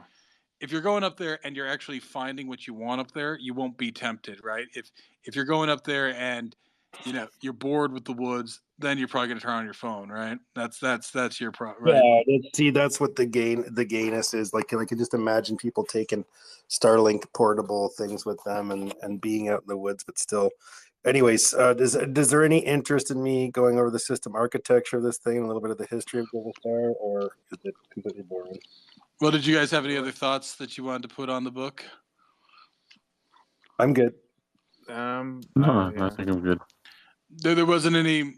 I mean, what did it make you guys like? Like any of you guys like about the Canadian ethos, right? Did it excite or did it make you miss a sort of Canadian ethos there? Because of course this is about a British guy going up there, but of course that's the thing about Canada, right? You can become Canadian, but I mean, like I said, I'd like to bring up this book kind of to capture the Canadian ethos. I don't know if you guys had any ideas from it on that. Well, it reminded me of Cremation of Sam McGee because of that, you know, supersonic shit that happens at the end and the weird vibes of, but also like I think there is a spirit there that's captured with this dude. I was looking up his history and it's kind of interesting that these guys, especially for like Joe, also reminiscent. I did a Canadiana tweet while we were talking about. Reminds me of remember the gray owl, the English guy that pretended to be Yeah. Indian, and yeah, so it's sort of like that. There's like this romantic, and there's sort of the weirdo thing of like going out in the woods with someone from the city, and like this kind of like hellscape imagination thing can really take over. Like, so yeah, brought back memories. It did. I think for me, anyways. What about anybody else, Mikey? Or Real quick, I was Well, gonna say, for me, just understanding the Native American history of the Wendigo itself, yeah, it didn't really fly that well with me in those regards. But the story, I guess, for the time and the era, I guess that brings into perspective from then and from a perspective of what it was like then compared to now, right? Other than that, yeah, pretty straight. Yeah, that's my opinion. But once again, I'm not a literature type of person too, right? So just my opinion. the one you might want to check out, Wogpog, is The Man Whom the Trees Loved, written by the same guy. But I think it kind of starts off weird and it stays weird the whole time. I don't know if Speedy's read that one, but it's a weird one. But I think it might relate to you. yeah, I'll check it out. I think that the other thing that it's reminiscent of is like So out in the West Coast here, this is sort of along the lines of like what they think of like Bigfoot. The Bigfoot thing is sort of different out here, so it sort of aligns a little bit to this stuff. But yeah, I don't know. I mean, the whole being scared in the bush, like there's a long history, like campfire stories of like telling stories to freak kids out, like especially around Halloween or whatever, sitting around the fire roasting marshmallows and being like, and then it came out of the bushes. Like it Yeah. definitely there's a lot of that, right? And it's like super common on every front in every culture, like worldwide, every native population or a population that lives near the woods, which makes you think like what the hell is going on in South America with those guys seeing that, which I pretty much chalk up to as bullshit. But you can get yourself worked up in such a hizzy, and that you can actually start hearing things, and the whole, like that moose kid, right? He was just totally freaked out, and every sound, every little crackle of some sound was a moose getting ready to attack, right? So yeah, it's neat how humans do that. Well, I think there's Hardwired two for things. So, negative. like with the Willows, which it sounds like you did read Wogpog, the Willows, I think that one, it's and maybe you can speak to this. Like that's a very mild trip, right? They're in a very populated area, very old area. But even then, like when you're in a place that you think is like super mundane, things can go sideways super quick, right? And I think he takes it to a supernatural level, but I think if you just read it from the straight of, it's just like, oh yeah, he's in they land on an island there that's just in the middle of the river. It shouldn't be spooky, scary, but yeah, from a, you know, just from a camping point of view, sometimes the most mundane trips can become, super serious, right? Well, the scariest animal to encounter in the woods is a human. But I'm just saying, like, yeah, sometimes you can put yourself like, yeah, and it's like, oh yeah, you get a hole in your boat, shit, now suddenly you're fucked, right? Like, because you land on this little island, the water's moving too quick, and so what was easy to get to is sometimes hard to get out of, right? Like, one thing I remember, like, it was it was probably about 10 years back now. There's some caves down in Utah called the Nutty Putty Caves, and people used to explore them. And then they finally, I think, closed it down. Now there have been other deaths in there, but yeah, one guy, I think he was like a med student. He crawled down in one, and then like he was able to get into the hole, but he wasn't able to get out. And then his torso was above his head, so he's losing consciousness. They couldn't get him out, so he pretty much died down there, right? They could see him, they just couldn't get him out, right? Like it's that kind of thing, right? Where you can get yourself into a position that seems like no, but he's right there, he's right there, he's right there, and you can't do jack shit, right? I think that's Yeah. I think that's where the real fear of the Willows comes down. He takes it to like this supernatural thing that, yeah, like now if you're like even on that situation that, yeah, now like it's like now almost anything can take advantage of you. And it's this mundane spot. Like, yeah, people don't land here for a reason. What if somebody does land? Because there's lots of spots like that when you go camping too. Like you see it every time and you think nothing of it. It's like then one day you're like, nope, you know what? I'm gonna go and try and sit on that island, right? I've seen it a billion times. I've driven by it. I've paddled by it. I've never actually landed there. So then you go and you land there and you never think about it. It's like, what if there's something more here? Why don't people land here? Stuff like that. So I think that's kind of the spooky. It's the mundaneness of the Willows. But then I think with the Wendigo more than anything, I don't think it's about scary. I think it's really just the lure of going too deep, right? Like it's almost like you can go deep up there, but like can you come back from it both physically but psychologically too, right? I mean, that's sort of the temptation of the woods is that it keeps luring you back to it, right? 'Cause you don't have the problems in the woods that you have in society, right? There's other problems, but sometimes that seems appealing, right? To give up humanity and become, one of those guys in the woods that's the weird. And I think that's where like the lore, even native lore, right? Because natives live in villages, right? They just don't like live on their own, right? They live in villages, and even if that village is moving, they still live in a village, right? Whereas you got the weirdo who goes out there and lives in the woods, and he's just weird. And so then like even I mean that's the nature of the witch trials there and everything else is it's that old woman who lives out in the woods. It's like why would she do that? Why don't you live in society, right? It's this idea that and to a certain extent, you like, oh no, I still have to go back to society there, right?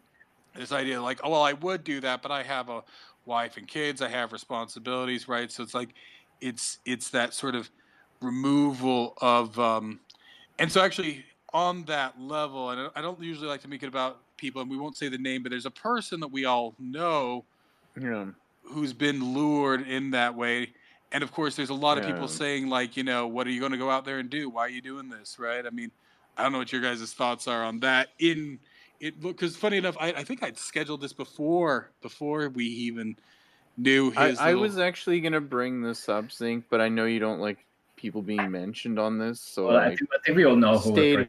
So yeah, and We'll I just mean, call him. Yeah. it's funny because I recently met someone who basically did the same. For like, like after the convoy and all that, like they just decided to just like disconnect from society and like just went to live in the bush and like left their wife and kids. And like, wait, what? Like, why would you like commit in the first place to other people if you have this in the back of your mind, right? So I feel like it's a strange behavior that I find. Like, I feel like if you have responsibility, right? Like, uh, it's interesting people who just leave everything behind, like, and I find it very kind of psychotic too, right? To like just, like very psychopathic to just kind of disconnect yourself, like emotionally, like all your emotional attachments, like to just cut them off like that.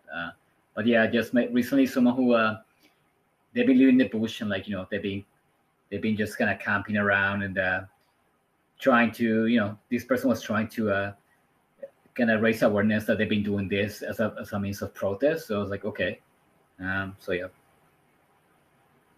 But I mean, on that, so like I said, yeah, without mentioning this person, yeah, technically he's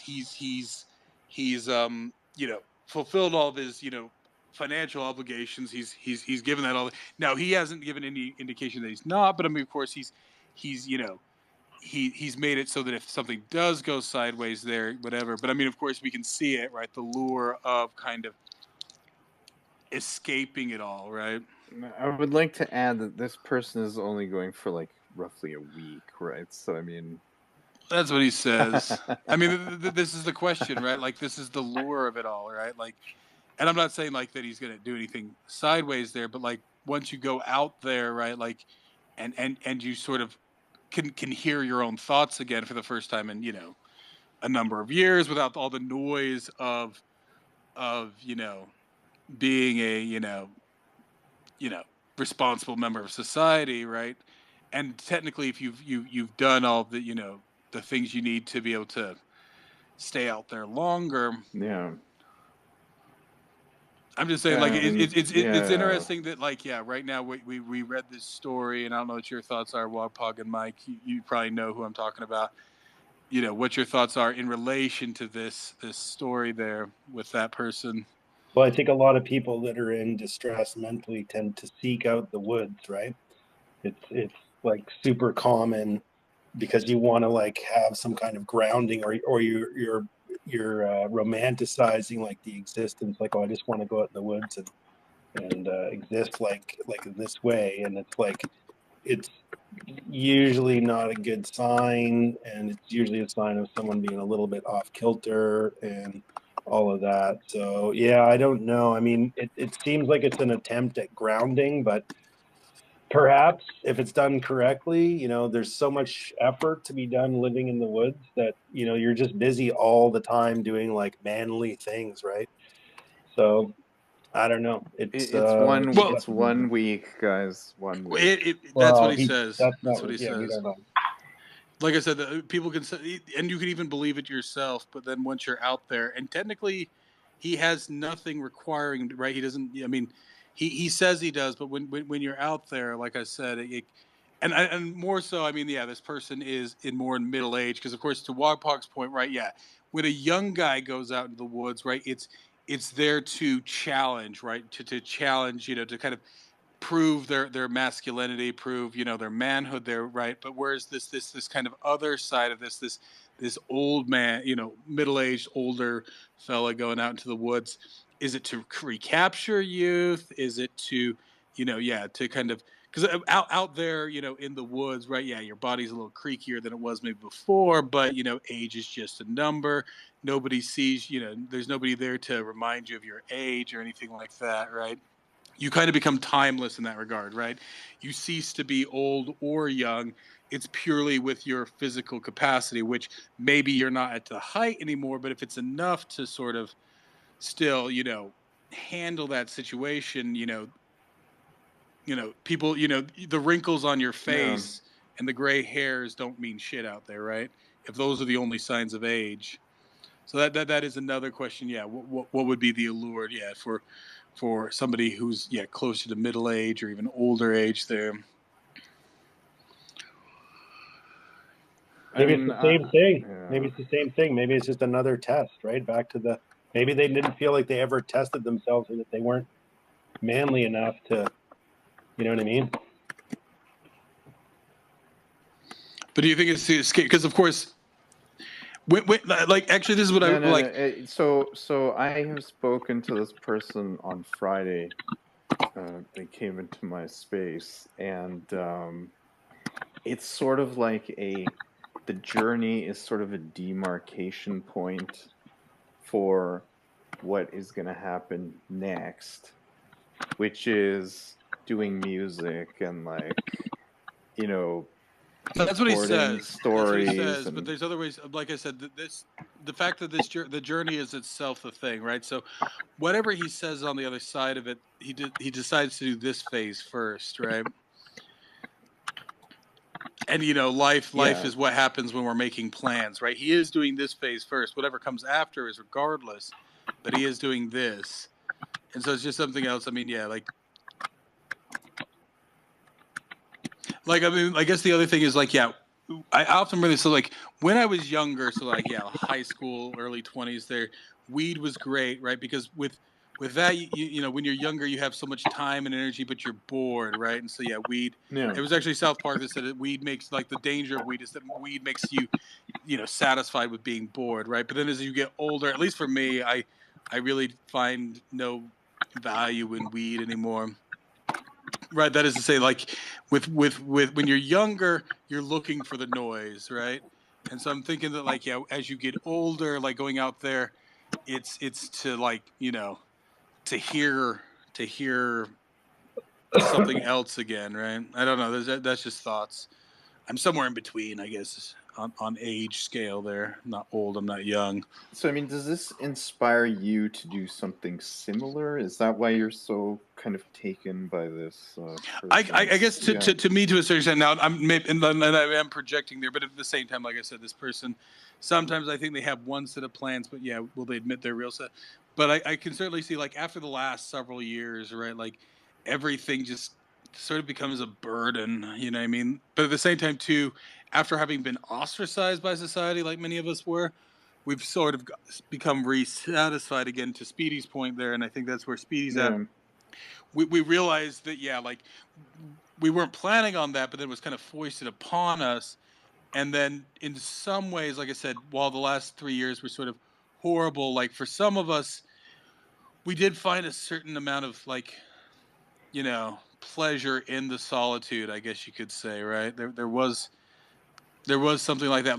Now, of course, it was forced on us, and maybe that's why we experienced it. But and in some ways, maybe trying to recapture that. So, it's a strange thing that happens to people, right? Is that they can experience a negative situation and still find something, satisfying in it, I guess you could say. I don't know. Maybe Speedy can talk to that. Beneficial, or or just in a so it's fine and constructive, right? Constructive and just kind of illuminating, and not just like a trauma, right? I mean, you can take the trauma, or you can take the experience as a self-growth experience kind of thing. So for sure.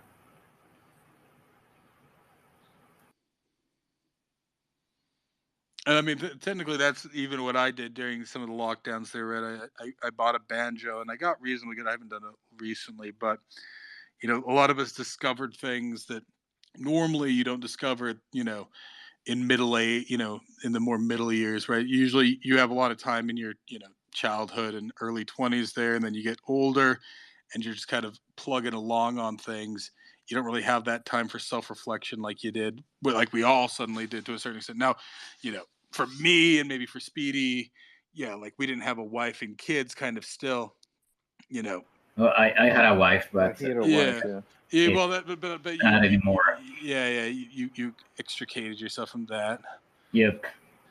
So I mean, And that's somewhat what this allowed, right? Is to you know, and some things people can't extricate themselves from, some they can, and obviously there's always a loss of some kind, but it does cause a Yeah, reprioritization and stuff, right? Like, but I don't see why you need to go to the wilderness to do this, right? Like, I mean, you could go to like a park that nobody goes to or something. You know what I mean? Like, I mean, it's not it's really like the same though, because there's always people around, and you got to return home, right? So there's not that extended, right? Like you go to the park, you come home. I mean, right? You got to like yeah. really, yeah, like to like really remove yourself from it You all. know what though? I think once you get a car, things will start to change, right? So, um, What do you mean? yeah.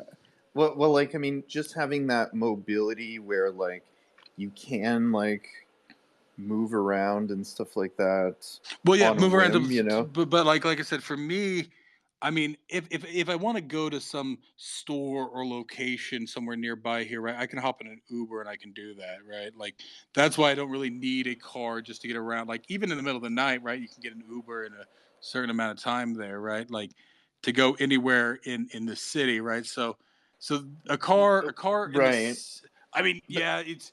But I mean, really, if you think about like, especially if you live in the city, the time it takes to park it, to get it out of parking, to like get around all that stuff, really, and more so, like I don't have to think about the parking after I get somewhere, right? Because how long do you spend driving around to find parking spaces? At some, not everywhere, but sometimes it's like, oh well, where am I going to park?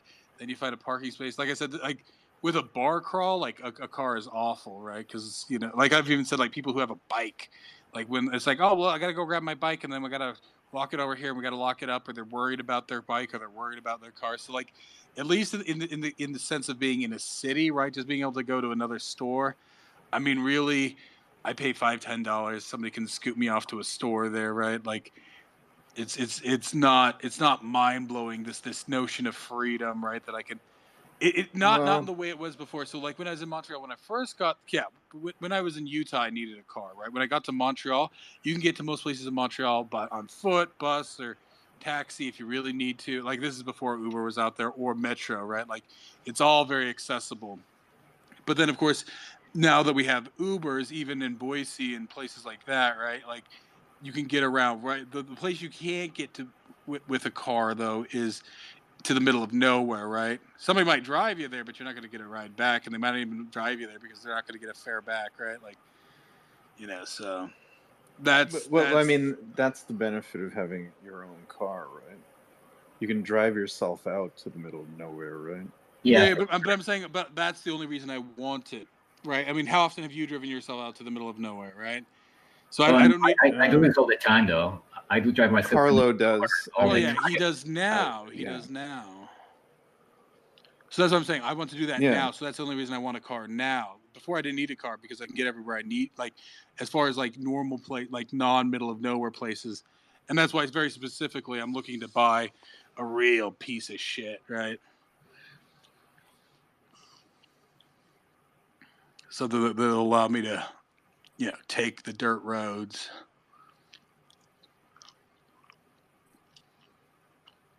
Preferably, yeah, like Anyway, recent 4x4. what you were saying, I think, like, I definitely see the appeal of. I mean, and I think especially after we just went through this past 3 years, like I don't know, I I had lots of plans in my life that now I don't care about. Like now, I cannot switch gears in terms of like my mindset when it comes to even like what I want to do with like my future and like how I want to spend my money and put my energy. So I mean, I can see that happening. Like some days I just want I want peace. I don't want to be dealing with people fighting out politics and like all of this like stupid division shit that we go through like every day, even here where I live. So I don't know. I mean, like if things work out and like if things gonna just fit and I can move out somewhere where like very remote, I probably would. I don't know. I mean, I haven't done that ever, so not sure how that would work. But yeah, and especially that I'm older, right? Like I mean, being married, I had like a job with a pretty high paying salary, and like I wasn't even happy with that. So maybe that's what I need. I mean, I won't know unless I try it. So maybe, yeah, the appeal is there. Maybe trying and see if I can find, some kind of peace or like enough space and time to introspect, to feel fulfilled. I don't know, but I feel like it's something that I have to do. Those things in your life, like, you'll never know unless you try it. So, you know, I might just do it, just at least to know that I tried it, and if it didn't work, whatever. But not to just always be, thinking, what if, I did that, right?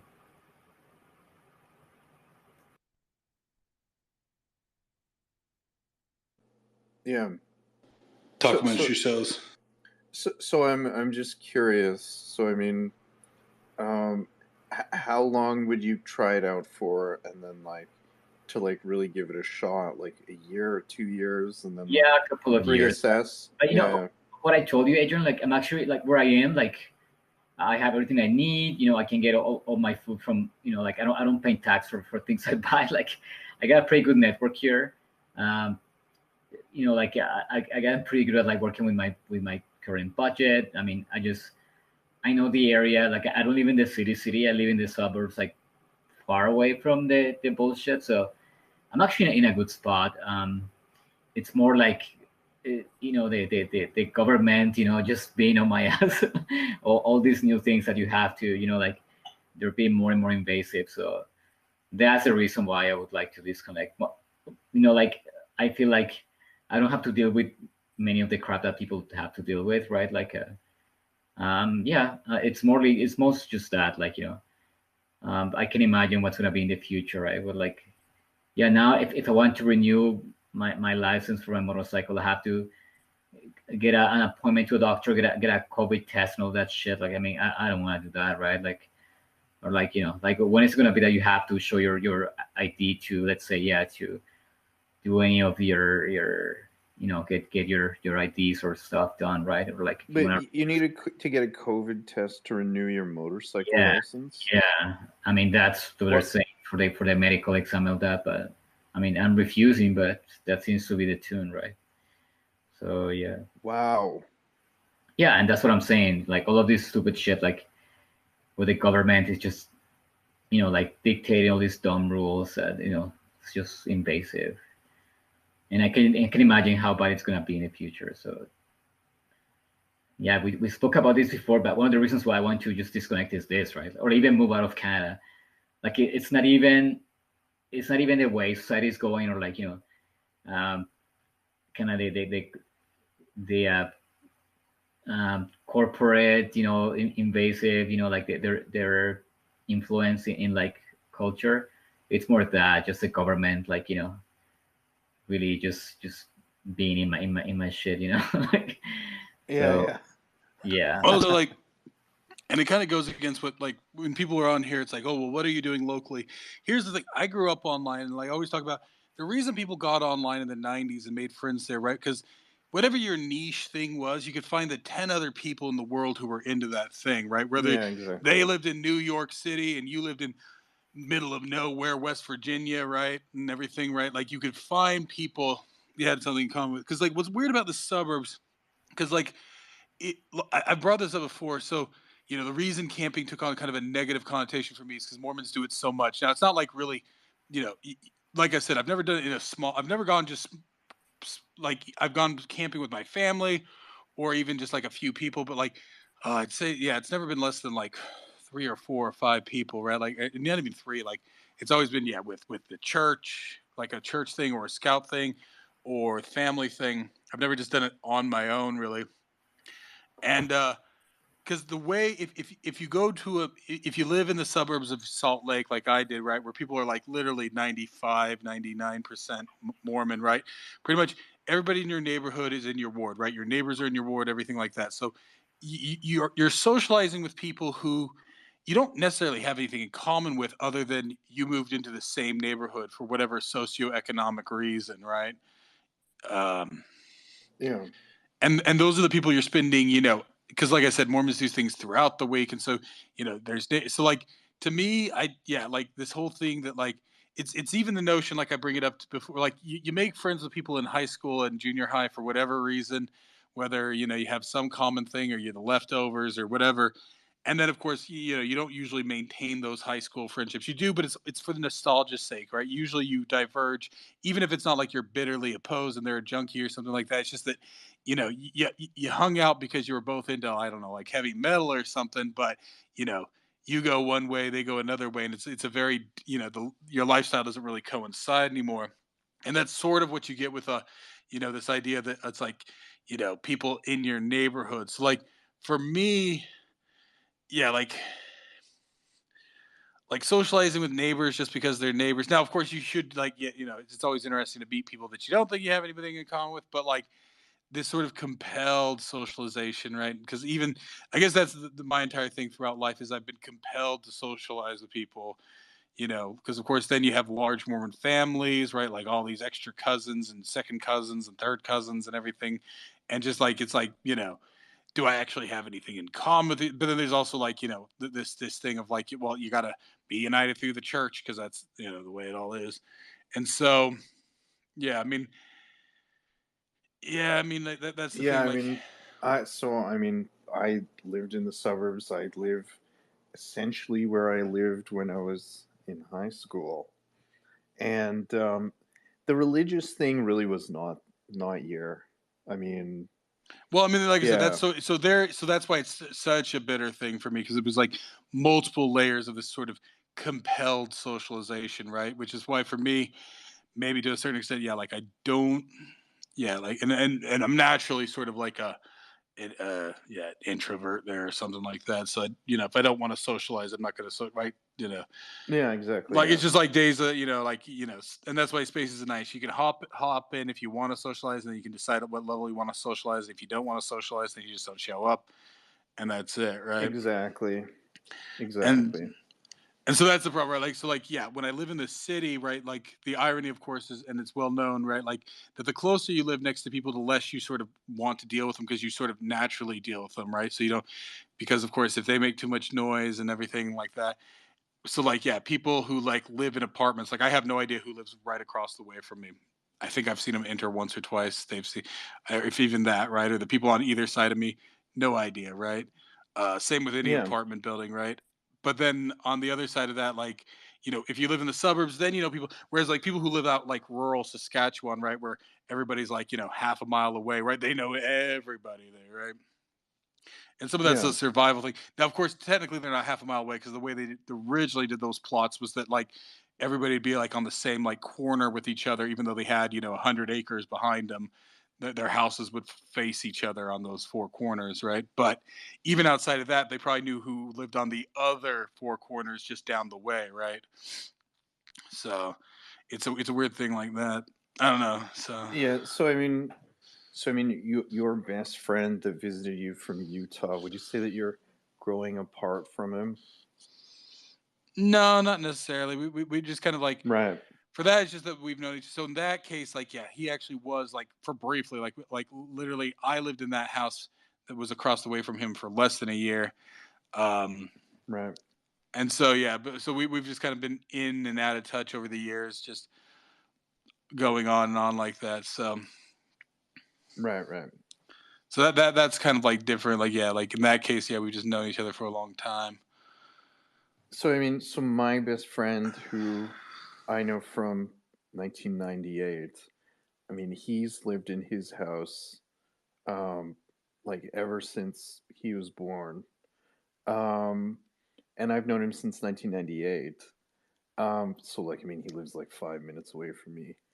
But I would say that like, yeah, we're best friends, but like, we kind of are growing apart. Like, I mean, even the fact that we live so close together, it's like, I don't know. It's just like, it's almost like it's just tired, right? It's like, yeah, it's just sort of like growing apart. Like, I mean, I'm still cool with them and stuff like that, but like, it is definitely a like,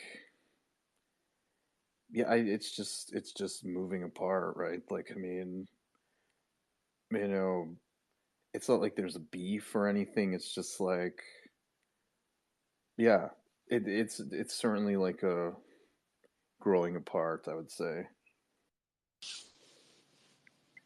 Yeah, it's sort of different with this friend. I'd say in some ways it's just that because like we can go a bit without contacting each other, then we recontact each other on and off every little bit. And of course, it was kind of longer stint there when I was up in Montreal. Although he came up to visit a couple times there.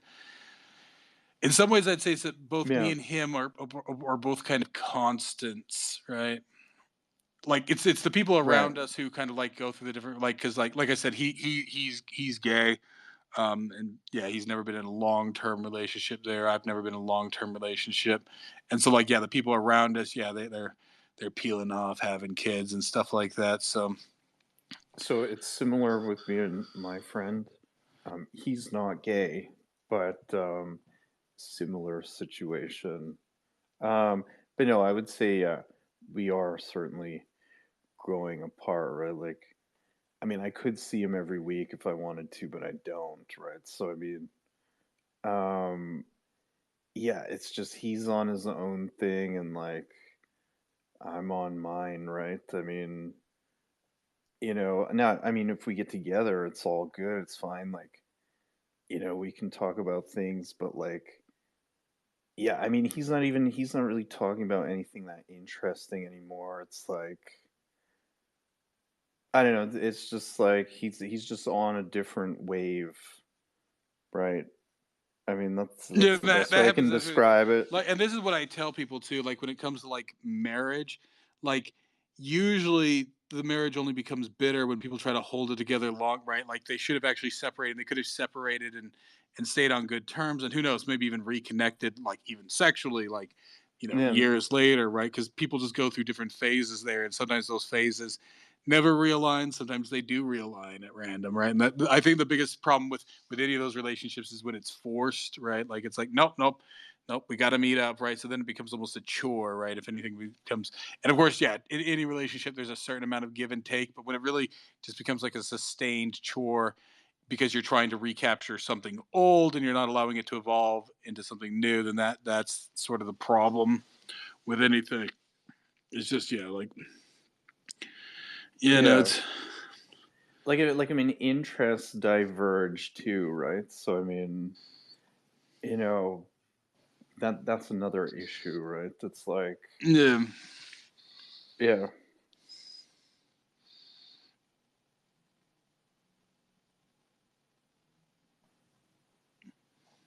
yeah. So I mean, now that I think about it, he actually went through a phase where like he wanted to like camp or like go out or like, I don't know. I guess there's like maybe a bit of escapism in that ideal of going out and like to the wilderness to like get away from like what your life has become or something like that. I don't know what it is. Yeah. Well, I mean, for me, like I can say, because yeah, when I was younger, it was sort of, it was fun, and then later on, it became as I get to my teenagers, kind of obligation. I think also too, it's because when you're a kid, you're less irritated by not having a shower every day, and I'm one of those adults who likes my daily shower there, right? So Yeah, being all stinky out in the bush, right? So of course, even if I was to go camping, right, like I would have to find someplace I could shower pretty quickly. Like, I mean, well, I mean, you could take that like bag and like a thing of water and like to a do the certain extent, portable yeah. shower, right? And Yeah, you can get so far with that, but like I said, I really like a good hot shower. It has to really be hot, right? To well, I'm sure you could like clear. drive to a motel or something, right? Yeah, When yeah, you well, get there's camping yeah, thing, or you can rent certain places even that are far out there. And so, like I said, like,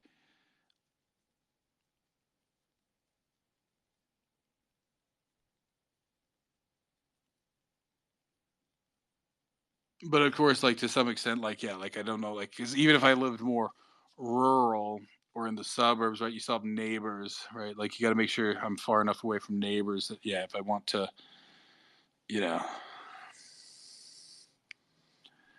yell loudly, nobody gives a shit, right? yeah, for sure, for sure. Or if I want to walk around almost nude. And by almost, I mean I don't want to be You walking mean fully? barefoot. Yeah. Well, I mean I'll have shoes and socks on. I'm not an animal. Exactly. Birkenstocks. Nope. I'm not an animal.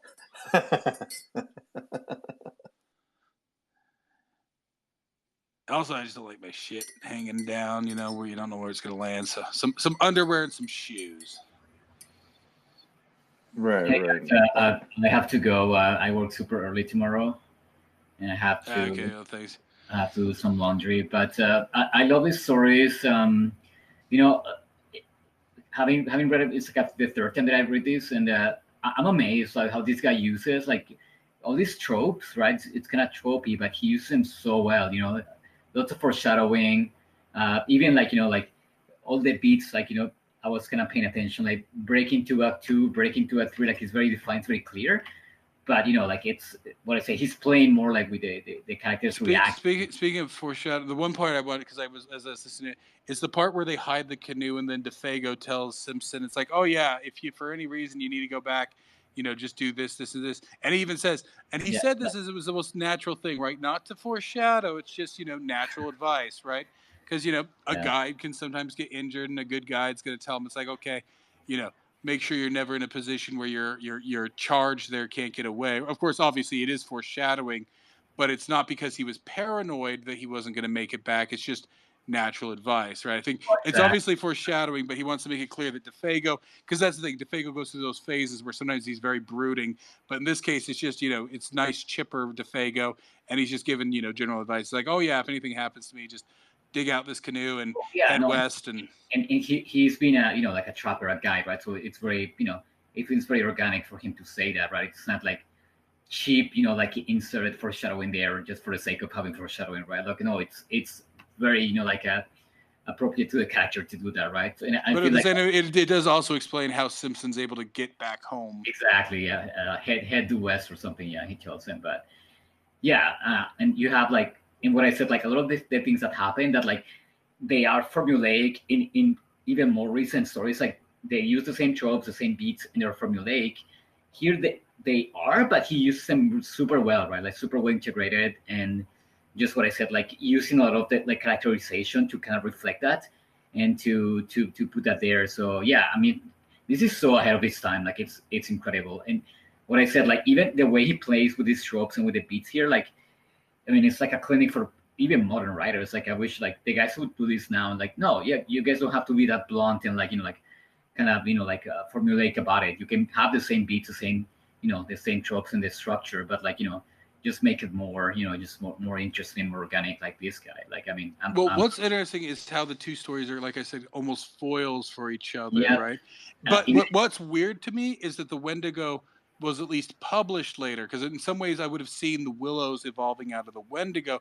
Maybe he had thought about the Wendigo he wrote earlier. it first, though. He wrote Did it. he? Okay, did he? Okay. First, but I mean, like that's just the public, like the yeah public notation. We will never know, right? Like in his writer's journal, like in his writer's notebook, like how he had. Well, no, because I think it was published later, but that to me it seems like the Wendigo is the original story, and then the Willows is kind of the foil to that, right? At least in the supernatural aspect, because in the Wendigo it's a more classically supernatural, spirit of the forest, whereas in the second one it's more science fiction-y. But in terms of like structure and like kind of the way the narrative unravels and the pace, like they're pretty similar. Like it means you can mirror to one another. They're actually a pretty similar length. I think it's like a couple of pages difference, right?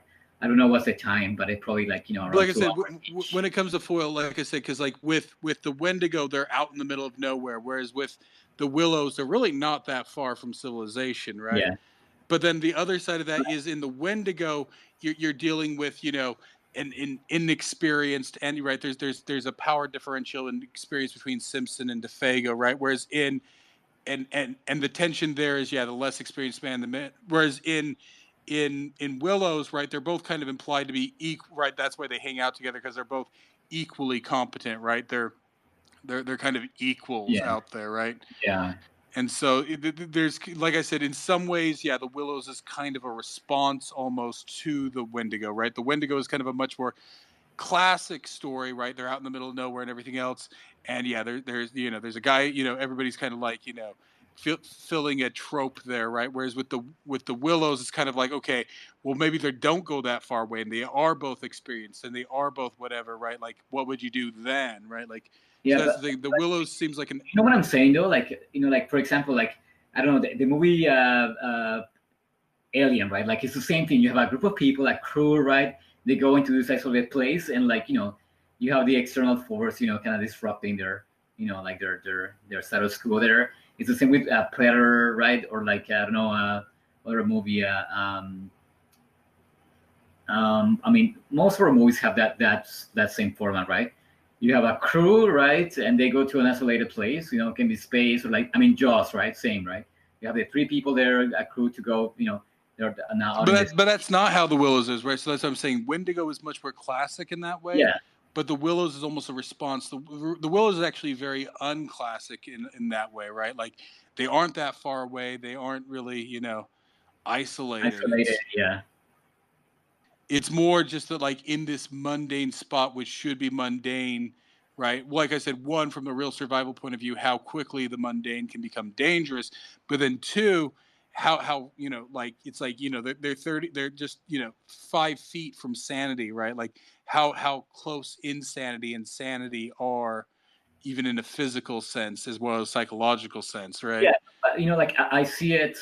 I see the Willows more like the departure is more psychological, right? Like I mean, like you can have it as a foil, but it's like the big gap. It comes in into the psyche more than the actual physical isolation, or like they're so into a little bubble there that like it feels like a different dimension, right? I mean, they're so and like this just tiny place there, it's so alien to like like the village, like down the river there, that it almost Well, feels. even more so, there's no odds between DeFago and Simpson, or really anybody in that one, right? Whereas actually half of the problem in this is the slow brewing odds between the British guy and the Swede, right? Yeah. And almost to like how well, going back to what we were talking about just now with friendships, right? Like how at first, like they seem like they're practically the same guy, right? That one's a Swede one, but then how those little differences start to become leagues apart, right? Fractures, yeah. Yeah, no, for sure. I mean, Willows is more psychological, and like or even the way they're reduced, right? Because they're both modern, sophisticated men. Yeah, one's Swedish, one's British, and usually those things. But then how with this stressful situation, they sort of fall back on the tropes of their culture, right? The British guy, keeping a stiff upper lip and carry on, whereas the Swede, trying to call out the, much more directly and whatnot, right? Yeah. But no, they feel so modern, both. And what I said, even when they go being more tropey and like even like what you say, you can put it side by side with like I don't know, Predator, Aliens, like kind of follow the same beats there. But like it transcends that, and like I don't know. I mean, I blame Stephen King for cheapening like horror, or like like any of the more like type of suspense horror supernatural, because like he took all of this and made it garbage, right? Just made it like a palatable problem garbage, right? But I feel like all of this nuance, like it's so strong and powerful here. And you have, I mean, mainly Stephen King, right? That he just took all of this and just made it like the best or the super version. And then a bunch of authors were influenced by that garbage, and they just continued on and just kind of degraded like the whole, especially the horror suspense, like weird genre. I feel like it took that kind of negative tangent there with Stephen King. I find like I feel like had this tradition continue of like being more nuanced and like like being more sure, having the tropes, having all the beats, having the structure, but like like play more with like a nuance and like substance than just making it cheap like Stephen King did, right? So. Well, so that's the thing. Like books from this time, from the early 1900s, to me at least, seem modern in the sense that they were in the beginning of the communication revolution. Whereas maybe now, like Wogpog was talking about, like things are changing so quickly that people won't relate to this in say another 50 years. But at least for me, we're still in sort of the same era that they were. I mean, the tech's a little bit different, but they can, you know, I mean, like even 50 years earlier, right? You didn't see normal middle class. Do you remember in a picture of Dorian Gray, like at some point, like he takes the quote unquote bus called the omnibus, but it's the bus. He goes to his cafe and he's reading while drinking, you know, like a coffee from like, I'm like, I do this. Like I do the same thing, right? Where I'm taking the bus to a cafe that I like with my book, whatever, right? And I read there. I'm like, and like kind of wonder about the book and like people being frivolous around me, like, oh, I've done this, right? And like it's so in that moment, it's been like 100 years, but even that. So like the difference there is that like even going back to the early 1800s, right? So like, you know, Mary Shelley and all them, you can kind of relate to them, but the only reason they have something that resembles modern youthfulness is because they were all extremely upper class, right? Like that's not something that the middle classes or lower classes were doing, right? Whereas as you get to the early 1900s here, right, there's no indication that these guys are, you know, because yeah, the rich would go on travels throughout Europe, right? But it was only in the very late 1800s, early 1900s that you started to see, yeah, like typical middle class people like doctors and priests and lawyers, you know, taking a trip, you know, to another part of the world very quickly. Right now, it wasn't super quick, but it only took about a week to get to another part of the world, right? You know, I mean, like you could get across the Atlantic, or you could get down into the Mediterranean in a week. And affordable, right? I mean, like, yeah, what you're saying, you didn't have to be a millionaire or like whatever, like a magnitude in order to afford it. So exactly. So you kind of have these kinds of what we would consider a very modern excursion, right? It's like, oh yeah, I'm going to go on vacation for a month and I'm going to go down to the Danube and I'm going to canoe up there. Like that's something 100% you could hear somebody saying today, right?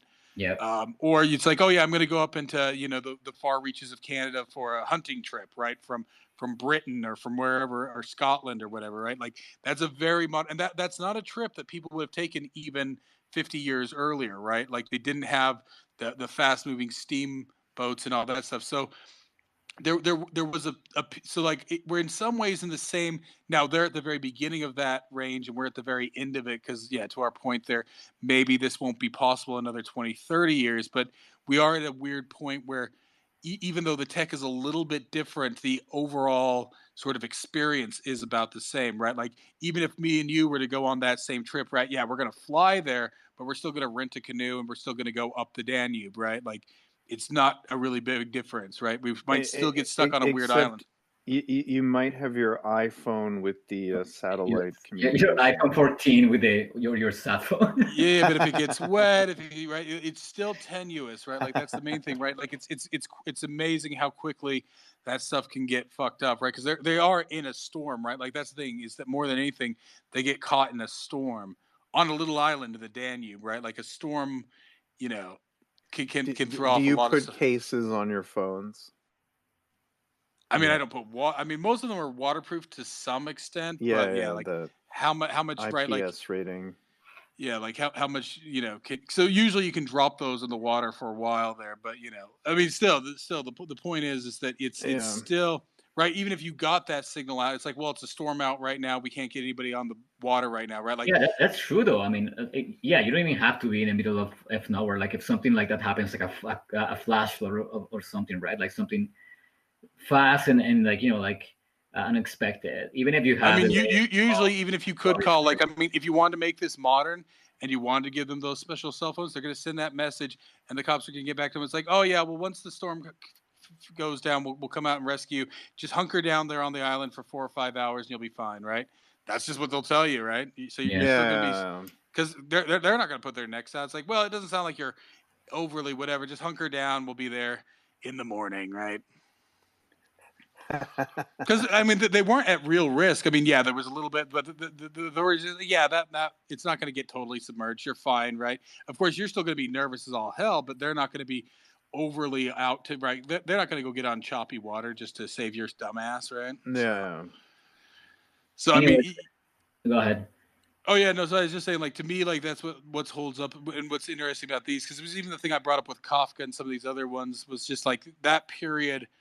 They're really in the depths of modernity, right? Like what we consider modern life really already existed, you know, at that time.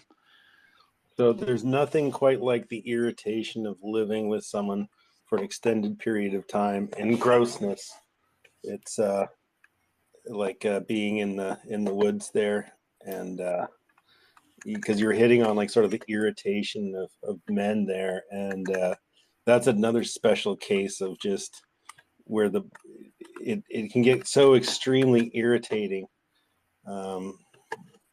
It's hard to explain, but you can really get flustered with someone. Let's No, call it. I've been married, and like it's just things that you used to that didn't bother you, or you even used to kind of like about that person. They just kind of grate on you at some point. Like everything is just even just the kind of proximity, right? Just being constantly with someone, and like I don't know what it is about. Well, it comes down to how well do you really know anybody. So it's implied, I think, in this story that they've been on canoe trips in the past, right? So they know how to work well together under most Yeah, circumstances. but they've never been But truly this, under true pressure, right? Like under, yeah. Well, because there's two pressures here, right? One, that there's this weird thing going on. Two, that they're stuck on this island with a broken boat, and then two, that they it's that locked in syndrome, right? Like each other's little foibles that really didn't have a problem before, and now just get on each other's nerves, right? Yeah, no, 100%. But I just love that the story is built on that, right? And not on something supernatural. I mean, that's been done, let's say by Lovecraft, and it's awesome, right? But what I appreciate about these stories too is like, you don't have like like the pantheon of demon gods or whatever, right? Like it's so like it's so like intangible. Like I like that. It's open, like kind of like a not a closed loop, right? Like you can speculate a lot about it, or like what we're saying, right? Like the Willows might just be just a fully other like a little quick psychosis there, or like they're just losing their shit, right? Or maybe there is something there, right? But I just Lovecraft really never has a really equal relationship. Like the closest one where you have like two people, it's maybe like Herbert West, right? But in that case, you have one guy who's extremely kind of weird and strong-willed, and another guy who just kind of follows along, right?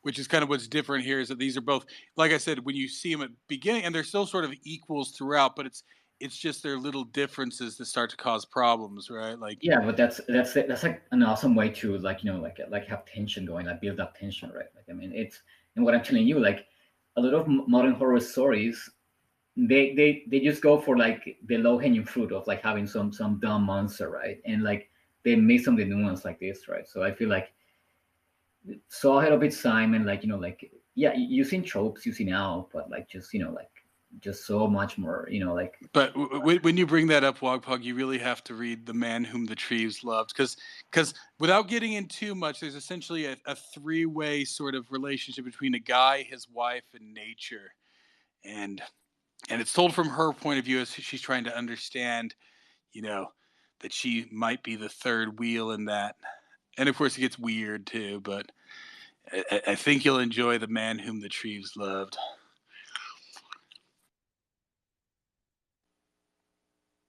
Right. It's another one. It's another one we could cover at some point too. That one, like I said, that one's just like very weird. Like I don't even know how to explain that one. Like it's extremely bizarre, and where the tension is in that one. Maybe we should do it, because that like as kind of like a third part to this one. Like it's even a foil to these ones, because like that one is just like, yeah, it deals with the same sort of themes, but like in just a completely different. Like it's almost like a reaction to these two, right? Like. So, so the next one coming up is going to be the Neutron Star, right? Yeah. For next, is it, then that's next Monday, right? Yeah, the first 4 stories of the Neutron Star. Because I think I think it comes out to being like 4.5 hours. I don't know exactly what the cut down is, but yeah, there was 4 stories. They all came out to being about 9 hours. So, wait, it's the first story just called Neutron Star, and it's with a puppeteer. It might be. I can't remember. There's like I'm not sure I'm reading the right thing, so I just no. There's the collection called Neutron Star, and then the first story in it I think is Neutron Star. Okay, yeah. So I'm doing the good. I already read them, by the way. I didn't know. I thought we were doing the whole thing, so I read like the first 6 or something. I don't know. Yeah, I mean technically, like I said, there's 8, isn't there? Yeah. I usually try to say 8 to 9. hours at most, and so it was pushing 9 hours. And so, just to be fair, I just decided to divide it in half. So, and then that gives people a little bit more time, because then Annihilation is 6 hours, and then Annihilation, it's 6 hours. By audiobook, yeah, it's 6-7 hours. So it's relatively short compared to the other two. So I've seen the movie. Is that going to spoil the book here? Or? Somewhat, but not quite. It takes a slightly different angle on sort of the same situation. Well, and it doesn't end in the same way. So no, not at all. I mean, you might spoil like some like kind of like plot points, or like let's say going from like one point of the plot to another. But no, like the essence, and even I would say it's fairly non-linear, actually, because Annihilation was linear. This one's very sort of non-linear. So, but you mean the movie's linear? Yeah, the movie's linear. No, this is, and the way this is written though, like it's like, well, no, I don't want to spoil this, but even the focus and the perspective, like it's different, right? And exactly, and kind of it makes the tone different as well. Like it's not like Annihilation is more like a kind of horror-ish, like movie. This is different though. It goes really under the skin there of the character, so of the protagonist. So I would definitely, even if I watch a movie and even if it spoiled it, like just for the fact the way it's told though, like the perspective and the kind of the voice and the style he uses, like it's truly worth it, But no, I have to say it actually doesn't spoil the ending of this book. And I mean, really, it's almost like two different people read the synopsis of the same thing and wrote. I mean, I mean, what's his name? I can't remember who directed the movie. Garland. Yeah, Garland. He really, it's the same sort of setting, but like and sort of cast of characters, but really it's different. Yeah, it's saying like the kind of vague-ish plot, and and actually when I was rereading it, right? Like I already started it, by the way. And I feel like the motivations for like the characters being like, oh my god, like they're so different in the movie, and I forgot, like it hit me again. I'm like, oh yeah, like and it's more inward reflection too, right? Which you can't do in the movie, right? It's very much, thought and perspective as much as what actually happens. Like I'm just gonna say, like as the character is exploring this kind of weird, like weird place, she's exploring like the weird place inside herself as well, which is awesome how he does apply parallel. So I mean the movie has like misses the mark like completely on that aspect. So no, it's for sure. I mean you have a big idea where things are going, but that's it. Like I mean, just for the sake, and what I said, the language and the narration of the things are going, like he gives so much texture to the descriptions and like so audio or visual on this one, guys. What do you think? I mean, I know Zinc is gonna say audio, but Carlo, what do you think? I'm reading it, but I did the audiobook, and it's one of the best that I've done. So up to you. Oh, okay. I'm reading it because I really want to take notes on this one, and like underline stuff, and like I do my little squiggly notes around my reader. It's very. I mean, try the audio, but since it's non-linear, it might be more difficult. Yeah, but I remember listening to the audio like the first time I quote unquote read this, and like I don't know, I feel like it was fine. But now that I have to take notes on that for sure, like I wanna read it. And like some things kind of come back, right? So like I want to be mindful of that, and like you might, like I said, since it's so non-linear and since there's extra time for it, you might want to. Yeah, I would say audio, you can experience it, and then if you want to go back and review any part of it, you can do it through the book, right? That way, you can kind of just go with the flow of it on audio, and then jump back for the book if you want to review. Okay. But I would, if I was to choose, if you were going to do both, I would say audio first, then book, and not the other way around. If you're trying to like fill in holes, like that you get from the audio, and I'm not saying the audio is going to give you holes, but I'm saying like if you're going to pass through it twice, audio first just to get the experience of it, and then book to like really dwell on it. Right. Okay. So who's the narrator of the audiobook? Oh, I can't remember. It was a woman for sure. Okay. The first one was Yeah. It's like Caroline McCormick. That's it. Yeah, she's really good. Okay. When I said like one of the best audiobooks that I've listened to, so at least for that. She lends well to the kind of mystery of it. I think she captures it. So it says here it's part of the Southern Reach trilogy. That's what. Yeah, the other two I put them on there. That's what Authority and Acceptance are. Yeah. So if you guys want to keep, like I said, I mean, I'm hoping you guys want to, but if you really hate it, we don't have to. But wait, what would they hate it though? I feel like I don't know.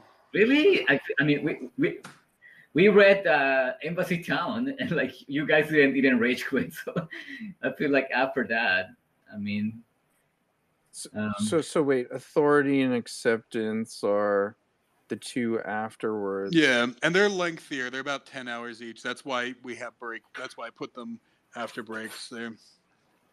Right. To give people time on them. No, I mean, so we are doing Authority and Acceptance as well.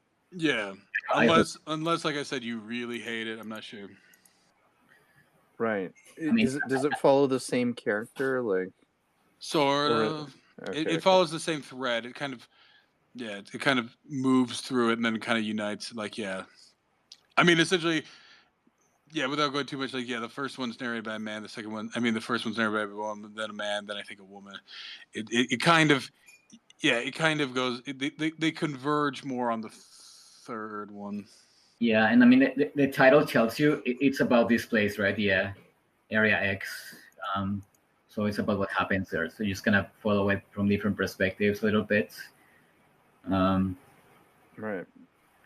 Yeah, I don't know why Zinc is just like, I feel like you're already like psyching people into not liking it. I feel like I don't see why like they wouldn't like it. I mean, no, I don't think so either. But I'm just saying, like, yeah, it depends on if people get fatigued. I mean, like I said, I just don't want to like to me comes up. To me, like the big one was Embassy Town. That awesome reading Embassy Town. Like, holy shit! Like, I was thinking you two guys just rage quit and just like I was waiting for the message to drop. Like, yeah, I can finish this. Like, it was so jarring to me. I feel like for Embassy Town. Yeah, like you guys. Embassy Town, I got through, but I mean, it was not my favorite. Okay, like I mean, after we did the City in the City, which was good. I did enjoy that. Embassy I was Town okay. Like Embassy Town to begin with, I could kind of put because there was kind of a bit of like mystery, whatever there. But then like toward the end, when it becomes fairly linear, I just I just kind of pounded through it. I think I went 1.5. Like just because it was kind of no, it jumps the shark. Oh yeah, no, like what I said, like as I'm reading though, I was just kind of just trying to be in your guys like heads. I'm like, oh my god, they're gonna rage quit because I'm like I can take this. Or like I was like forcing myself through it. So yeah, I feel it definitely was one of the more painful ones. If you guys went through that, like this one is, I mean, there's no bullshit. There is no there is no kind of waste of like narrative or there's no like padding in this. Like it's pretty straightforward and like it's interesting though. Like I mean, I feel like once I got hooked into the first book of this, I'm like, okay, I want to know where this is going, right? And like I feel like the ending is satisfying, and like he plays enough with the narrative, right? And even what I said, like the descriptions, the perspective, the texture, like to me was enough to just just keep going. I never felt bored or like never felt like anything superfluous there. Like it was on the opposite. Like I wanted to know. Yeah. Are they gonna make movies of Authority and Acceptance? I don't think so. I don't think so. Annihilation did really bad, by the way. Like I mean, it's very cult, right? Like all the nerds liked it, but like the mainstream audience just never didn't even bother. So it was good. It was different. It was different in the same way Dune is different. Like I mean, yeah, it was a different take on the same. Yeah. Like I said, it kind of like a movie visually. Like it's interesting, like the atmosphere. I don't know. I mean, well, like to me, it was a higher budget stalker. That's the way I approached it. Like stalker. 100%, yeah. Whereas The book is much more sort of internal experience. Absolutely, what I said, like under the skin of the characters. Like I'm sometimes literally under the skin, but like yeah, no, but the movie, like all of these movies with like women and like all super feminists. Like I mean, this movie has like all cast women, and like I feel like it's not focused on that actually. One of the few movies I'm like, oh yeah, like no one even gave a shit right about that, but like all women cast, right? And actually like having a good quality movie, right? Not just being a feminist, like trash piece, but actually, right? Like a decent movie and like no one Did you cares. like the movie, Adrian? It wasn't bad. It wasn't bad. Yeah. I saw it like shortly after it came out, and I mean, I think the ending kind of like The ending, the yeah, the ending's ending, different yeah. than the book. I will say it's different. Oh, okay. Okay. Well, then maybe I'll like the book more. I mean, Well, like actually, I'm gonna say, Adrian, like the movie, like if you pay attention to the book, uh, a lot of the like the whole plot of the movie, it's like the first like 20 pages is like, oh shit, like this is the movie, right? And then actually the yeah, book moves on into exploring more, right? I mean, like if pay attention to the beginning of the book, and you'll see like, oh, and think of the movies like this is the plot of the movie right here. It's like a couple of paragraphs, like okay, and then it goes into just more like exploration of character, like sensorial things, and like I mean, I'm not gonna say more, but like to me, this is super yeah, interesting, right? Like I mean, anything that like it's experimenting, but like actually like a strong kind of structure, and like like a well structured experimental novel, like that to me is great, right? But the author doesn't waste, like doesn't put padding and like adds bullshit like China Miéville, right? Like he just has a bunch of ideas, but like kind of half baked, right? Like no, this is like ideas and like experimenting in a really awesome way, right? Kind of gives you the tingles on that, and like makes you ask questions about like existential questions on that. Like that to me is much more interesting than like yeah, um, having like a China Miéville story with a bunch of kind of cool ideas, but like all kind of half baked, right? yeah. No doubt. Um, so so so we're you're splitting up annihilation, authority, and acceptance. Well, they're both about, like I said, Annihilation's about 6-7 hours by audio. The other two about 10 by audio. In pages is 200 on the dot annihilation. Yeah. In the other two, it's like I think it's 300 and 302. Like yeah, they're So like I'm seeing I can Yeah. buy the trilogy year, which is the Area X 3 book bundle, and it says 608 pages. So it's like 200 pages each, I assume, right? I no. think the first one's The first one is 200. much shorter The than first the one other is two. 200, 300, 300. So Oh, yeah, 200, 200, 300. 300, 300. Yeah. It might be a different number of pages by ebook there, but yeah, Yeah, yeah, exactly. it's about 50% longer for the other two than the first one. Right, okay. At least to me, like I read this and like I'm like, oh, it didn't feel long at all. Like uh, or else like, oh yeah, Diamond Age, right? Like it's long, and like that didn't feel long at all to me. I'm like, oh my god, like I'm done. Oh Like no, Diamond Age was exceptional. I I mean, I I plowed through loved that. that one. I mean, I like I said, it was 18 hours and I got through it in like yeah, 9, right? that's I crazy. 2x that shit. It was awesome. And I read like parts of it, right, with the ebook. So it's like I did 2 times on that one. Easily Yeah. one of the best ones. I mean, That Adrian, we've done. not to hype it for you, but at least for my taste, right? Like, I just, like, I like very nuanced things, like, that go really in depth. Even if it's a crazy premise, I'm like, okay, go all the way with it, right? Like, I mean, go balls to the wall. Like, I prefer that over having a bunch of ideas and you kind of have developed. So to me, this, same like I think I read this, the first one, like I read the other day, like recently, like this week, and I was up until 4 in the morning. I'm like, oh my god, like it's 4 in the morning, and like I just, I didn't even see the time going. I was so much into that first one there. So that's my experience. And not to hype Yeah. it for you. Maybe you don't like this kind of stuff, right? It's yeah, it's new weird, right? Like kind of Like I said, there's lost for ambiguity in it. Now, yeah. to me, it reaches resolution, right? But it depends on what you understand the resolution to be. Right. Well, I mean, Okay. we can discuss that here on the. So it's super speculative, I take it. Like, I mean, it's nothing is truly resolved. You say it is somewhat. It like, depends I on mean, what you call truly. I mean, this is where we'll get it. Like, and maybe I'm spooking you on, but this is where, like I said, like, yes, sometimes I think some people. There, as it's been clear many times, I like a large amount of ambiguity if it's in the right place, right? There's tasteful ambiguity, right? Letting certain things run off the page, right? To use art, right? You don't put everything in the middle. You let things get clipped by the frame, right? If you Yeah. right, you did design, right? You don't do a still life and show everything on the right. You let some of it get you give some sense that there's a bigger world, right? You don't just put everything in the center and Yeah. contained, right? So to me, that's the Right. way I Right. approach anything, right? It's like, do I see everything I need to see? Then I sense resolution. If there's something that it's setting up that I should see and that doesn't show me, then I sense that is not resolution or like intentional disresolution. But to me, with this one, there is ambiguity in Right. certain things. But once again, you know, So wait, how are you doing this? You're not doing annihilation, authority, and acceptance in like succession. It's going to be broken up with like maybe Jack Vance in between or like something like yeah, that. And I put some space in between one because yeah, the other two are a little bit lengthier.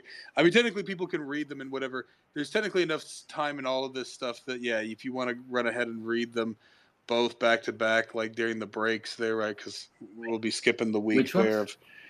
Which you said the annihilation, then authority, and we're doing a Dying Earth again, or that was just for Jody to catch up. I was just saying that if she wanted to jump up on those ones, because technically we could do Rialto without her reading those ones. Rialto, but yeah. With the holidays coming up, technically I was putting all these out there because people could read them really in any order. That's supposed to be the point of putting all these out in advance, right? Is that people can read them whatever order, and also that's why I broke these ones up. Give us kind of more time to ponder them in between. Hold on, right? Last year, which book was the one that you left a long time for it though? That we had like almost a month or so to read it. What? I can't remember. Was it one of the Kugels? I don't know. Last year, like yeah. Well, I mean, you're pretty busy from like November last year to. I mean, like, you can go back. Yeah. Like I think when do we do like the first long? We start doing longer ones at some point, and I think I left a fair amount of time between the Kugels since they are a bit lengthier, and those ones I did do back to back just because Kugel 1 and Kugel 2 really are a strong continuity. Yeah. There is continuity between acceptance and authority to some extent, but it's kind of they kind of converge more around one. And what's this other Jeff Vandermeer Hummingbird Salamander? Familiar with that one, Carlo? I haven't. Wait, sorry. You guys are cutting out for me. Are you familiar with? Are you familiar with the Jeff Vandermeer Hummingbird Salamander? No, I haven't read that one yet. I read the Ambergris trilogy and I read Born, but I haven't read this one yet. I mean, the reason why, right? Because like I read the blurb, whatever, and it's like an echo thriller. I was like, oh, this sounds like sci-fi. So, it seems to be like it's like. Oh, okay. Environmentalist, climate change bullshitting or something like that. So you've read Born, the Born series. Okay. That I love that. That is great. And I read the Ambergris trilogy as well. It was very interesting, really weird, but I did like that. But yeah, right. The Hummingbird Salamander, yeah, it's I think it's sci-fi for what I read, so not interested.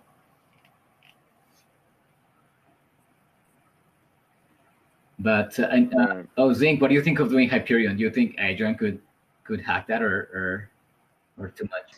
Yeah, well, We'll have to see, because I know that it's easy to kind of, like, because I wanted to schedule all 3 of these and everything, but yeah, give some time in between for breathers on them, just so we're not back to back on them. We'll have to see where we are in the new year. So this one kind of gets us to the end and then over into the new year, and then yeah, once we're in the new year, as we're revving back up, maybe we'll take, because Hyperion is lengthy though, right? So Hyperion we'd have to give like 2 weeks around. I mean, I could have mixed in Hyperion. Is it like pacing like Diamond Age? No, I mean Hyperion, like I said, there's a framing story, and then there's like 6 stories inside, because it's like the Canterbury Tales, right? It's like sci-fi Canterbury Tales. So essentially, you have a framing story where they're on the actual journey, pilgrimage in the present moment there, and then they all tell their story of what brought them here, right? So it is, Right. yeah. No, because what made, the Diamond Age is, in some ways, the Diamond Age, like I said, was very almost Victorian, right? Where you had multiple subplots and multiple characters, Yeah. in much the same way you do in like a lot of those Victorian, but novels. the post cyberpunk kind of libertarian, like that that makes it really good. Like, I mean, I was looking to find if there were more books like that, but I picked up some libertarian sci-fi, and it's just kind of just very, very formulaic. It tends to be it tends to be preachy, which I don't care if it's like heavy-handed, right? So they talk about like taxes, and like I'm like, oh, okay, like that intense, and they keep like in the book that I'm reading. Well, this is why I've never been able to get into Ayn Rand. It's just too heavy-handed, right? Like I can take even an opinion, right? That's why I read like right now I'm reading Silence there, right, which is very Catholic. And even though that's the point of view it's coming from, I can handle that because it's still organic, right? It's not trying to preachy. Because this one I picked up, it's really funny. Like they have like an actual newspaper in the fictional world, and like at the end of a chapter, like you read the newspaper with like how like the taxes fluctuate, how the currency fluctuates. I'm like, and I'm reading this, I'm like, this is crazy. This is so heavy-handed. Like I'm like, okay, I know what you're telling me here, guy, but like. Wait. This actually sounds interesting to me. I sent it on the. Well, you did read Ayn Rand, so if you love Ayn Rand, I sent it on the group. Yeah, it's the enemy of the state. Well, I mean, you see it, like I sent it, right? I made a comment on it, like at the beginning, how the guy also read Ayn Rand, and he was like inspired to, fight an authoritarian government in a peaceful way, and that's how he wrote these novels, right? So that was his idea, like. I want to fight an authoritarian government, right? But I want to do it in an absolute peaceful way, and I'm gonna make like a commentary through fiction in that way, right? Try to find an answer through fiction, and that's this book. But yeah, it is very heavy-handed. I mean, so Zinc, you did enjoy Anthem though, right? Ayn Rand. It was a nice little parable type thing there, right? And it focused more. It was a boy and a girl, right? It was very simple in that way in those circumstances. So that's where I think the purity came from. Is just a young person and all that trying to make sense in that world. But whereas other times I've tried watching the movie, I tried reading stuff Atlas Shrugged is just so heavy-handed. It's just the characters are dull. I guess that's the main thing, right? I mean, the characters just don't feel like. You should try Fountainhead.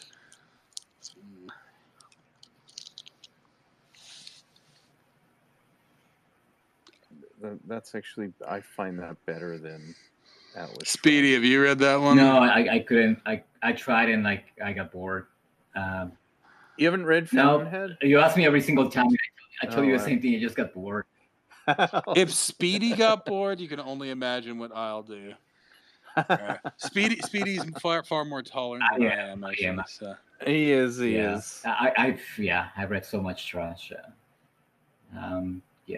But I don't know why even. I wasn't hating Fountainhead. I just got bored. Many books, I start them, right? And I'm like, oh, cool. And I get into something else and I just forget and I never go back to them, right? It's not like I actively okay, I hate this. I'm going to throw it across the room, right? No, I just I end up picking up something else and I get interested in the new thing. and then I just forget that I started that book and I never go back. That's what happened to me in the Diamond Age, right? Like I started, I'm like, oh my god, this is just Snow Crash 2.0, right? So I'm like, oh, I'll finish it later. But the skull gun did it for you, right, in the beginning. That first part with Bot, I'm like, oh my god, this is Snow Crash, like. That almost. So like I like, okay, I'll finish it later, and I just got into, I think I got into Hyperion actually, and that just blew my fucking mind. So I just forgot about it, and I just I moved on.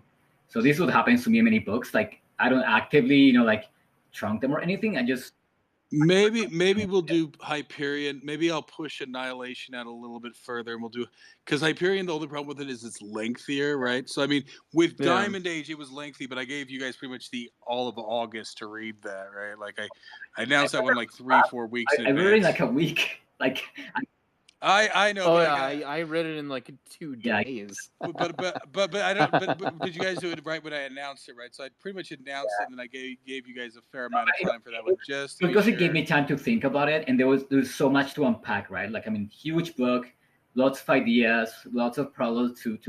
Maybe we'll do Annihilation and Hyperion back to back, because over the 2-week break there, right? Like over the holidays, technically there would be enough time to do both. Instead of what though?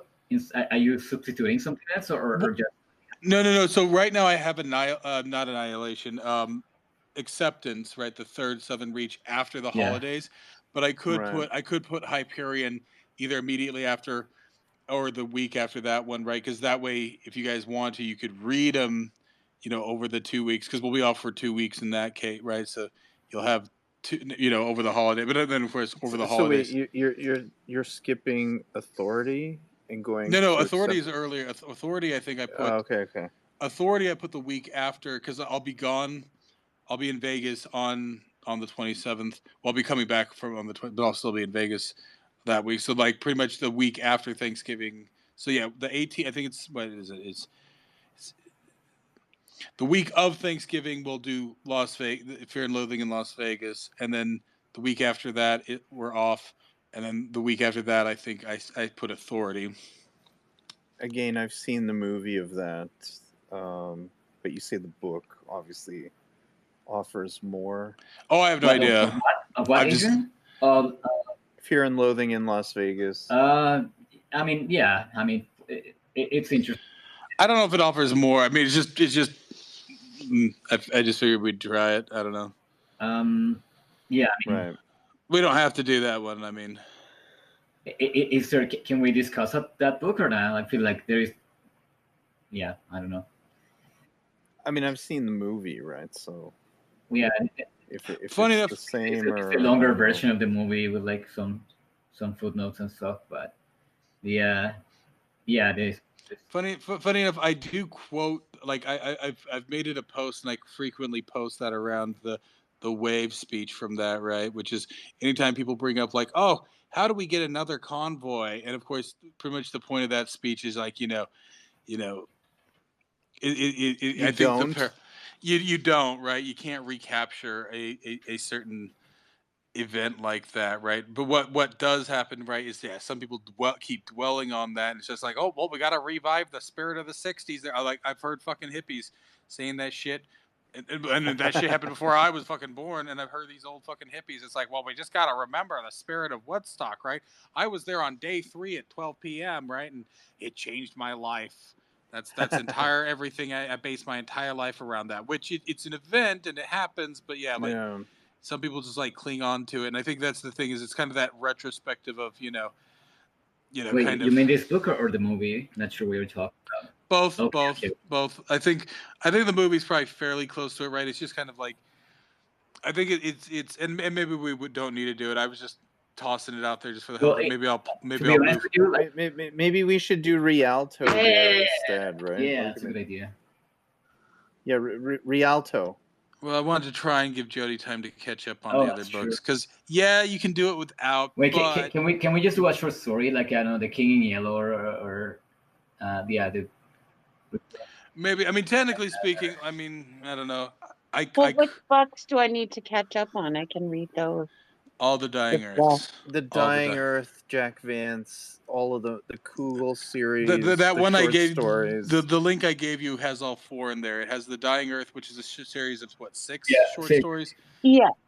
and then there's the 2 Kugels, and then there's the Rialto, which is a bunch of kind of like short stories all centered around Rialto, but and they're all slightly different. But yeah, no, of course, So technically, we could do you could do the Rialtos without having read the first 6, but really, it's kind of, and it's even more so just kind of like the way, because like he pretty much wrote those books over the course Guys, of I have to about say, 40 I years. reread Kugel and Dying Earth like often. I listen to them when I'm bored. There's a lot of references in Dying Earth to Rialto, by the way. Little winks, I guess not references, but like mentions. I'm like, oh wow, this person is mentioned here, like, and like like things about the timeline, and like it's interesting. Well, like I said, it's curious because I mean, he wrote those books about 30, 40 years apart, and you can kind of see the evolution of him as an author. Right? Yeah, but Antonio, and it's just as a he kind of had an idea because in the Kugel stories, there's name dropping for like characters from Rialto that I'm like, what? So he name drops a couple of characters. So he had that in the back of his head to write this later. Eventually, I guess he had that universe in his head. Well, I think both the Kugels and the Rialtos had been like they were all what do they call them, mix-ups or mash-ups, right? Where he previously like published some of the stories and then he reworked them later. And like I said, like the Dying Earth, I think is he wrote when he was young, and they're mostly all, how would I say, earnest. They're all like whereas like once you get to Kugel and the Rialtos, they're much more kind of satirical or deprecating, sarcastic, of the genre as well, right? Well, or even of himself, right? Like as an author, right? It was kind of like just you see the kind of like way that he kind of perceived his earlier work, and then just kind of like also kind of, because then he did much more kind of, now none of his stuff was like, I'd say normie, but like kind of more typical fantasy in between. And so it seems like the Dying Earth and these later, but in the Kugels and in Rialto, it becomes this kind of like playground for kind of not only making fun of fantasy literature and tropes in general, right? Like it's pretty much just trope abuse. Yeah. And that's what makes them great. So I mean, the Dying Earths are good. Don't get me wrong. I like the Dying Earth, like the original short stories there, right? There's certainly some interesting ones in there, but of course, the Kugel, of course, is just like I said, the greatest story ever told. Sorry, Bible. It really is quite good. Yeah. It's truly like I said, and it's meandering. So too. we're gonna do that book. I'm just saying you should do that book for yourself, Jody. Yeah. If you audio you haven't read the Arthur Morey narration. Well, can somebody put it in the Gulag chat, or is it somewhere on the Gulag hashtag? I thought I'd put it in there. Maybe like. Well, is there a link for that, or is there a link? Is there a link for the audio, or? Not for the audio. I can tell you where to download the audio. But yeah, if you want, I can tell you where to download the audio. Just send me the name of the book and the author, and I'll find it. I mean, I haven't, Jody. If you want a copy, if anything. I'd love a copy. You have my email, Speedy. I put it up there, like way up there. You thumbs up everything else, but like if you saw where like I posted the like here's the coming schedule, and then I dropped a link to the Dying Earth on Amazon. Oh yeah, I saw that. And like I said, that has all 4 of them in there, right? Because there's the Dying Earth, which is the short stories, then the 2 Kugels, and then the Rialtos. Oh, okay. Yeah. Well, I will read them. Yeah. So you could. Yeah, but if you haven't noticed, I guess you could start with Kugel and then. No. You got to start with the Dying Earth. You got to start with the Dying Earth. Yeah, I guess. I mean, I have to read them in sequence? She could start with in Kugel. sequence. No, read them in sequence. Because then when you get to Kugel, you have the foundation for Kugel. You need the foundation, right? It's just like you can't read the New Testament if you didn't read the at least Genesis and Exodus. You got to read the foundational stories. They're not as good. They're okay, but it really is. Okay. I will do that. I will read them all. Because if you haven't noticed, I reference Kugel quite often. Yeah. I had to pop out for it to show for some hockey people. So yeah, maybe I'll remove the Fear and Loathing in Las Vegas. I'm not sure, and then maybe I saw the movie. Yeah, No, I exactly. read it and it Uh, was so chaotic. Like I just couldn't connect with it. I mean, just a lot of I'll try reading it. and then I'll I put think we something should. else in there. Yeah, Like I yeah. said, I would just randomly put that in there. Rialto. no. We have to give Jody time to read the Dying Earth, though. Oh Yeah, she has yeah, to I get through. forgot. Yeah, Like I yeah. said, that's her Sorry, Adrian. her own homework. She has to get through the Dying Earths. Right. Because then we can always go back and do the Kugels. I mean, but, we yeah. have all the Area X Southern Reach stuff. So I mean, you can just move on there. Right? Well, like I said, that's why I said it was tentative. I might get started on those just because they're, a bit longer. So I'm reading Neutron Star right now, so I'll try to tag team between them. Yeah. I need to review Neutron Star. It's been about a year and a half since I last. Is the narration on that one good? I can't remember. I think it was an old copy I had. I don't even know if that one's on Audible. I think it was probably like some old copy I had. Because of course I downloaded there's and I think they've updated it again recently, but there's like a Niven super pack that I download off that audiobook. Yeah, I got that recently as well because I had the old version. Are you guys switching to acrimony, or are you just gonna wrap it up? I think we're gonna wrap it up. I have to be up early tomorrow, so yeah. I have to be up early. Me too. I have to wake up at like 5:30. So yeah. I mean, I don't know if Zinc wants to fire up a space. No. We'll hold it for another day. Wait, what?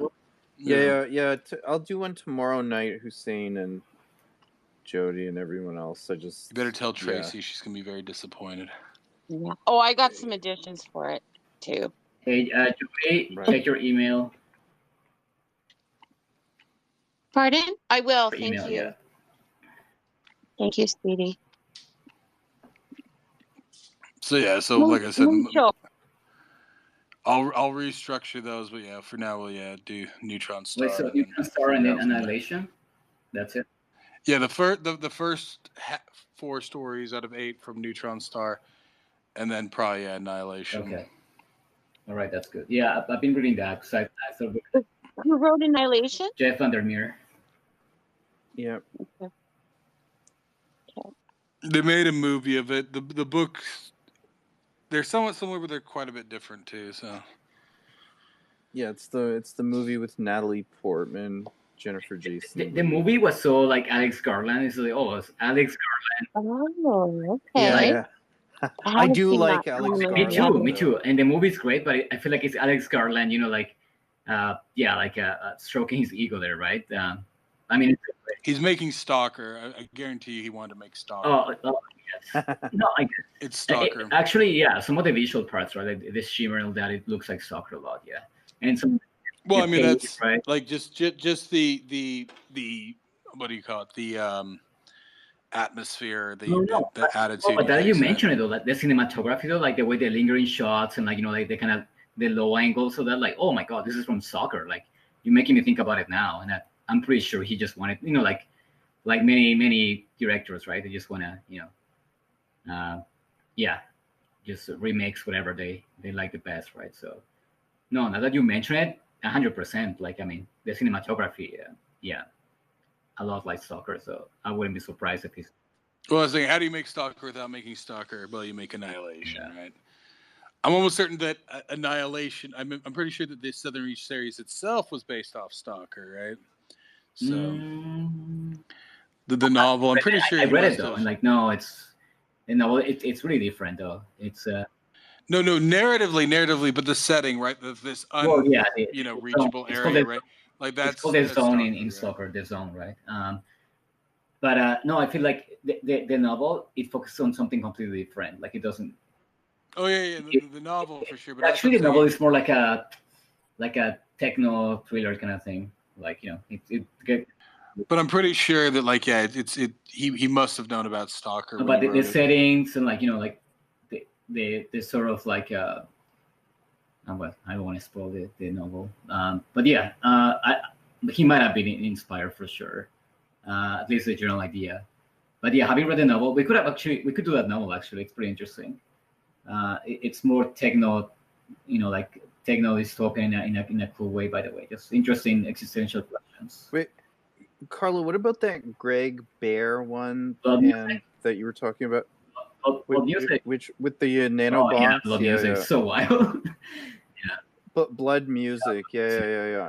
No, I'm interested in that. I did start listening to one he did called "The City at the End of Time" or something like that, which is loosely based on that one that I tell you is both simultaneously the best and the worst that I ever read, "The Nightland." Yeah. So I started listening to that one. I need to get back to it because it's a lengthy one though. But I love The Nightland, even though it's awful. It's amazing too. Yeah, sorry, I tried that. I could not stand it. I would just tune out. Honestly, it's not like I'm like, oh, I hate it. Oh, I listened to. I just listened to that one when I want to let my mind, because yeah, it's so tedious, but there's certain parts of it that are just amazing. I will have to read it. On audio, my brain just tunes out, and I'm like, oh shit, I'm thinking. It's the greatest idea and the worst execution, like somehow at the same time. Like, and like the guy doesn't even normally write like that. Like he decided to write in the most retarded possible way he could for his greatest single work. Sarcastically, or what was he experimenting? I think he was experimenting. In some ways, it's very Mary Sue-ish, right? Like you could tell it, like it's supposed to be him. Like in some ways, it's essentially like a weird fanfic in a highly original world. But like I've read other things he wrote, and they're mostly just straightforward, right, and stuff like that. Like that one, for some reason, he decided to it's bizarre. Like supposedly there's a shorter version called like The Dream of X that he wrote, like that it's much shorter, that he wrote to like sell to the American audience. I've never found a copy of it or anything. Like he published it soon after, and then of course he died in World War I. But supposedly like it's like an abridged version even he did, so maybe it's like less awful. But yeah, it's painful. But this is Greg Bear? No, this is the Nightland by William Hodgson. William Hope Hodgson. That's it. And then you were reading another one that Greg Bear it's like did. The City at the End of Time or something like that. And that's based on the Hodgson. Wait, pretty much is that like dystopian or like libertarian or like more like Dying Earth type of narrative? It's Dying Earth. It's Dying Earth. Yeah. No, because Blood Music by Greg Bear, like it's more like a techno thriller, right? And I don't think we can. I mean, it's fun, like it's very speculative, but like it doesn't have like overarching like themes or like even the big questions, right? Like it has one big question, but I mean it's. We should do the Book of the New Sun. Gene Wolfe. Gosh, I don't know. Yeah, that's. I mean, I don't know which would be, because like I said, they're amazing, but they're very I read it and I loved it, but I don't think. The question. Okay. So you just said Dune or the Book of the New Sun? Dune or the Book of the New Sun? Huh? Oh no, Dune. Which would you rather do? I mean, Dune is just much. I mean, New Sun, bro, would be here. I mean, I'll be here talking for like 20 hours. Like, I mean, I don't know how long that space would need. Like, it's so much to unpack there and to break down there. Yeah, so massive, and like massive in settings, massive in in terms of like the inner culture there, right? The inner logic. I mean, the inner like tech. I mean, so much. I don't know. If we do it, I mean, yeah, we need to marathon a space marathon to like talk about it for. Like, I mean, me, I can get really nerdy on this, right? Like, I mean, I can super nerd on this. I can, like I said, I can talk for days about this. So, I don't know. I mean, I have to be realistic about the spaces and not make him like insanely long either. And maybe that's my fear with Hyperion, by the way. Do you think saying that it would make the space too lengthy, or we can broach it in a um, It's well that it's because it's hard because there's technically 6 stories in there, but you can't really. I can't really cut them up. So like, and I really hate to like do it like it's like, oh yeah, we'll read one book all the way through and then discuss it across 2 days. I don't know if we really, but like that one, it's thick. Yeah, and there's so much in it too. Yeah, and same as New Zone, right? Like the tech, the inner politics, the inner culture there. I mean, but you can't talk about it individually either, right? Like, that's the problem. Yeah, you have to get all the way to the end of it to be able to talk about. No, if we do it, it's like one swoop, because I mean, you need that they tie at the end there at least to to have the through line, like to follow the through line of the story.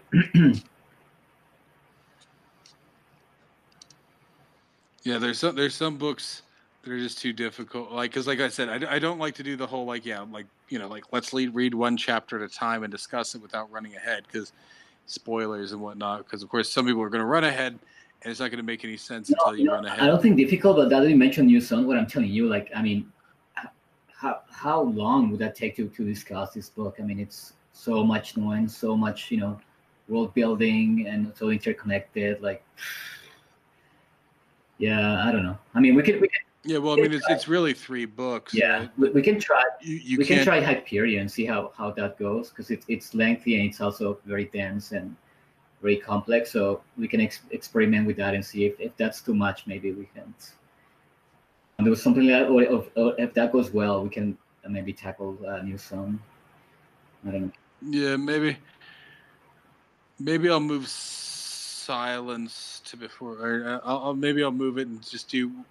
We'll do Annihilation, and then maybe we'll do Authority and Acceptance back to back. Then maybe. Wait, so Carlo, have you read this one short story, Tangents by Greg Bear? No. Apparently, it won the Hugo and the Nebula for short story. Oh, interesting. Tangents. I'm gonna read it tonight. Yeah, it says right here, a Korean boy who likes classical music is adopted by an American family and comes into the life of Peter Tuthey and writer Lauren Davis. Peter is a mathematician and computer hacker, seemingly based in part on Alan Turing, who is very interested in 4-dimensional space. Hey, that could kind of be a tie-in to what we were talking about tonight in this space. It says your Lauren wants Pal to help her with her writings, but Pal is more useful to Peter as he can easily visualize 4D space. Pal is able to see a whole new world inhabited by 4D beings and is able to play 4D music for them. The beings eventually make contact and take Pal and Peter into their own world. That one sounds kind of interesting. So that's Tangents by Greg Bear. Yeah, I have this. I have all of the Greg Bear stuff. Yeah, I might read it.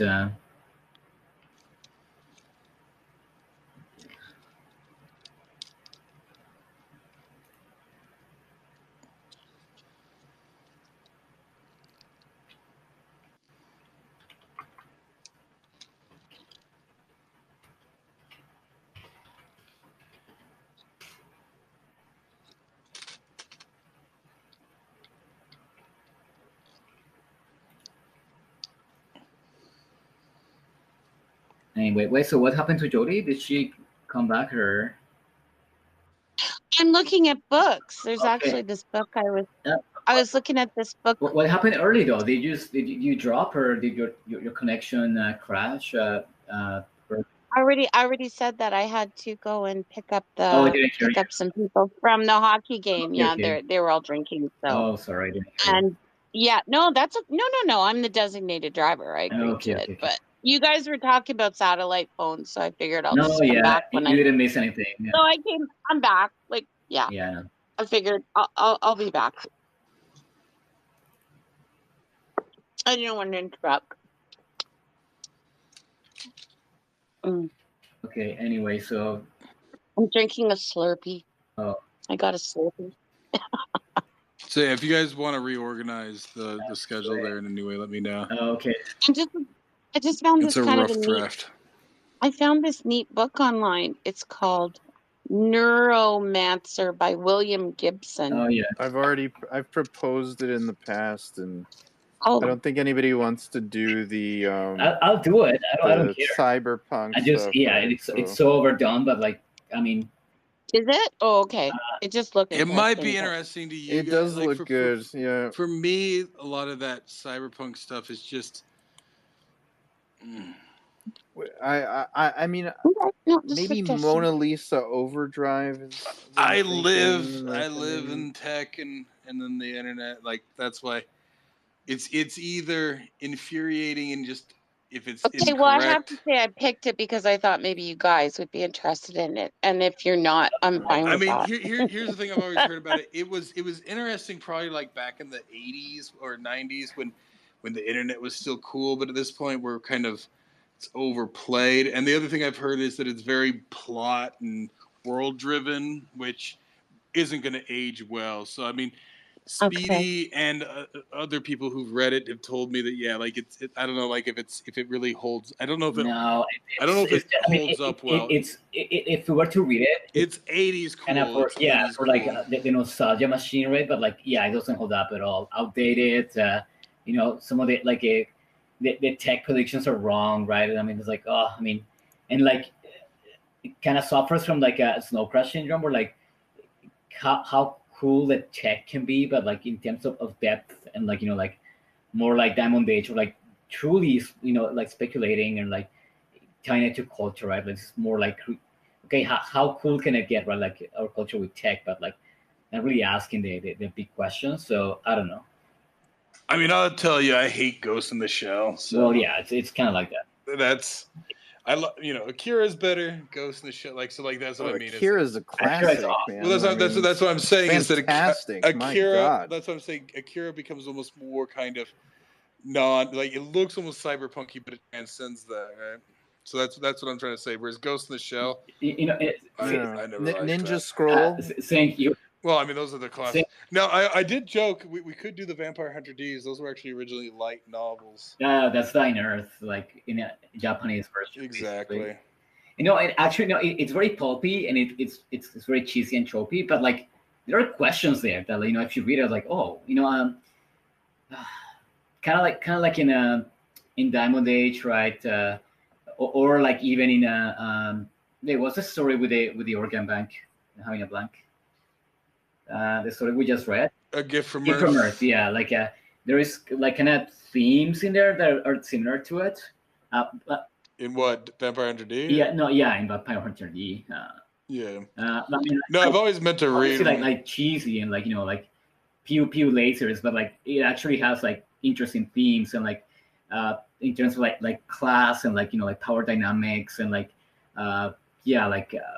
organ banks in a way. I mean, I don't want to. As far as those classic kind of like early 90s animes go, like Vampire Hunter D is my favorite. What, the movies or the movie? Which one though? The original. Okay. I saw the second one. The 2000 one. It was okay too, but the original one. Bloodlust. I always loved that. The new one. The new one looks awesome though. It looks incredible. Like it looks better than any of the modern animation. I'm shocked how awesome that movie looks. But no, the OG movie. But well, that was what got me into anime even in the first place, was Vampire. Like I'd seen some anime here and there, but like Vampire Hunter D was. And of course, it probably helps that it's Dying Earth, which of course I love Dying Earth as a genre. No, I mean you would enjoy those books, but I said like very cheesy, but like the themes and the questions, right? Like it's like I was through my like the fourth book of it, and I'm like, oh my god, like it just hit me. I'm like, interesting, right? Like all the big questions, and I started thinking about kind of even parallels to our society, or like just very speculative of the future, right? What if higher class, right? Like power, like balance only to one side of that, like. But yeah, I mean, but it's cheesy, so. What do we know? So the city at the end of time is what you started, Zinc? Greg Bear? I started a bit of it, yeah. I had to see if it's any good, but Is it? it's Wait. well, So no, I have you to just see. stopped it, or what happened to that one? Oh well, yeah, no, I just got busy, so Oh, like that's not a good sign, yo. That's not a good sign, bro. That you just dropped it. Well, it jumped to another part that might get interesting, but then like I've just been busy the last few weeks with some other things. So, well, because I was also moving all my stuff from one phone to another, so then I got lost in there, and then I went back to silence because I installed it and I listened for it for a bit while we were when we brought up Gary Bear, and then I found that one, and it was interesting. But then I'm still working through silence. And then on and off, I have to go and review whichever ones we recently did, like the Willows and Wendigo, and then did we do before the White People. So I've kind of been on and But off with some of these. what I said, I read Greg Bear, the Forge of God and the Darwin's Children, whatever. I forgot what's the order, but like he's very thrillery, like the way he writes. It's like it seems like Michael Crichton writing, right? Like it's not too polished. So now that's my impression I have still that I remember. Like Well, I mean, just from the other stuff, he seems like he's kind of a dime store novelist. Maybe he has some good ideas in there, but he does see like I expected just like a more kind of polished, like quality and like structure. But I'm like, oh, this is just like really cool thrillers, right? Even Blood Music, like it's a thriller, like at its core, right? And he's like Darwin's Radio, which is it's very sci-fi, but the way it's written though, and like how thrillers are like super shallow, stupid characters, right? Like just like super archetypal characters, and like and like kind of the dumping kind of the info dumping you, right?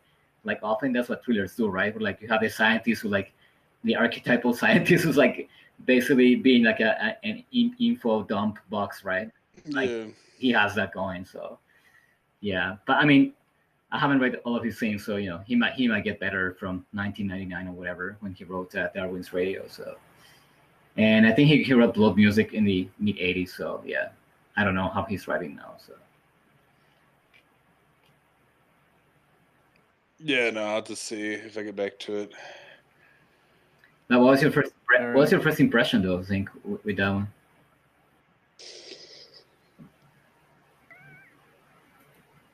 I think it's a bit of world building where he like had this little episode at the beginning, and then he jumps back to another phase, and so that's the thing. Like it was kind of jumping across time there. I'm not really sure what was going on.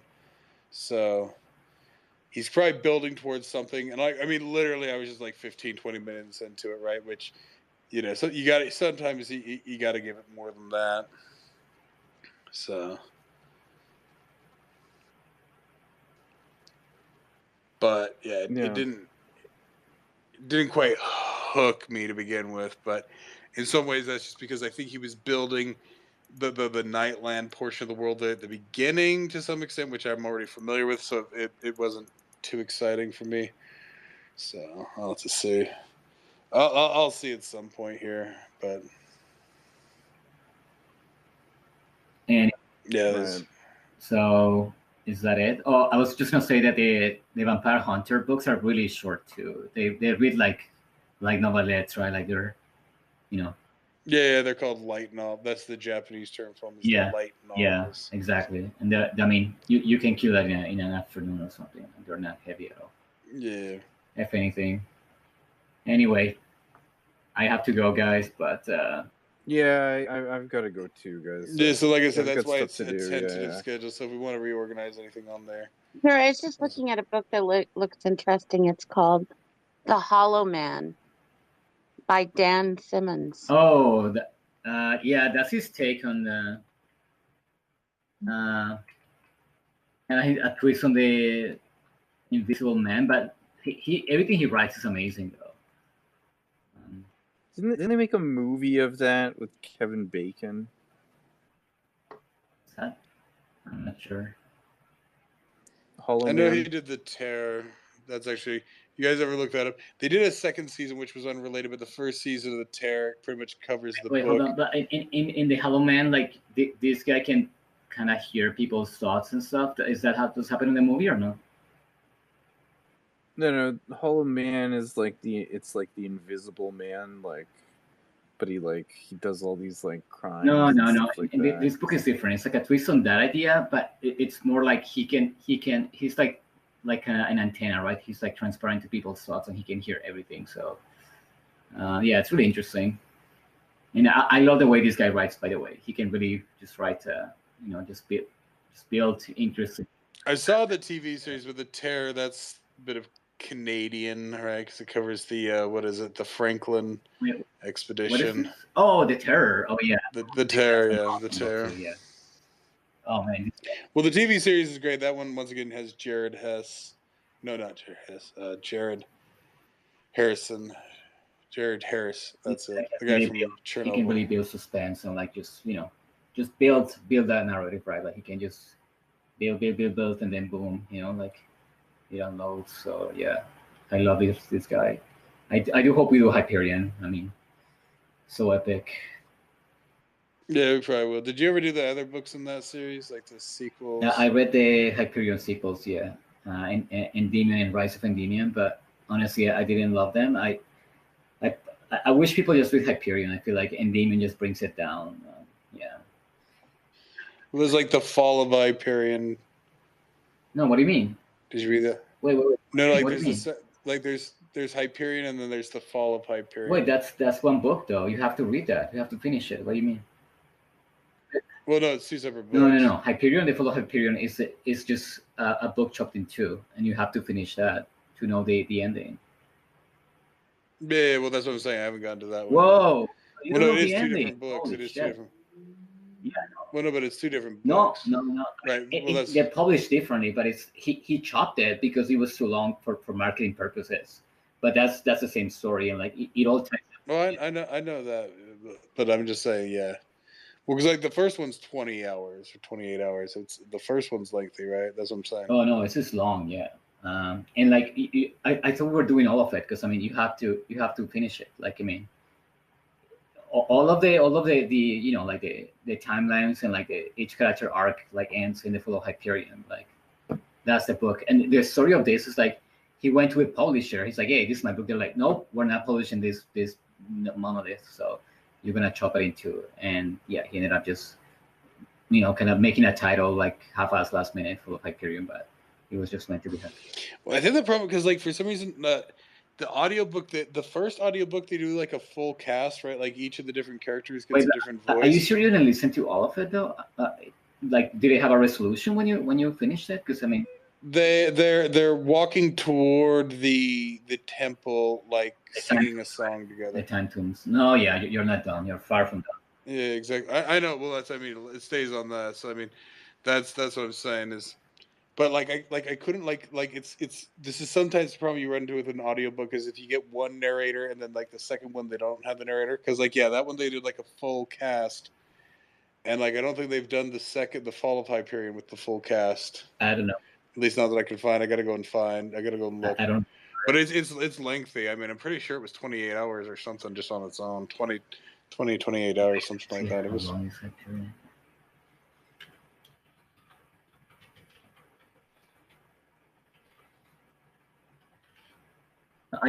I thought you had considered like the whole story and that.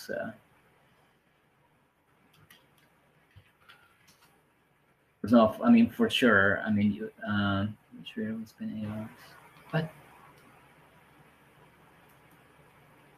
and like So yeah, guys, I'm gonna make tracks. Like I have some things to do. Yeah. I gotta be up pretty early. So yeah.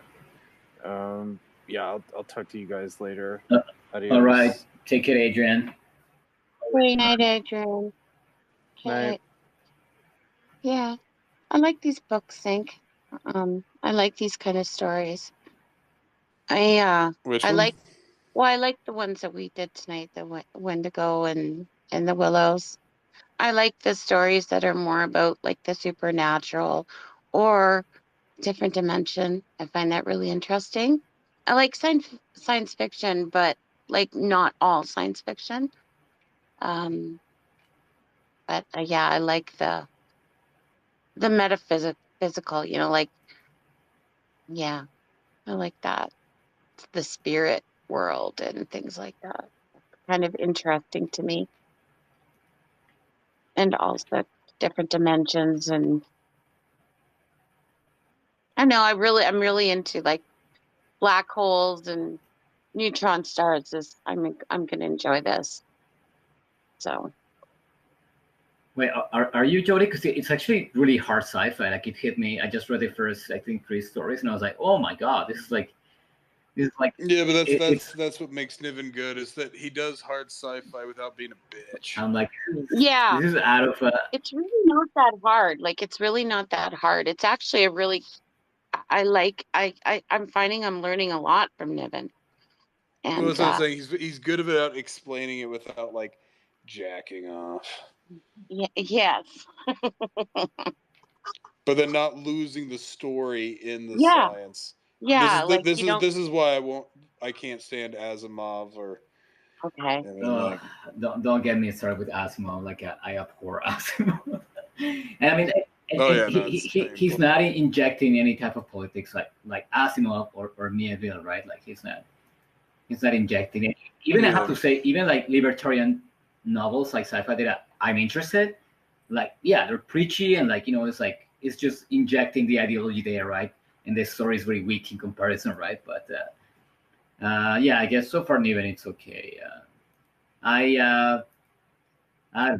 like I said, Niven at the end of the day, his characters just want to get laid and paid. I honestly, I think I liked Paul. I like Project Paul better so far, better than Niven. But I just read one of each. My only problem is that Paul gets a little fan servicey for my taste. No, that was annoying, but like kind of funny too. I'm like, oh, he's being this, he's like. Well, the thing as a whole, Paul, yeah, like really pushes it a bit more, but like then he gets fan servicey. Like Niven, I don't think Niven ever gets too fan servicey.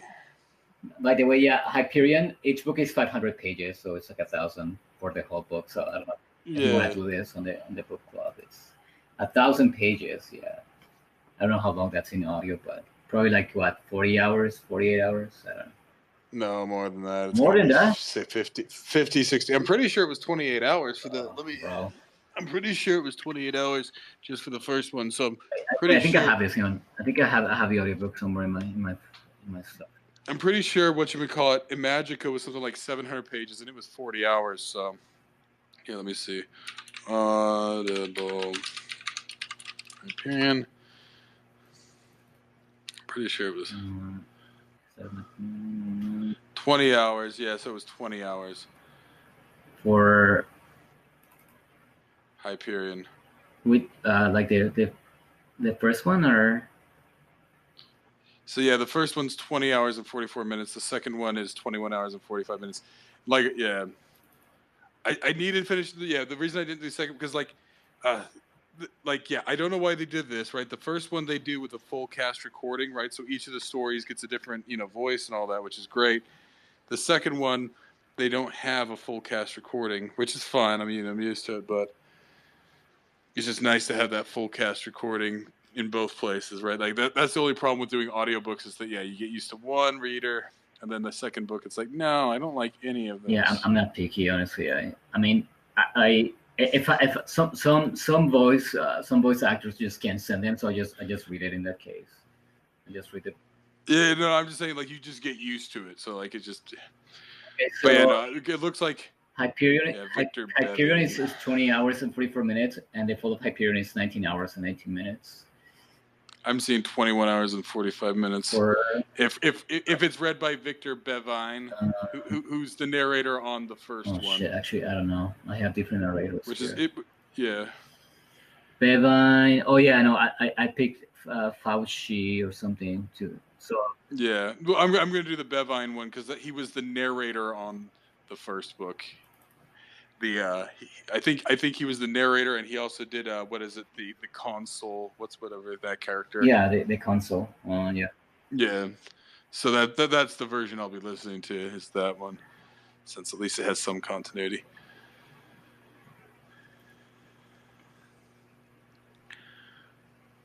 But you know what? I didn't expect him even to be so hard sci-fi. Like, I mean, when it gets too hard, I start poking holes at it. Like, I mean, I already have some things that I want to mention later, but this is my issues with hard sci-fi. Like, I start, something. Well, like I said, he's the only hard sci-fi author I can tolerate. I usually don't tolerate hard sci-fi. Well, just like I really don't tolerate hard fantasy either, right?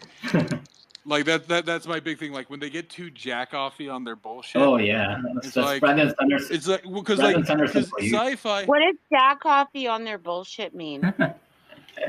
Well, because so it's no, I don't know what it means.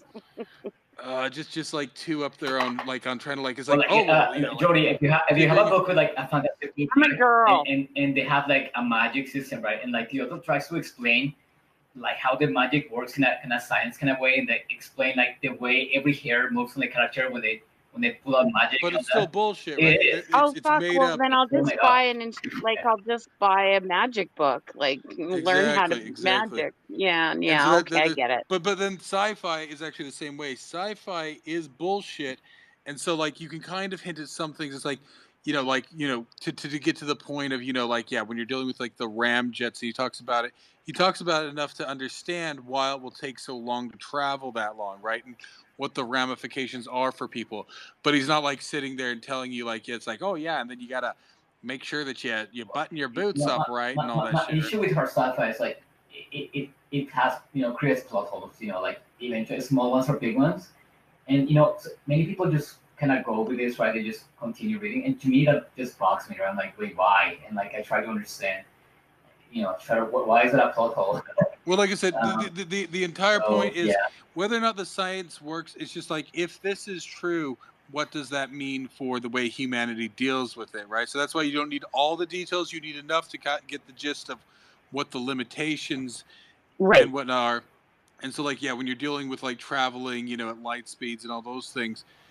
And what so I mean when we did Frederick Pohl there, right, and he does a little too technical so that it's beyond people's understanding, and you get wrapped up in just the day-to-day. I mean, learn physics. Well, that's the thing. Right? He deals with what the day-to-day ramifications are, right? What is the day-to-day ramification of his G or Z, right? So Frederick Pohl, Niven is doing something that I don't like, which is kind of having characters explain the science to other characters, and like I don't like that because so I start asking questions about it, like.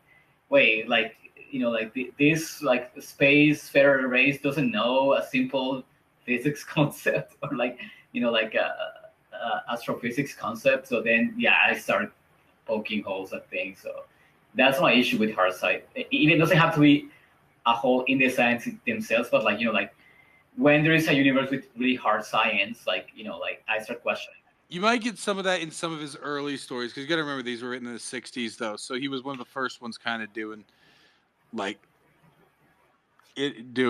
So, I mean, yeah. No, I mean, like, if it's for the book club, I read it. And I'm telling you, like, I read shit for book clubs that is just complete garbage, and I completely sarcastically read it, right? And, I go on highbrow mode and just poke, I just criticize the. But for this, like, any hard sci-fi, like, I just get super critical, like, I have this kind of, like a bit of a completionist, obsessive side when like, having been a writer myself or like, having written before, that like things have to add up. Like when there are plot holes, I'm like, wait, it definitely affects my experience, even if like. Well, I'm going to go, you guys. I'm going to do a bit of reading before I go to bed. But no, I like these books. There was a nice kind of a break from like, it was a nice kind of not a break, more just like a little bit of a flip from sci-fi. So it was pretty cool. Good choices. Wait, but you said you liked the language, like the writing. You said that, right? Like you liked it. Well, I found them both to be really easy reads. Like there's nothing technical, and I like I enjoy learning about like different countries and stuff, and I like nature, so I enjoyed. Like I said, I've spent a lot of time in like forests. I go foraging, like you were talking about, or Adrian was talking to like Zink and Wog about going into the forest. I do that too. No, that's Speedy. I don't think Adrian's ever been in a forest. Oh, right, Speedy and zinc, and then I'll also walk because like I go foraging for mushrooms and all kinds of different things like wildflowers and wild asparagus. There's all kinds of things, and I've been learning about like not like making like natural medicines from plants and stuff. And there's a lot of that in Manitoba, and a lot of it is indigenous. So I've been looking at that, and I love the forest. I love the quiet of the forest, and it's just very peaceful. And but I always carry like bear spray, and I carry one of those bear horns with me when I go in the woods, and I always bring my cell phone. But it's nice. It's so that I really, at night, the darkness, I don't find the woods as fearful as most people would, Mhm. like in that book, like in the Wendigo, but your mind can play tricks on you in the dark, and if you're not experienced at it, it can play with your head. No, So sure, yeah, yeah. And yeah. But no, I enjoyed the book. I enjoyed both books very much. So all right, thank you for the spacing, all right. Thank you, Jody. and we'll Yep. talk to you Great later. insights. Take care. All right. Okay, bye. Have a good one.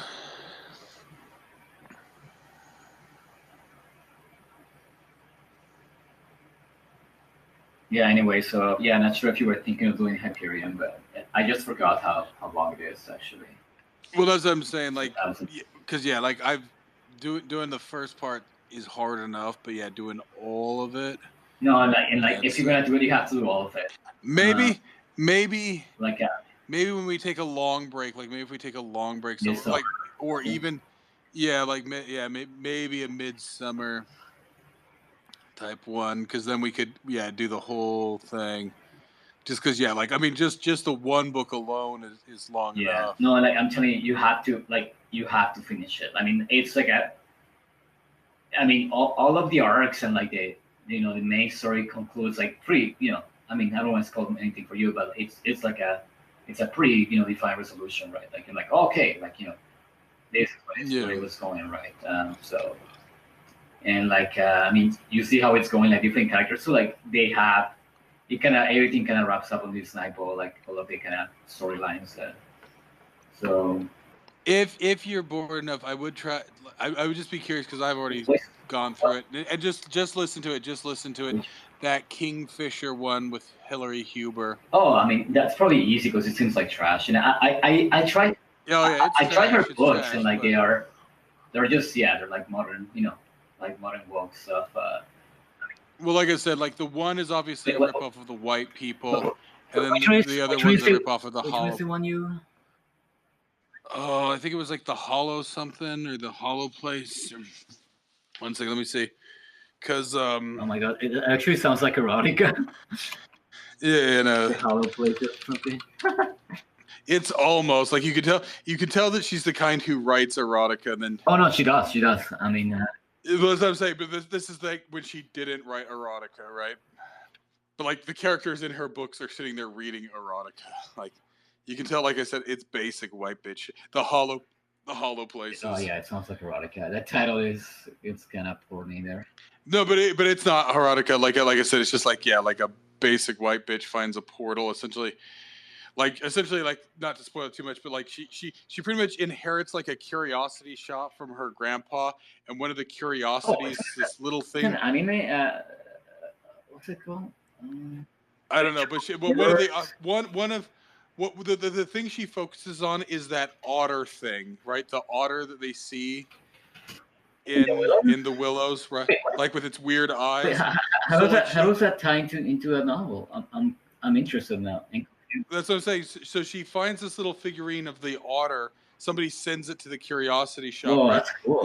And So that's directly from the Willows.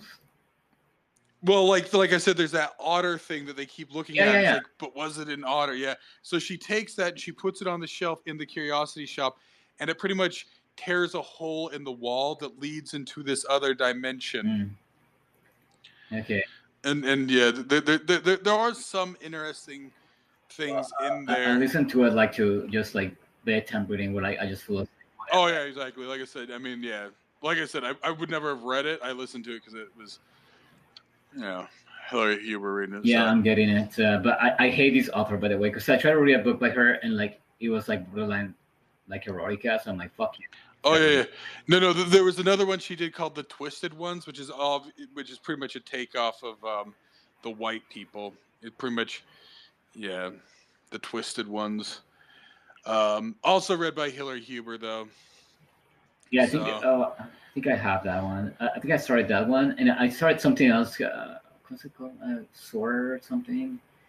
Anyway, Yeah. like the premise. No, I only listen to them just because Hillary Huber read them, and I'm like, oh, this sounds kind of like the Willows. Oh, this sounds kind of like the white people. Okay, let's. No, I mean, But I can see why you got interested. If it's kind of based on the Willows, definitely.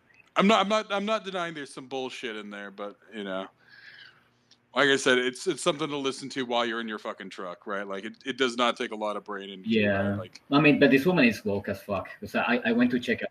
Oh yeah, no, I know. I went to check out. But yeah, I know.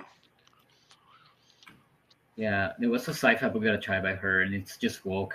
I think in both she ends up with like a gay best friend, right? Like in both of them, right? Like basic white bitch kind of fantasy, right? Oh, she recently broke up with a boyfriend, and now she's in another. Like both. This is the premise of both of them, right? She's recently broken up with her longtime boyfriend or husband. Oh my God! She moves to this small town, meets a gay guy who's her best friend now suddenly in the small town, who's totally like the rest of the small town stupid rednecks, but this guy's totally woke just like she is, but she's trying to get away from her humdrum life there, right? Like it is basic white bitch, but it's basic white bitch ripping off. It's the same plot for the book that I was trying to read, House of Good Bones. Basically, she I mean, same. She kind of like breaks ties with like her former boyfriend, whatever, who's an asshole, and she ends up finding this kind of relic, and in the relic there is a gay guy who is like her friend, but she can pull out the relic at any time, right? And that's the gimmick of the book. But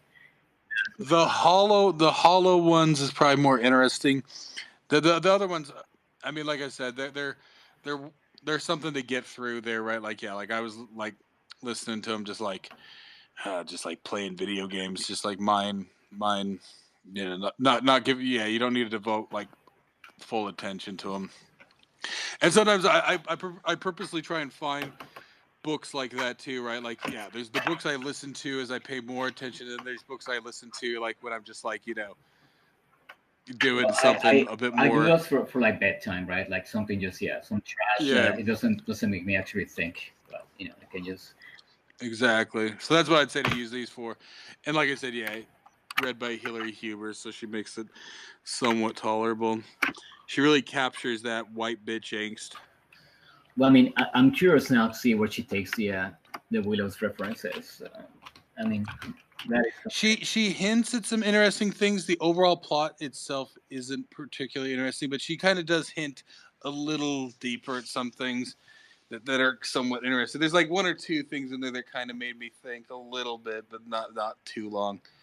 But it was. But anyways, it was a little bit dark. I'm telling you that this is my theory that Stephen King basically killed genre. Like he dumbed it down. I feel like anything before, that got filtered through him was what we have now. Well, I mean, we're reading today, right? Like just nuance, like. Lots of depth, like dealing with like bigger questions. And then all of this kind of got filtered through Stephen King. And then you got Neil Gaiman, you got, China Miéville, you got like the shitty, all of the parade of like, woke-ish authors with like kind of shallow take on genre. And like, actually it's what gives genre like the shitty reputation, right? Because people now, they just pick anything like, yeah, this is garbage. But if you go before the unknown, right? Like before the 80s, you have the actual. Well, him and then a few other guys too. Him, Dean Koontz, all of those fuckers. Brian, the Sanderson guy sounds like he does it, and what's the other guy? But Sanderson is newer though. Yeah, Orson Scott Card. Yeah, also trash. Like that's what I'm saying.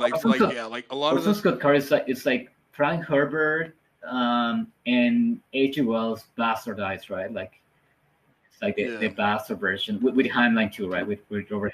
Well, it's mostly, to be quite honest, they're all boomers, right? It's the boomers. There's a few boomers out there who don't break it, right? Wait, Like is Stephen King a boomer? Yeah. oh yeah, he's a boomer. Yeah. He's old. He's at the older end of boomer, but yeah, he's pure boomer. Yeah, he's a boomer. Like I said, like all the guys who are good are pre-boomer, right? So yeah, Jack Vance, Niven, Pohl, who else? You know, of the newer guys we've read. Well, I mean, the whole golden age, right? The whole golden age of Yeah. sci-fi, it's amazing. Philip K. Dick Clark, that's just interesting. Yeah, and for horror, Theodore Sturgeon. Oh, we should do this guy as well. Lovecraft, Macken, on and on. Like I said, I mean, technically, what's his name's a boomer too, though, but he's weird. Barker's a boomer. Barker's great though. He's the only one, you know, innovating there in that in horror. In the 80s, actually writing something fresh, not just recycling stuff.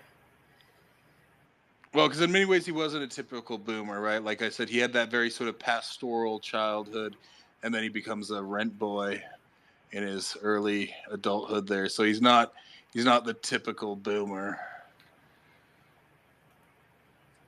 He has sort of experiences outside of just boomer suburbs. That's the problem with the boomers. It's all suburbs.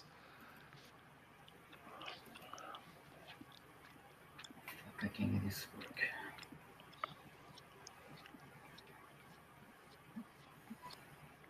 Anyway, yeah, I gotta go, but yeah, for sure. Yeah, I'm gonna listen to that to the Ticking Fisher book. See what's up with that. Like I said, yeah, like I said, there's maybe like one or two interesting little things in either of them. Mostly pure shit, mostly pedant, like just tedious. But like I said, I mean, but is it? I'd be curious. Is there like romance in there or not? Because if there's romance, I'm done. Like I'm dropping it. No, there's no romance. If anything, it's anti-romance, right? There's like it's the white bitch who's over romance, right? Like that's the premise of both of them. And then yeah, she finds a gay best friend, right? So yeah, no, I don't think I could have borne any romance there. I don't think. Yeah, no, I don't. I know there wasn't any of the hollow ones, and I'm pretty certain there wasn't any in the twisted or the hollow one. Was it the twisted ones and the hollow something? What was it called? Is the hollow places? The hollow places and the twisted ones. Yeah. Wait, so which one is the one with the Willows reference though? I thought you said the hollow places. The hollow places. That's probably the better of the two. The twisted ones is definitely the weaker of the two. No, yeah, what I said from her, like I tried to read by her, is trash. Like I don't know, because people recommended this to me at some point, and because like, oh yeah, like she writes new weird. I'm like, okay, I'm gonna check it out, but nah. Yeah.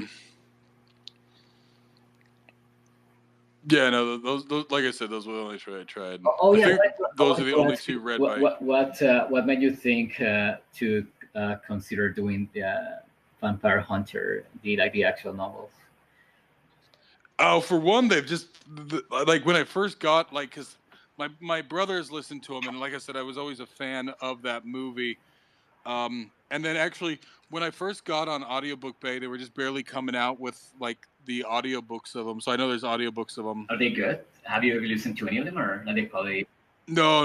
I haven't, okay. But I've always thought about it. But like I said, like I've meant to, and maybe I will just download them and toss them on. Like whether or not we do them in the book club, I might just toss them on there. It's just like easy. I read easy listening. I read it in college, and what I said, I'm like, oh, like my expectations were low, right? Because I'm like, oh, this is gonna be manga, right? Like a manga novel, and it kind of has that, but then it goes right into interest. What I said, like, yeah, like kind of Dying Earth,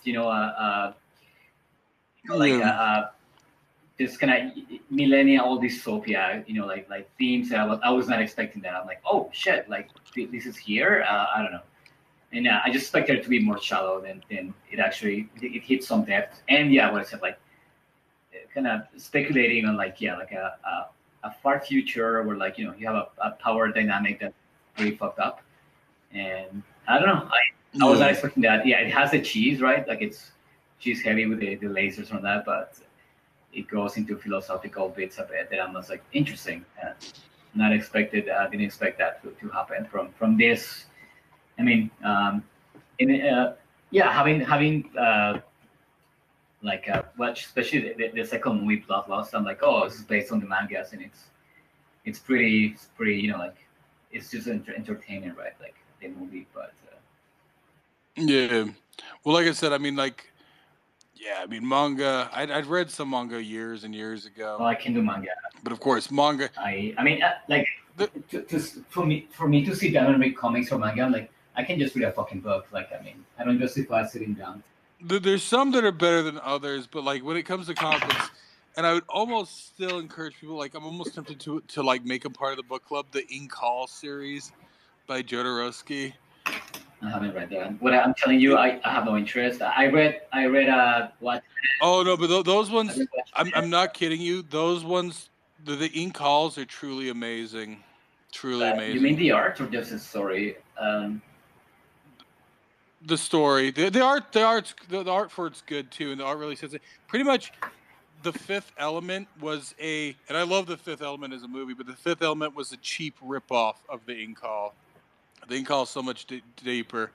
If you dig into Jodorowsky, he's really just a weird, amazing guy because he like made movies and then like he was like does tarot and he's Ukrainian Jewish, but he grew up in Chile, and then he's just like the weirdest guy out there. He's like 90 something now, but he's just a bizarre guy. No, and it's funny that you talk about Speedy. He actually like if you've ever seen his interviews, like he trolls people in his interviews. He's fantastic, but he often says that when he speaks English, he sounds like Speedy Gonzalez. That's his own description. So whenever you're there with the Speedy thing, I think of him too. But no, if you really like go look up the Inkall books, and they're quite amazing. Actually, interview because then he does another one called like Techno Priests, and actually they're in Spanish. So like they're always in French, English, and Spanish because initially he was working with a French comic book Oh, with artist. Mobius. Later on, he works with with Mobius. yeah with Mobius. But so they're always written in both French and Spanish and English. Like some of the later ones, he actually actually read does. some of those when I used to work at the bookstore, but and they didn't have them all, so I couldn't continue. I read some of those, yeah. Yeah, no, you should like. Yeah. Yeah, they're amazing. Yeah, I just didn't continue. I mean, obviously, right? I mean, I couldn't afford to buy those at the time, and like what I said, like, I could just read them from the bookstore, but they didn't have them all. Oh yeah, well that's the thing. Like it's expensive with comic with graphic novels, but now I mean you have an e-reader. I mean just grab your best color e-reader and download them, and you can download them in Spanish or French or English, whichever you prefer. Yeah, obviously English, but yeah. Well, arguably the French at least for the first several books. He later on did one called the Meta Barons, and I think he did that one with an Argentinian artist. So those ones are arguably because of course the comic books, right? They're formatted for the text, right? So what is the original? Well, probably the original the Inkalls is probably French, arguably, but with the other ones he did with like the Spanish artists, then arguably the original is the Spanish. So wait. And you can usually find them all in all three languages relatively easily on torrent No, sites. I actually have a bunch of graphic novels that I torrented. I might have it actually, but what I'm telling you, I'm just not interested. Like every time I try to read graphic novels, I'm like, I can just read a book. I don't find it. Yeah, but I mean, if the story is good, because I have read a couple though. Like Watchmen was good. I liked. Yeah, Funny enough, you can find it on YouTube. Like if you look up like Inkall movie. Now what there's they a movie? recently Or it's just it. Well, no. So there's an animation studio out of Quebec actually called like Pascal Yeah, Blay. Pascal Play. Um, Yeah. yeah, and so in the '90s they tried to do an adaptation. Now, and so they made this trailer. It was just like a demo reel that they were trying to get more funding for. Of course, it never got funding, but it's really great because it's super '80s, '90s, like looking whatever. Now, there's a later one they did that's more updated, modern animation. Looks like shit. Personally, I don't like it. But make sure you find you'll know the difference if you have the '80s, '90s ones there versus the 2000s, because yeah, they recently redid it. Like I think I don't even know if they were trying to get funding or they were just doing it for fun. But yeah, Pascal Blay. So that it's like it would have been great if they'd made that movie, but they never did. But you can find it, and Wait, it's like wait, you can tell somebody ripped it off an old VHS. wait. What? So, but what is it though? Is it like like the concept of it, like what you said the Pascal Blake tried to do, or? Yeah, I think it's a demo reel of them. They did a demo reel of it, trying to get more funding. So they like animated a few different scenes out of it, and they kind of cut it together like a trailer. But of course, that's all there is to it, right? It's a trailer for a movie that was never made, right? Because it was essentially a demo reel trying to get more funding, I think.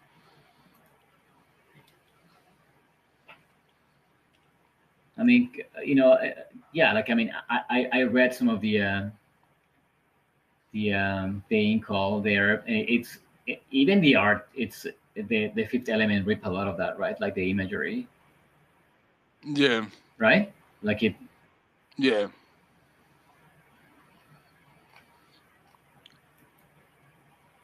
I have this. But I have then, the graphic. I have it in my hard disk. The in call, all of it. yeah. So there's the Inkall, and then there's the prequel series before Inkall. Now, I actually read it, interestingly enough, and I don't know which way is better to read it because it actually has a different ramification. Because I actually read it in narrative order. So I read before Inkall and then the Inkall, and then my brother read Inkall and then he read before Inkall. And honestly, like I think it gives it like a different no, normally I would say, but in some ways I almost would tell people to read it in the narrative order, to read before Inkall and then the Inkall, because it really kind of gives it like a different feel. I think it actually makes it more of a tragic, which is of course better, feel if you read it in that order, and you'll see why if you do that. But it's now Would you? he How long is this though? Would you do it for the book club, or you don't think it'll fly? I'm tempted. I'm really tempted. Now I don't know how many people will do comic books, but of course, a picture's worth 1,000 words. So like even though they're thinner, right? Because to really take the grasp of it, right? You look at it and then you read it and everything. But you can read it relatively quickly. But yeah, no, I love those. But of course, the problem, the reason I brought it up is that yeah, like some graphic novels are great, but of course, yet you have to look at a graphic novel, right? You can't audio a graphic novel, Yeah. obviously. Yeah. No, I just I don't know, man. I don't know why I just prefer to read. Like I don't hate graphic novels. Did you read The Watchmen? Yeah, Though? yeah, I read that. Yeah, that was awesome. I Yeah, read also V for Vendetta. That I'm reading. yeah. What else did I read? What's that called? Something of my tongue. Um,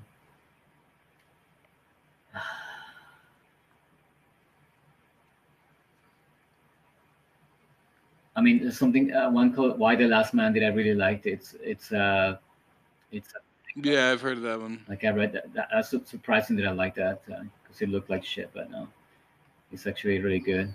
Um, The Watchmen.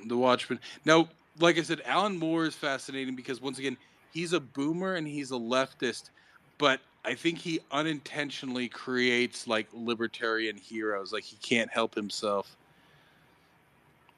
He doesn't want to, and he bitches and moans about it for the rest of his life. But he unintentionally, because V for Vendetta is a libertarian hero.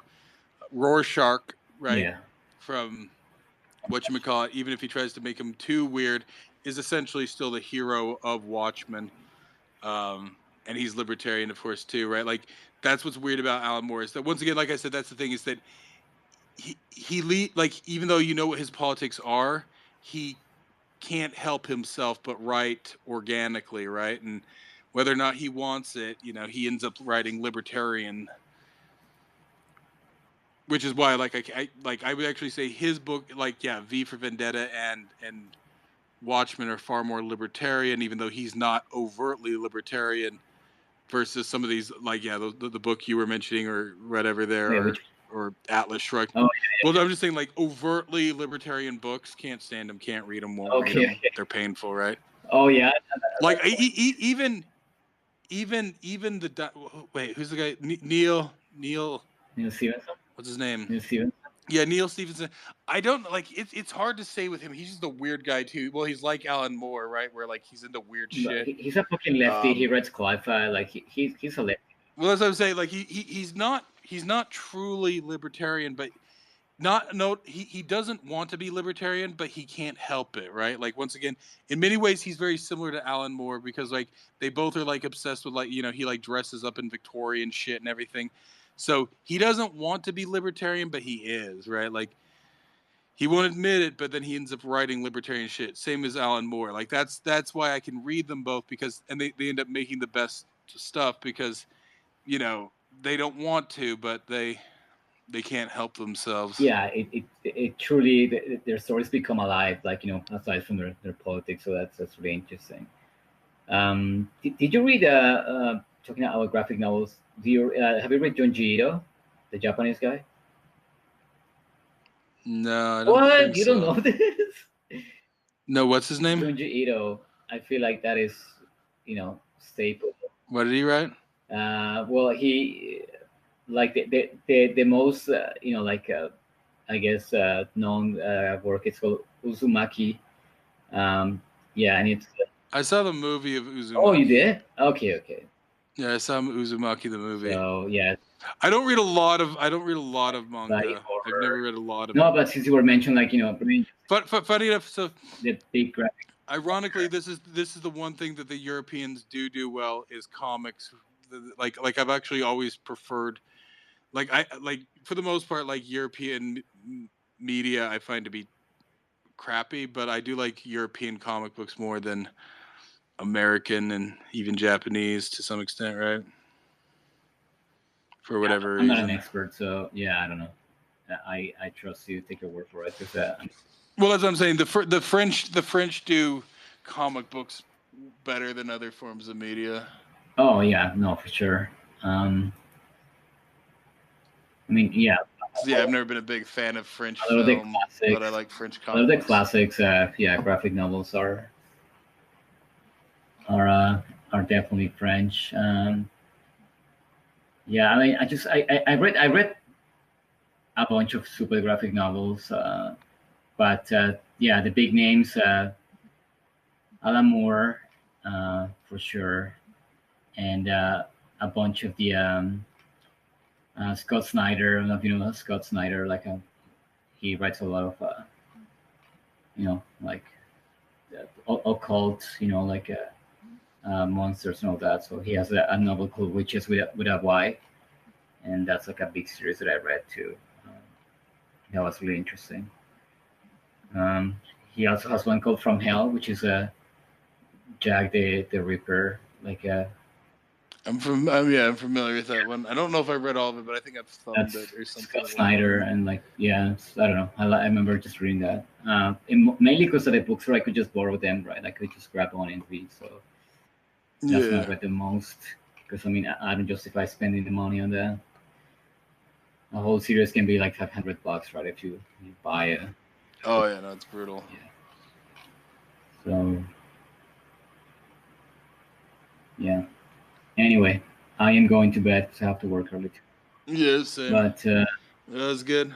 Yeah, man. But think about it. Think about the calls.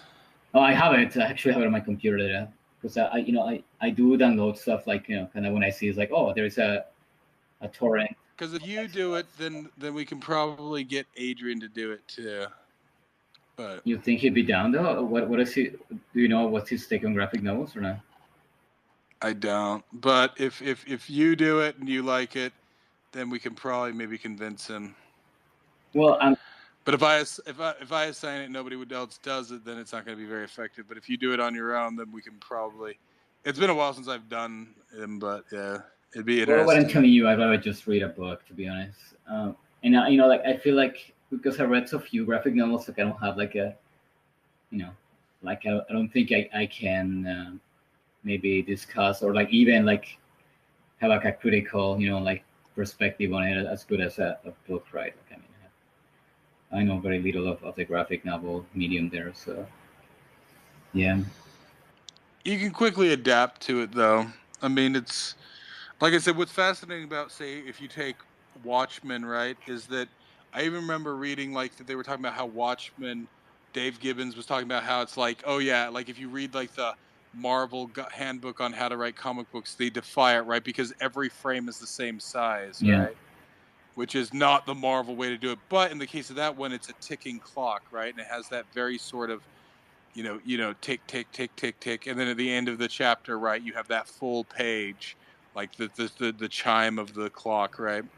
So what you get with graphic novels is that time is spatial, right? So you get a spatial time, right? Because when you have a graphic novel and a frame is smaller, you spend less time on it. When a frame is larger, you spend more time on it, right? So regardless of the text, the frame itself demands time, right? So time is spatial. So that's something to think about with graphic novels.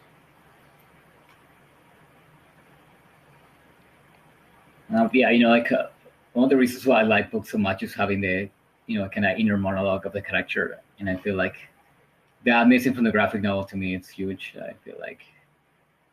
Oh, you can get that in graphic novels, right? The little Yeah, bubbles. the thought Instead of bubbles, but it's not like, it's a thought yeah, bubble. the thought bubbles, but it's not like, it's just a vague kind of thing, right? It doesn't really go into. You can have a character monologuing for like internal monologue for like, like 4 pages, right, or something like longer, like a whole chapter. So But usually it's through the expression too, right? yeah, Like you'll have a frame yeah. where the expression conveys it. No, I get it. The pain, the anguish, the No, happiness, the and like misery. especially Junji Ito does so much of that, but I feel like I do prefer to read all of that, instead of just seeing it. But I mean, I'd be down. I feel like it would be actually a good break from just reading books. Well, like I said, I mean, like these days, if I'm going to read, then I'll probably going to read a comic book, right? Since I have to read or look at a Yeah, but comic book. yeah, you though, you don't even like to fucking sit down and and read stuff. I feel like. Well, as I'm saying, so like if I'm gonna waste sit and stare in time, I'm not gonna spend it on pages words on a page, right? I'm gonna because the problem is that there's different media out there, right? So like V for Vendetta was written as a comic book, right? You can't convey that as a No, it's story, fucked right? You can up. try to, Well, the but movie sucks in comparison to the graphic novel. yeah, but that's what I'm saying is that the medium is the message, Yeah, right? no. So if something's written as a comic book, it has to be read as a comic book, right? If something's written as a book, then it probably has to be read as a book, right? So like that's not always. Some books are so dryly written that they were really intended to be screenplays, right? Yeah, a bunch actually are, but or like Yeah, but even some fucking writers like Bradbury, right? Who like they were screen, they were into screenplay before being writers. yeah, Like they just dry so dry and like so kind of like linear and like like uh, yeah, kind of flat that it's better. They're actually meant to. They're better as movies, right? Some of those books. yeah. But yeah, so there's comic books out there that like like you just have to experience them as comic books.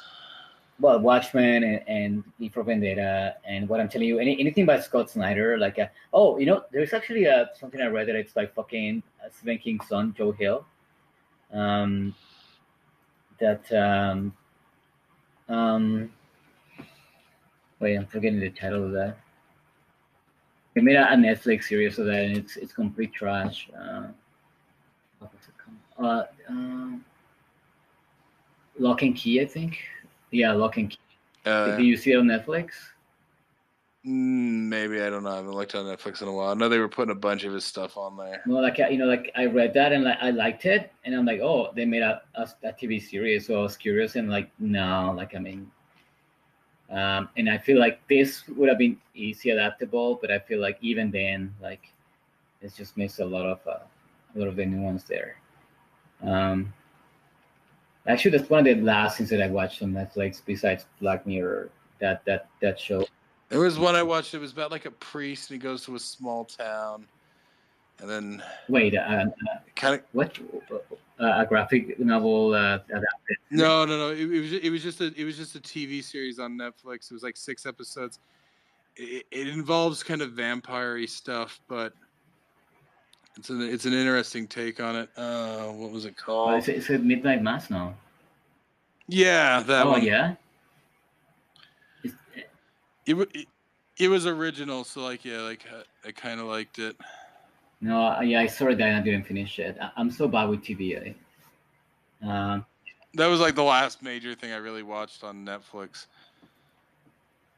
Like, because I think that was like 2020. I watched that. And it was soon after that I converted almost like by the end of 2020. I was just listening to audiobooks.